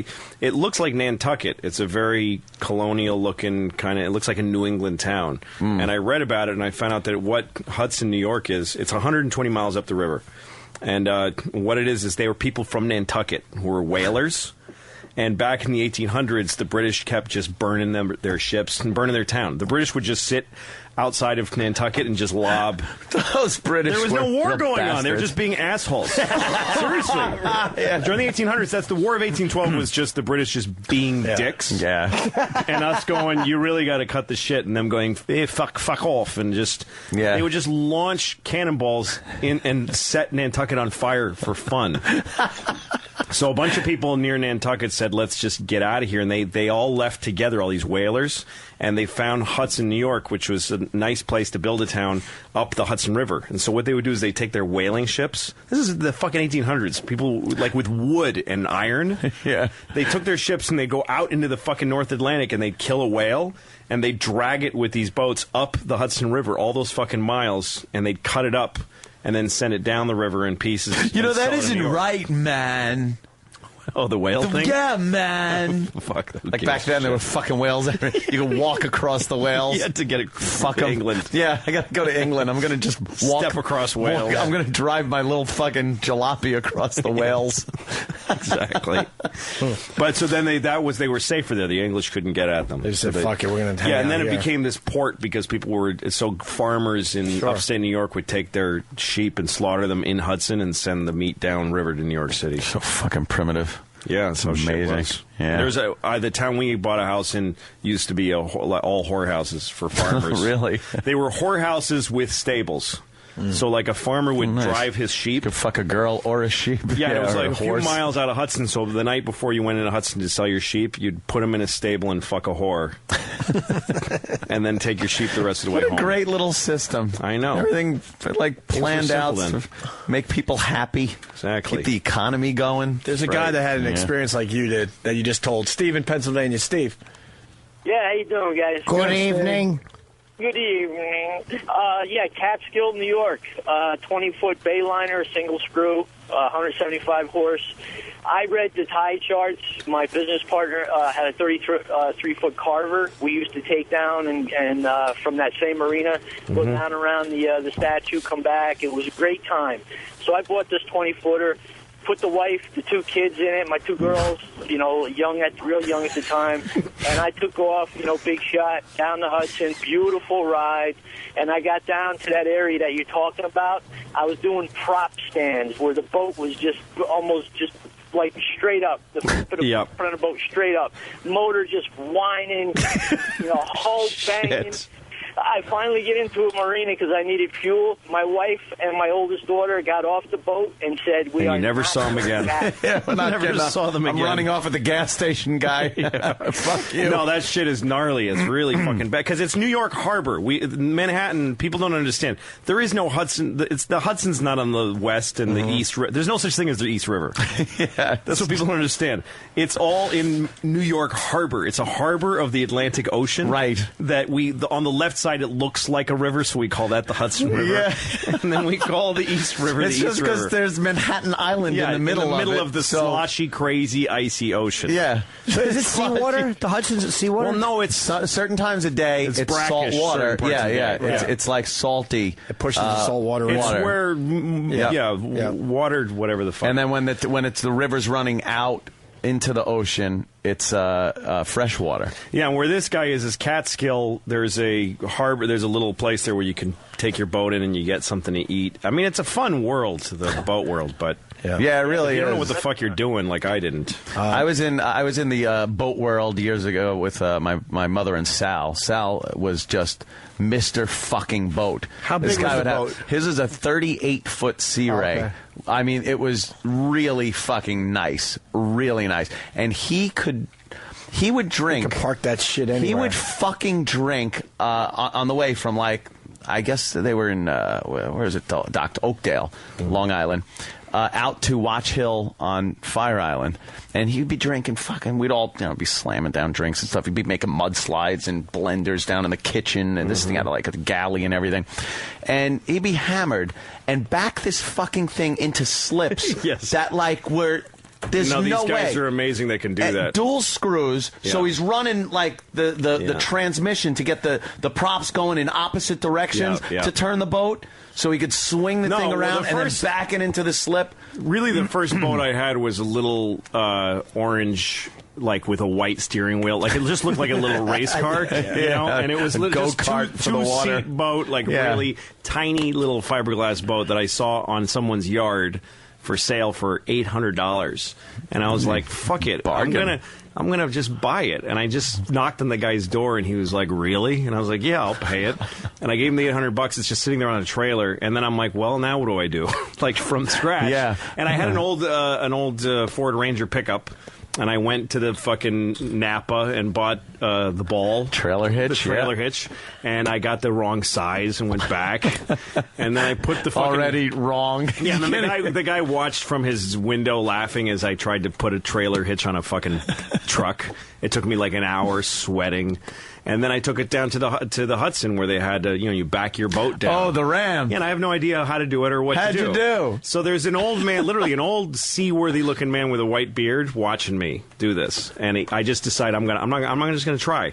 So I just it takes me hours to line it up because when you're backing something with a trailer, it jackknifes on it's you, and backwards. All of your instincts are Let wrong. me tell you, I had a jet ski and I had the same problem until somebody told me, put your hand on the bottom of the steering wheel, and wherever you want the back end of the trailer That's to go, genius. your hand. Let your hand go that way. So instead Nobody of trying to told me think that. right, left, I want the trailer to go this way. Yeah. I move my hand that way. That's really and if it's on the smart. bottom of the steering wheel, and then I got to the point where I could do it with my eyes closed after a while. Well, but I backed it down, and first I also time, oof. the boat is strapped hard to a trailer.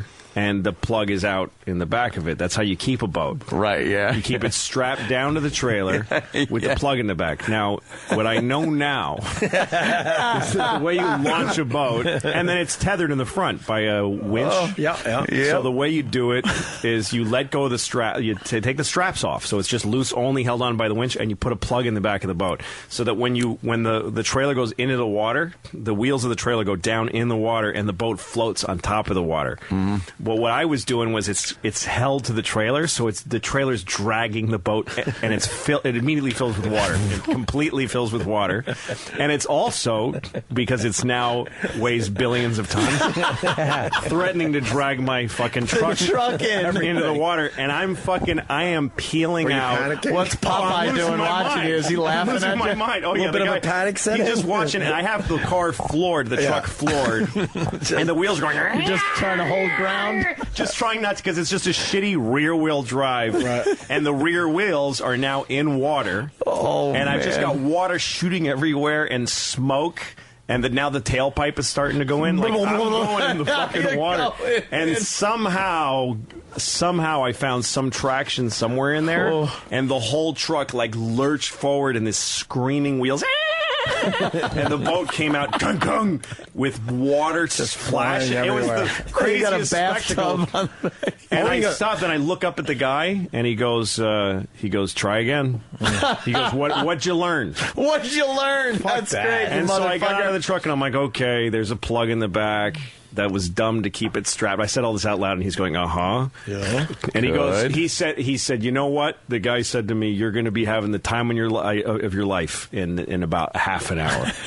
And I waited for the boat to empty out, put the plug in, and if he was right, in half an hour I was on the fucking river.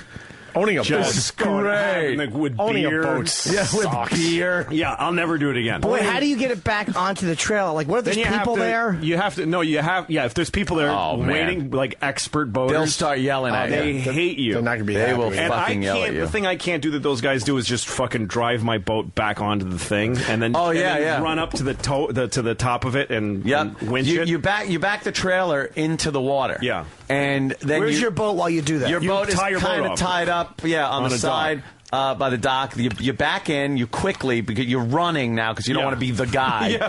You get in your boat, you fucking give it a little juice, and up onto the trailer that's kind of halfway submerged. Yeah. I don't have the skills, so I would use the ropes of the boat. You got to cut back. And pull it onto the trailer. And sometimes, like, we're using block and tackle. Yes, exactly. And I'm trying to, and my feet are now in water, getting cut on the bottom of the fucking river. Yeah, really smooth by the ramps. Yeah, where people throw their beer cans and bottles. And I've gotten, my fingers are bleeding, and I'm grunting, and there's a guy standing on his boat with his hands on his hips. Like, fucking hating me. All right, come on. I used to wait for can't back it up guy. They were the worst, because you knew it wasn't going to get any faster once it got into the water. No. And it's like, you could see him trying to figure out, if the back of my truck is going left, the trailer's going right.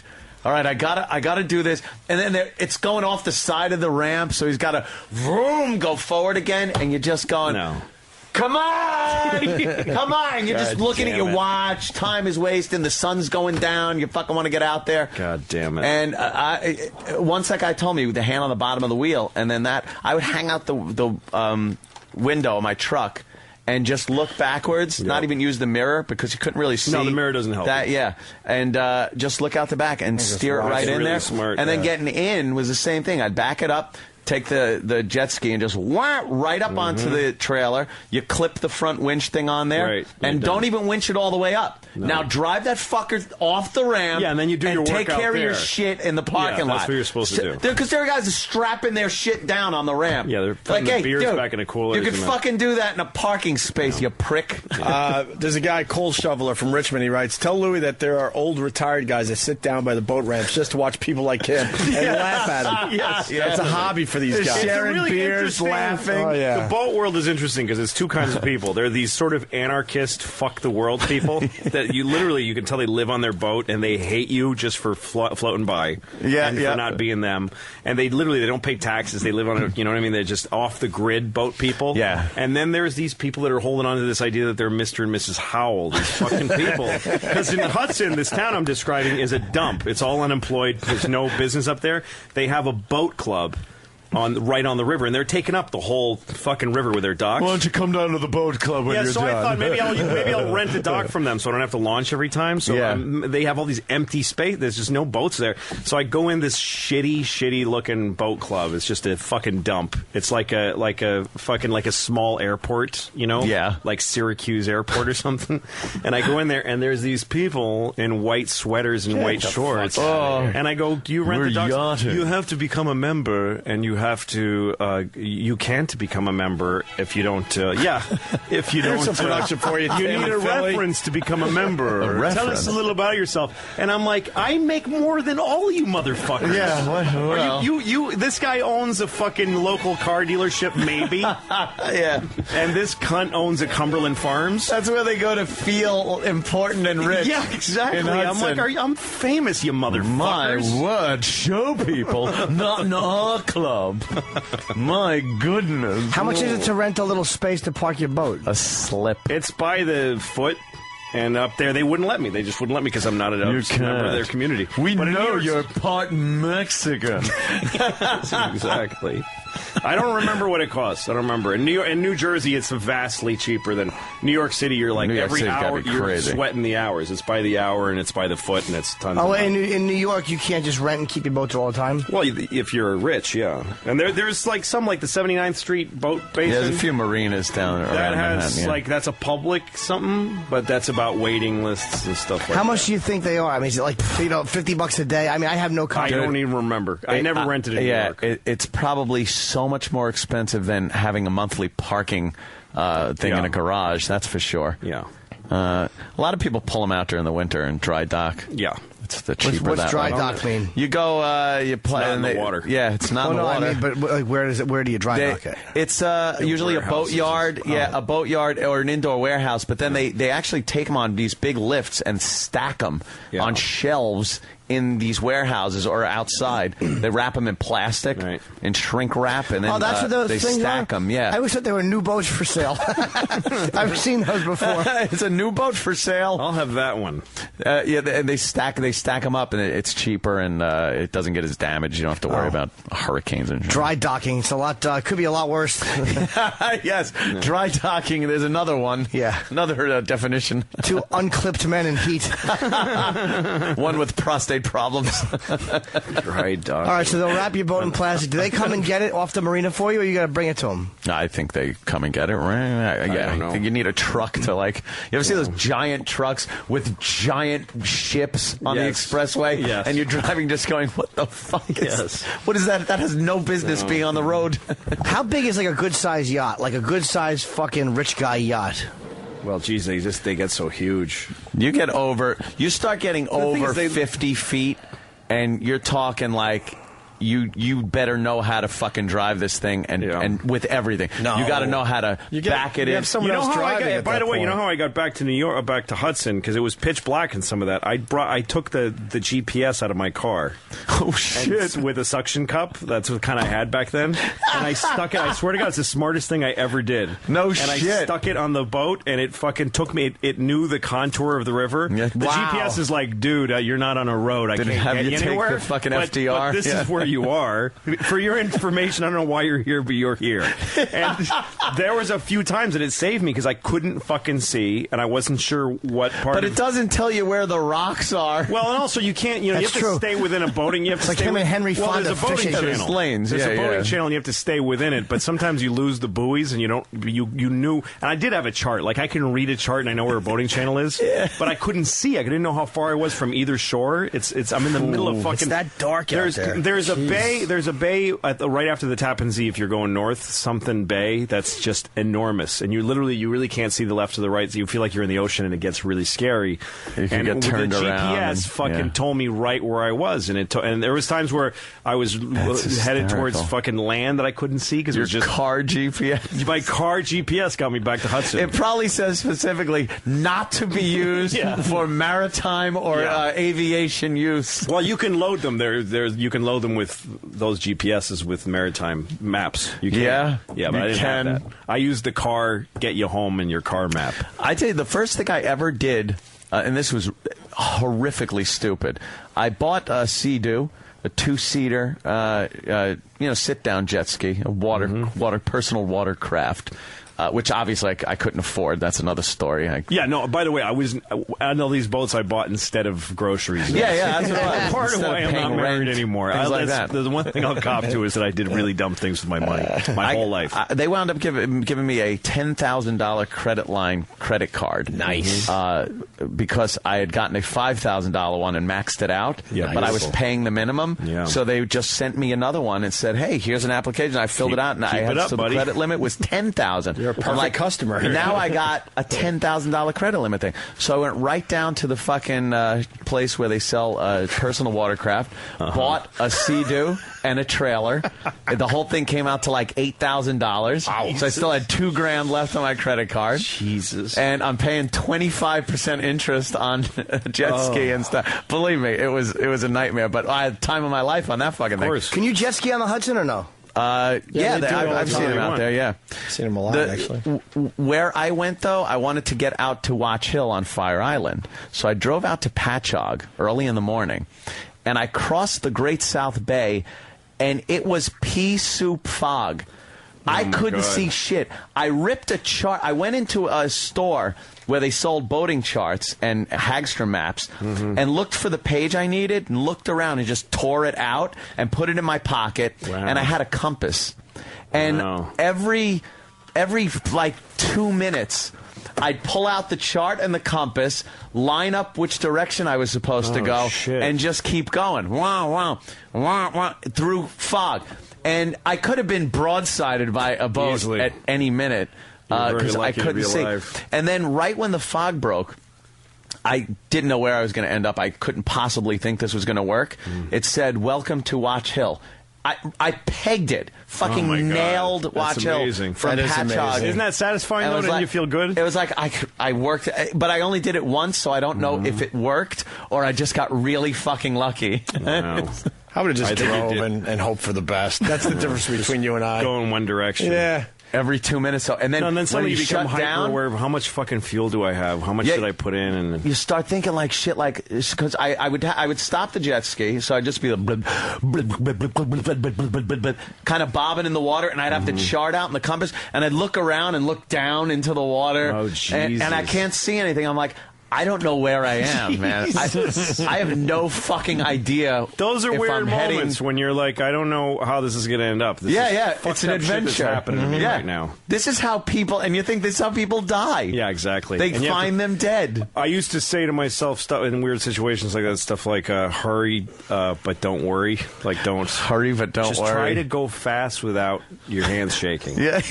If you can. I was in Antigua once doing a show in Antigua. Great. And I took a jet ski, and I said, how far out can I go? It's kind of a big jet ski. And this bored woman said, you have to stay between these two buoys. But she didn't say how far out I could go. Yeah. So I just kept going out further and further and further away till, like, the land is like a little brown strip behind me. Shit. And I don't know nothing about water, so this is before I had boats or anything. And I'm starting to go up these gentle rises and then down in these valleys. And I'm not really aware of how that they're getting bigger. Holy shit. And I don't know how ocean. I'm in the Caribbean Sea. You're in the fucking ocean, dude. Which makes it harder to see the land now. Yes. And now, so then at one point, the last one I remember seeing was that perfect storm wave. I went down. Yeah, it was like that I was going down into this valley of water, and I look, and all around me is blue water. I'm going to look up, and I just see blue water, just really gentle. It's being very. It was tricking you. Fucking it with was me. tricking and you. Then it was calling you. Then I'm climbing one, and I'm going a little bit fucking vertical. and I don't know what this is, and then I go over the top and just fall. Yeah. Me and the jet ski just fall in two different people. Holy and shit! Hit really hard, and then it all swallows me up. And I'm fucking in huge stinging pain. My elbow, like I fucking injured it, like I just couldn't. And then I come up, and the jet ski's in 3 pieces. Oh fuck! What did you do? 3 pieces. The seat, the body is bobbing around. The seat is somewhere over there, and then the handlebars, which have foam rubber on them, are going up and down like they're about to sink. And I look, and now that my eyes are 2 inches above the water, I can't see. I can't see land, nothing. Holy shit. And I'm thinking, what, sharks? I don't know what this is. Of course. And then I realized I'm really fucked. And I had the thing around my wrist that pulled the key little out. lanyard, that stops the jet ski. Thank God that held, and I held it. I was like, my fingers hurt for how hard I was holding the keys because it was like life. And I swam to the seat. I just had like Bob in there. I'm like, Don't tell me you put this fucker back together. I need a plan. So I swam for the handlebars first. You need that more than the seat. They're really heavy because they're underwater. I'm trying to hold them above the water so they don't weight, so that they're hard. I'm dragging them through water, and then I swam to the seat, I think, and then I got to the thing itself. You were able to put the whole thing back together? I threw the seat back up, and I sat up there. Now I'm just sitting. And I'm still going up and down and up and down. It's hard, too. When that thing's not running, it's very hard to keep it level. Yeah, the momentum It's like a keeps you going bicycle. straight. Yeah, it's like a bicycle. If you're not moving on a jet ski or a personal watercraft, the thing just wants to tip over and throw you off. But somehow I put the handle. I jiggered the handlebars in there. Oh, please! It's a nice show up until now. Wait, all right. So you didn't need a screwdriver or anything, right? No. There's a gentleman going by on a boat, and I jiggered. Never mind. Yeah. There's no way you got this thing started again. I put it together and put the thing back on the key, the kill switch, and I took a fucking breath. And I hit that ignition.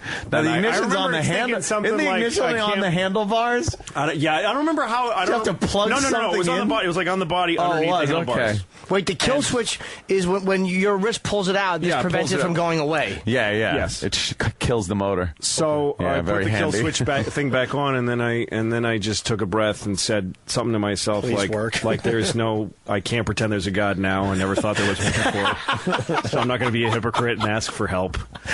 I just fucking hope this shit starts. And I'm at this. I think I might be dying today. And I started it, and it started. And I just carefully went. And I went up. It was kind of gnarly. Because now you got to go back up one of the waves, right? It wasn't as bad going. I must have hit some like weird a rogue wave because it wasn't as bad once I fell off the thing, and it wasn't as bad going back. It was one of those. My head was fucking burning, and I was also just getting sunburned by the second. Let me tell you something. When I came back, the woman's waiting for me, equally bored, and I didn't say nothing. I just fucking parked it and said, "Got my little license back." It's all broken. So, thank you. Jesus, you didn't even tell her. I didn't tell her. People saying you should be dead. It's easier on a jet ski to hit a wave head on. Right. Where the direction of the wave is coming at you. It's easier to go that way than to go with the wave. With the wave, you will fall off the other side of it. When you're going over a wave and it's coming at you, you jump it. And you kind of have a landing ramp behind the wave where the wave then tapers into water. That's what you're supposed to do. So when you go with the wave, that's when I noticed you fucking, especially if you're going real fast, holy shit, you fall. Wham! I've jarred my back really where I felt like I was 2 inches shorter when you hit. By the way, the boat I took to New York, the thing I found out later again, and all in retrospect, is that boat has a cathedral hull, which means it's a flat, weird. It's not a nice V hull. It's not a V that's cutting through waves. It's this thing that's just pounding, just slapping. It's like a hand. It's made for a hand is just slapping. It's waves. made as a river boat. Yes, where it's a flat boat. bottom. Yeah, yes. a boat that's going to go through some waves. You want a V hull on it. Nice. Or the opposite of the kind of boat I wanted. Yeah. You had it would have been better to capsize your boat and ride on the bottom of it than to kill my father the way I did. So poor dad. Is a jet ski like you? So you should get one basically if you have like a big pool and just zip around on the nice still water. Yeah. Vroom. Ladies and gentlemen, Club Soda Kenny is hosting the worst of Opie and Anthony. Okay, I was just requested by E-Rock to do another one of those because he's producing this. And the person called D-Boy is the technical guy behind this, who's having a problem with me not using the windscreen. Because I can pop peas like nobody can. You're listening to the worst of Opie and Anthony.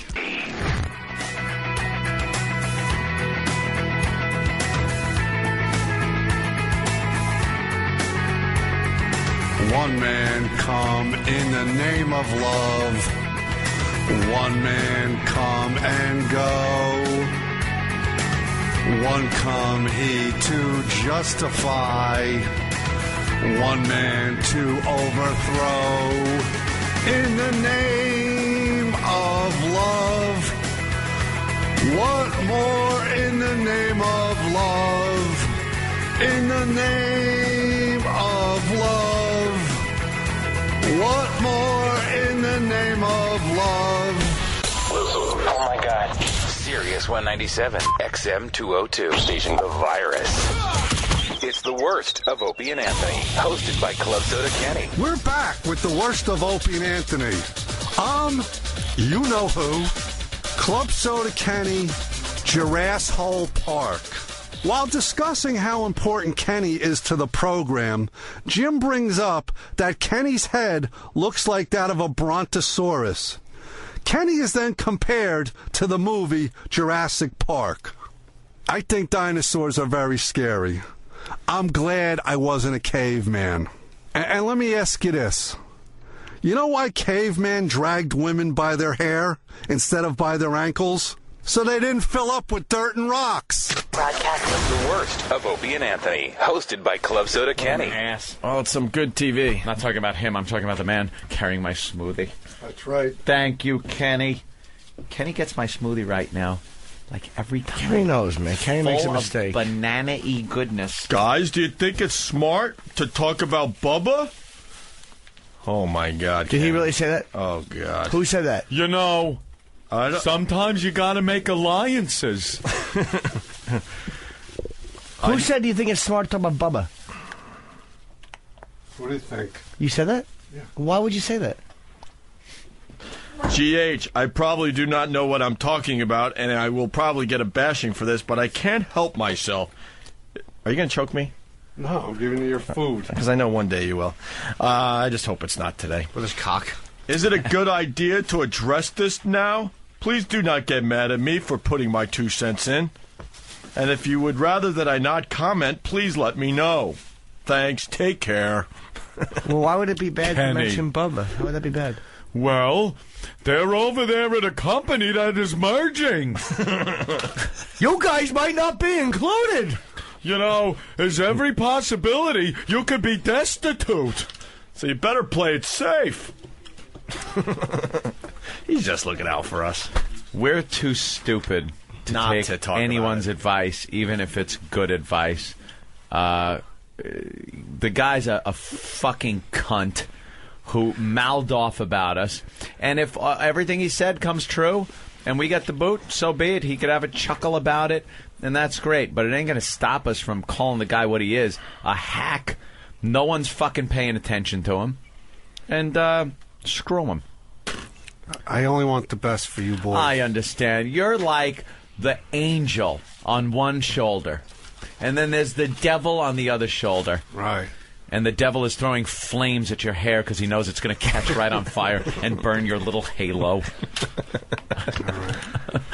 All right. I got another mission to attend to. What's your mission? I have to take care of something. Yeah. Guarding Tess. What are you going to do? He's got to go walk the perimeter. Now, somebody needs something attended to. Secured? No. I gotta get something fixed. Fixed? Yeah. You getting a chin implant? Yeah. I wish. Sorry. Vasectomy. That's kind of like No, fixed. that don't work either. No need to waste money. What do you hate on your body? Everything. Oh. No, come on. What's the one thing you hate the most? Look at my Small cock. profile. I got a half moon profile, big nose, no chin. Yeah. Very little head because I got very small brains in them. Oh, God. Even when he said it, he sold it. It's a cute head, though, when it cocks back when he's sleeping. That head just leans back. Oh, on I top know. But right where it's supposed to have a little more mass, it just doesn't. No, it just Anyone tapers. else notice that? Like a brontosaurus head. That's why Kenny never eats lunch with us, because he's always out, like, finding a tree and just handlessly enjoying some leaves. GH, I'm gonna be late. I'm stuck in a tar pit. Or I'm extinct. Well, yeah, that would be the early stage of being extinct. He doesn't like Travis. He looks like a little velociraptor. I'm scared of him. I'm a mere vegetarian. When all these other dinosaurs are carnivorous. They use meat for food. I could be eaten. Dinosaur. Your asshole park. That's where Kenny is.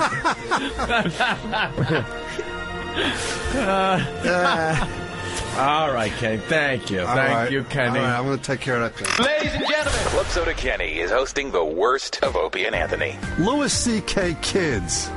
Rich Voss in studio. Louis talks about his kids and how hard it is raising them. They talk about stupid kid voice parents do to their kids. I personally love to talk baby talk.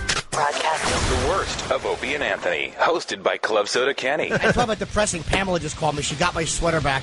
The rich sweater from Lucky Louie had been sold off. Right. They sell your assets immediately. It's like a divorce. Yeah, no, we had to get all our clothes. Yeah. And Pamela bought my sweater and got my sweater for me, so right. I can wear that like when prostitutes come over. I can hope they recognize me. I can go, huh? Because I'm nude in my sweater. Remember? What do they do with it? They just sell it to like people who will use it for whatever. Like homeless?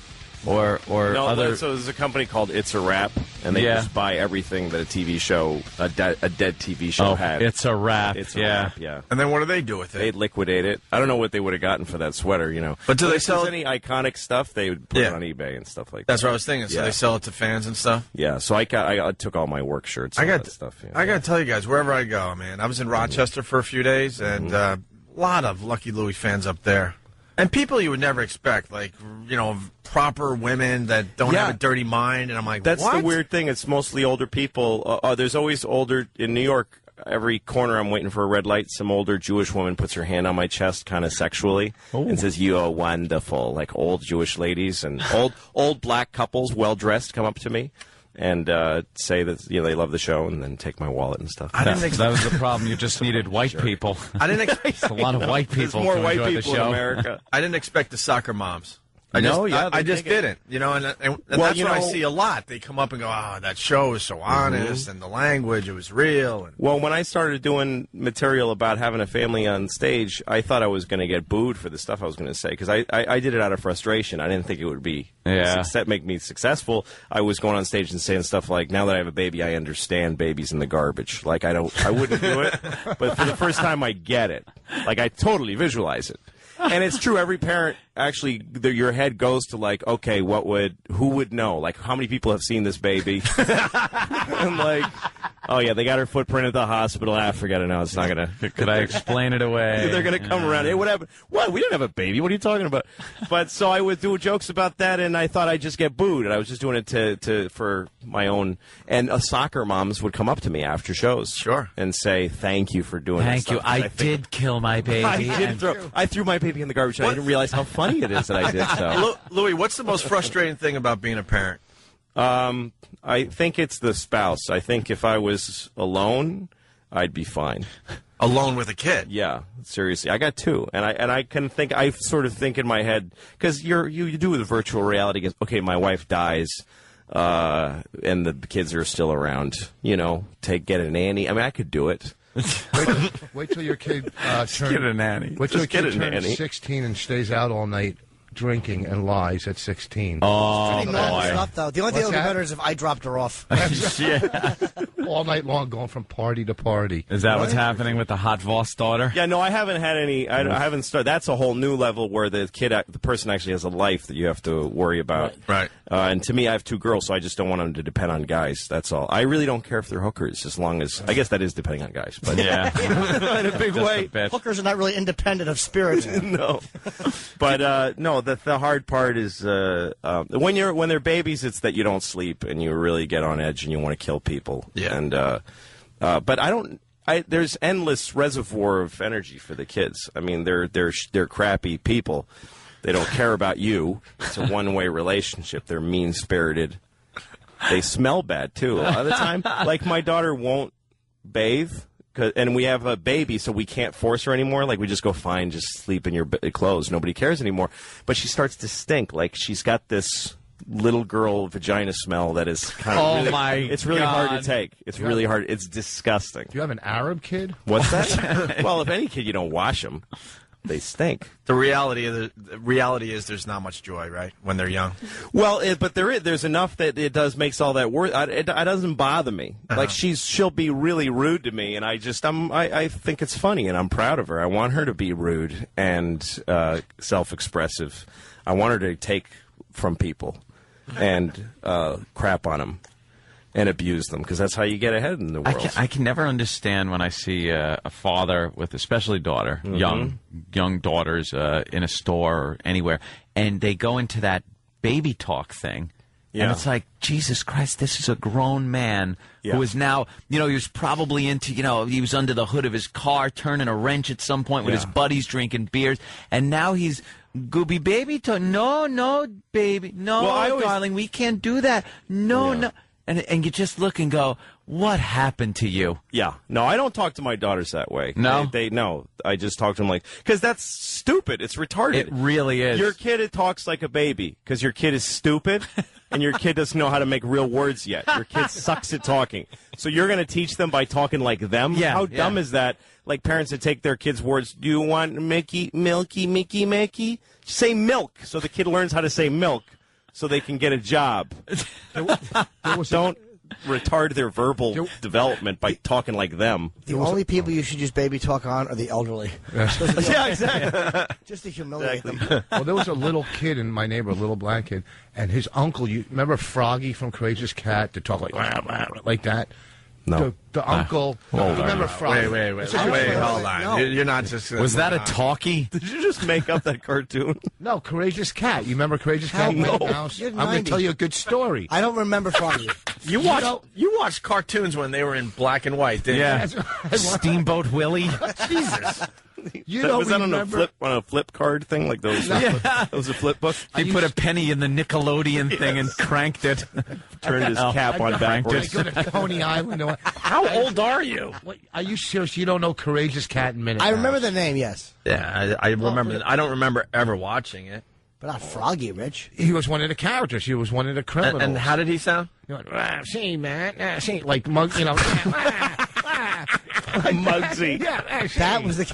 Oh my God! If I close my eyes, Froggy. Froggy, he'd have a cigar in his mouth, little cigar. I think Pixar is doing a Froggy movie. Yeah, he's such a popular character. Why am I being attacked from a show I watch? I'll tell you why you're being attacked. Tell Louis what that event in New Orleans is.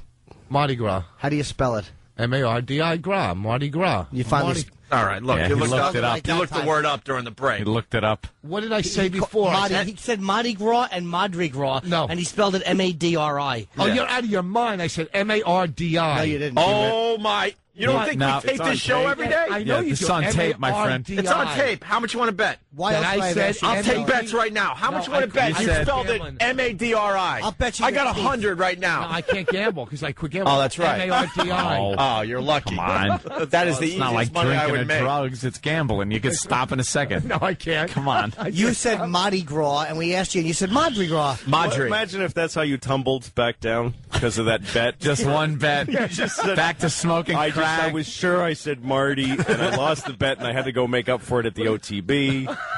And Bonnie left me 3 months later. It would take a week for Voss to be on his knees pleasuring someone for a vial.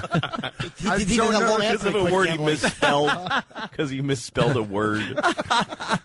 People are saying here it's the Frog You tool. Froggy was from our gang. A frog or froggy, whatever. If you talk to him, Frog You tool. Well, if you talk to him in past tense, it was All froggy. right, so let's get to your story. Well, it doesn't matter. This is now. how old this cartoon was. The character was just called the Frog. The first frog ever on a cartoon. It wasn't Kermit the Frog or Froggy. No. Just the Frog. The Frog, and people were fascinated by it back frog then. who speaks. It's a frog? How do they do it? All right, so what happened with the frog? We're talking about kids and how you talk, baby talk. And it's not a good... The kid, the uncle... As the Doughboys were headed to Europe, Froggy makes the movie screen. Yeah, see? The uncle would talk to the kid in that voice, a little kid. And the kid grew up, he would talk regular and then break into that voice. Like Froggy. Yeah, but not know it. So that's how he really talked. He would go from talking like a real person into Jesus, Froggy. God, please let this story have an ending. Please, I'm praying. Please, God, let it have some kind of ending, see? Courageous cat. Hop. Hop. And then this kid grew up and he bought a club in Philly called Helium. No, I don't know. All right.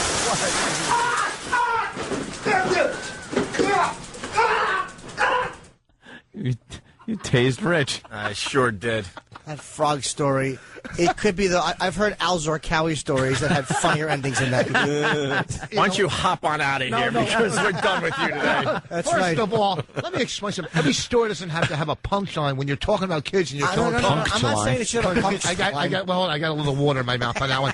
Okay, let's come after me. Take your You're lily pad and get the hell out of here. We're done with you. I'm not saying it should have a punchline. I don't mean it. Okay. I just meant it was just kind of meandering, and it went from into boof. Why don't you go play Frogger in traffic? How many frog jokes can we get out? Plenty. I don't know. A boss, see? Hey, Kenny, if Rich is hungry, get him some flies. Frog. All right. That's a terrific story. Thanks. Frog was a queer. Let's say hi to Rich. He has an apology for Louis C.K. Rich Voss. Rich in New apology Hampshire. for everybody. He's an apology for XM Canada. And go ahead, Rich. Outside a toilet store with a mouthful of pollywogs.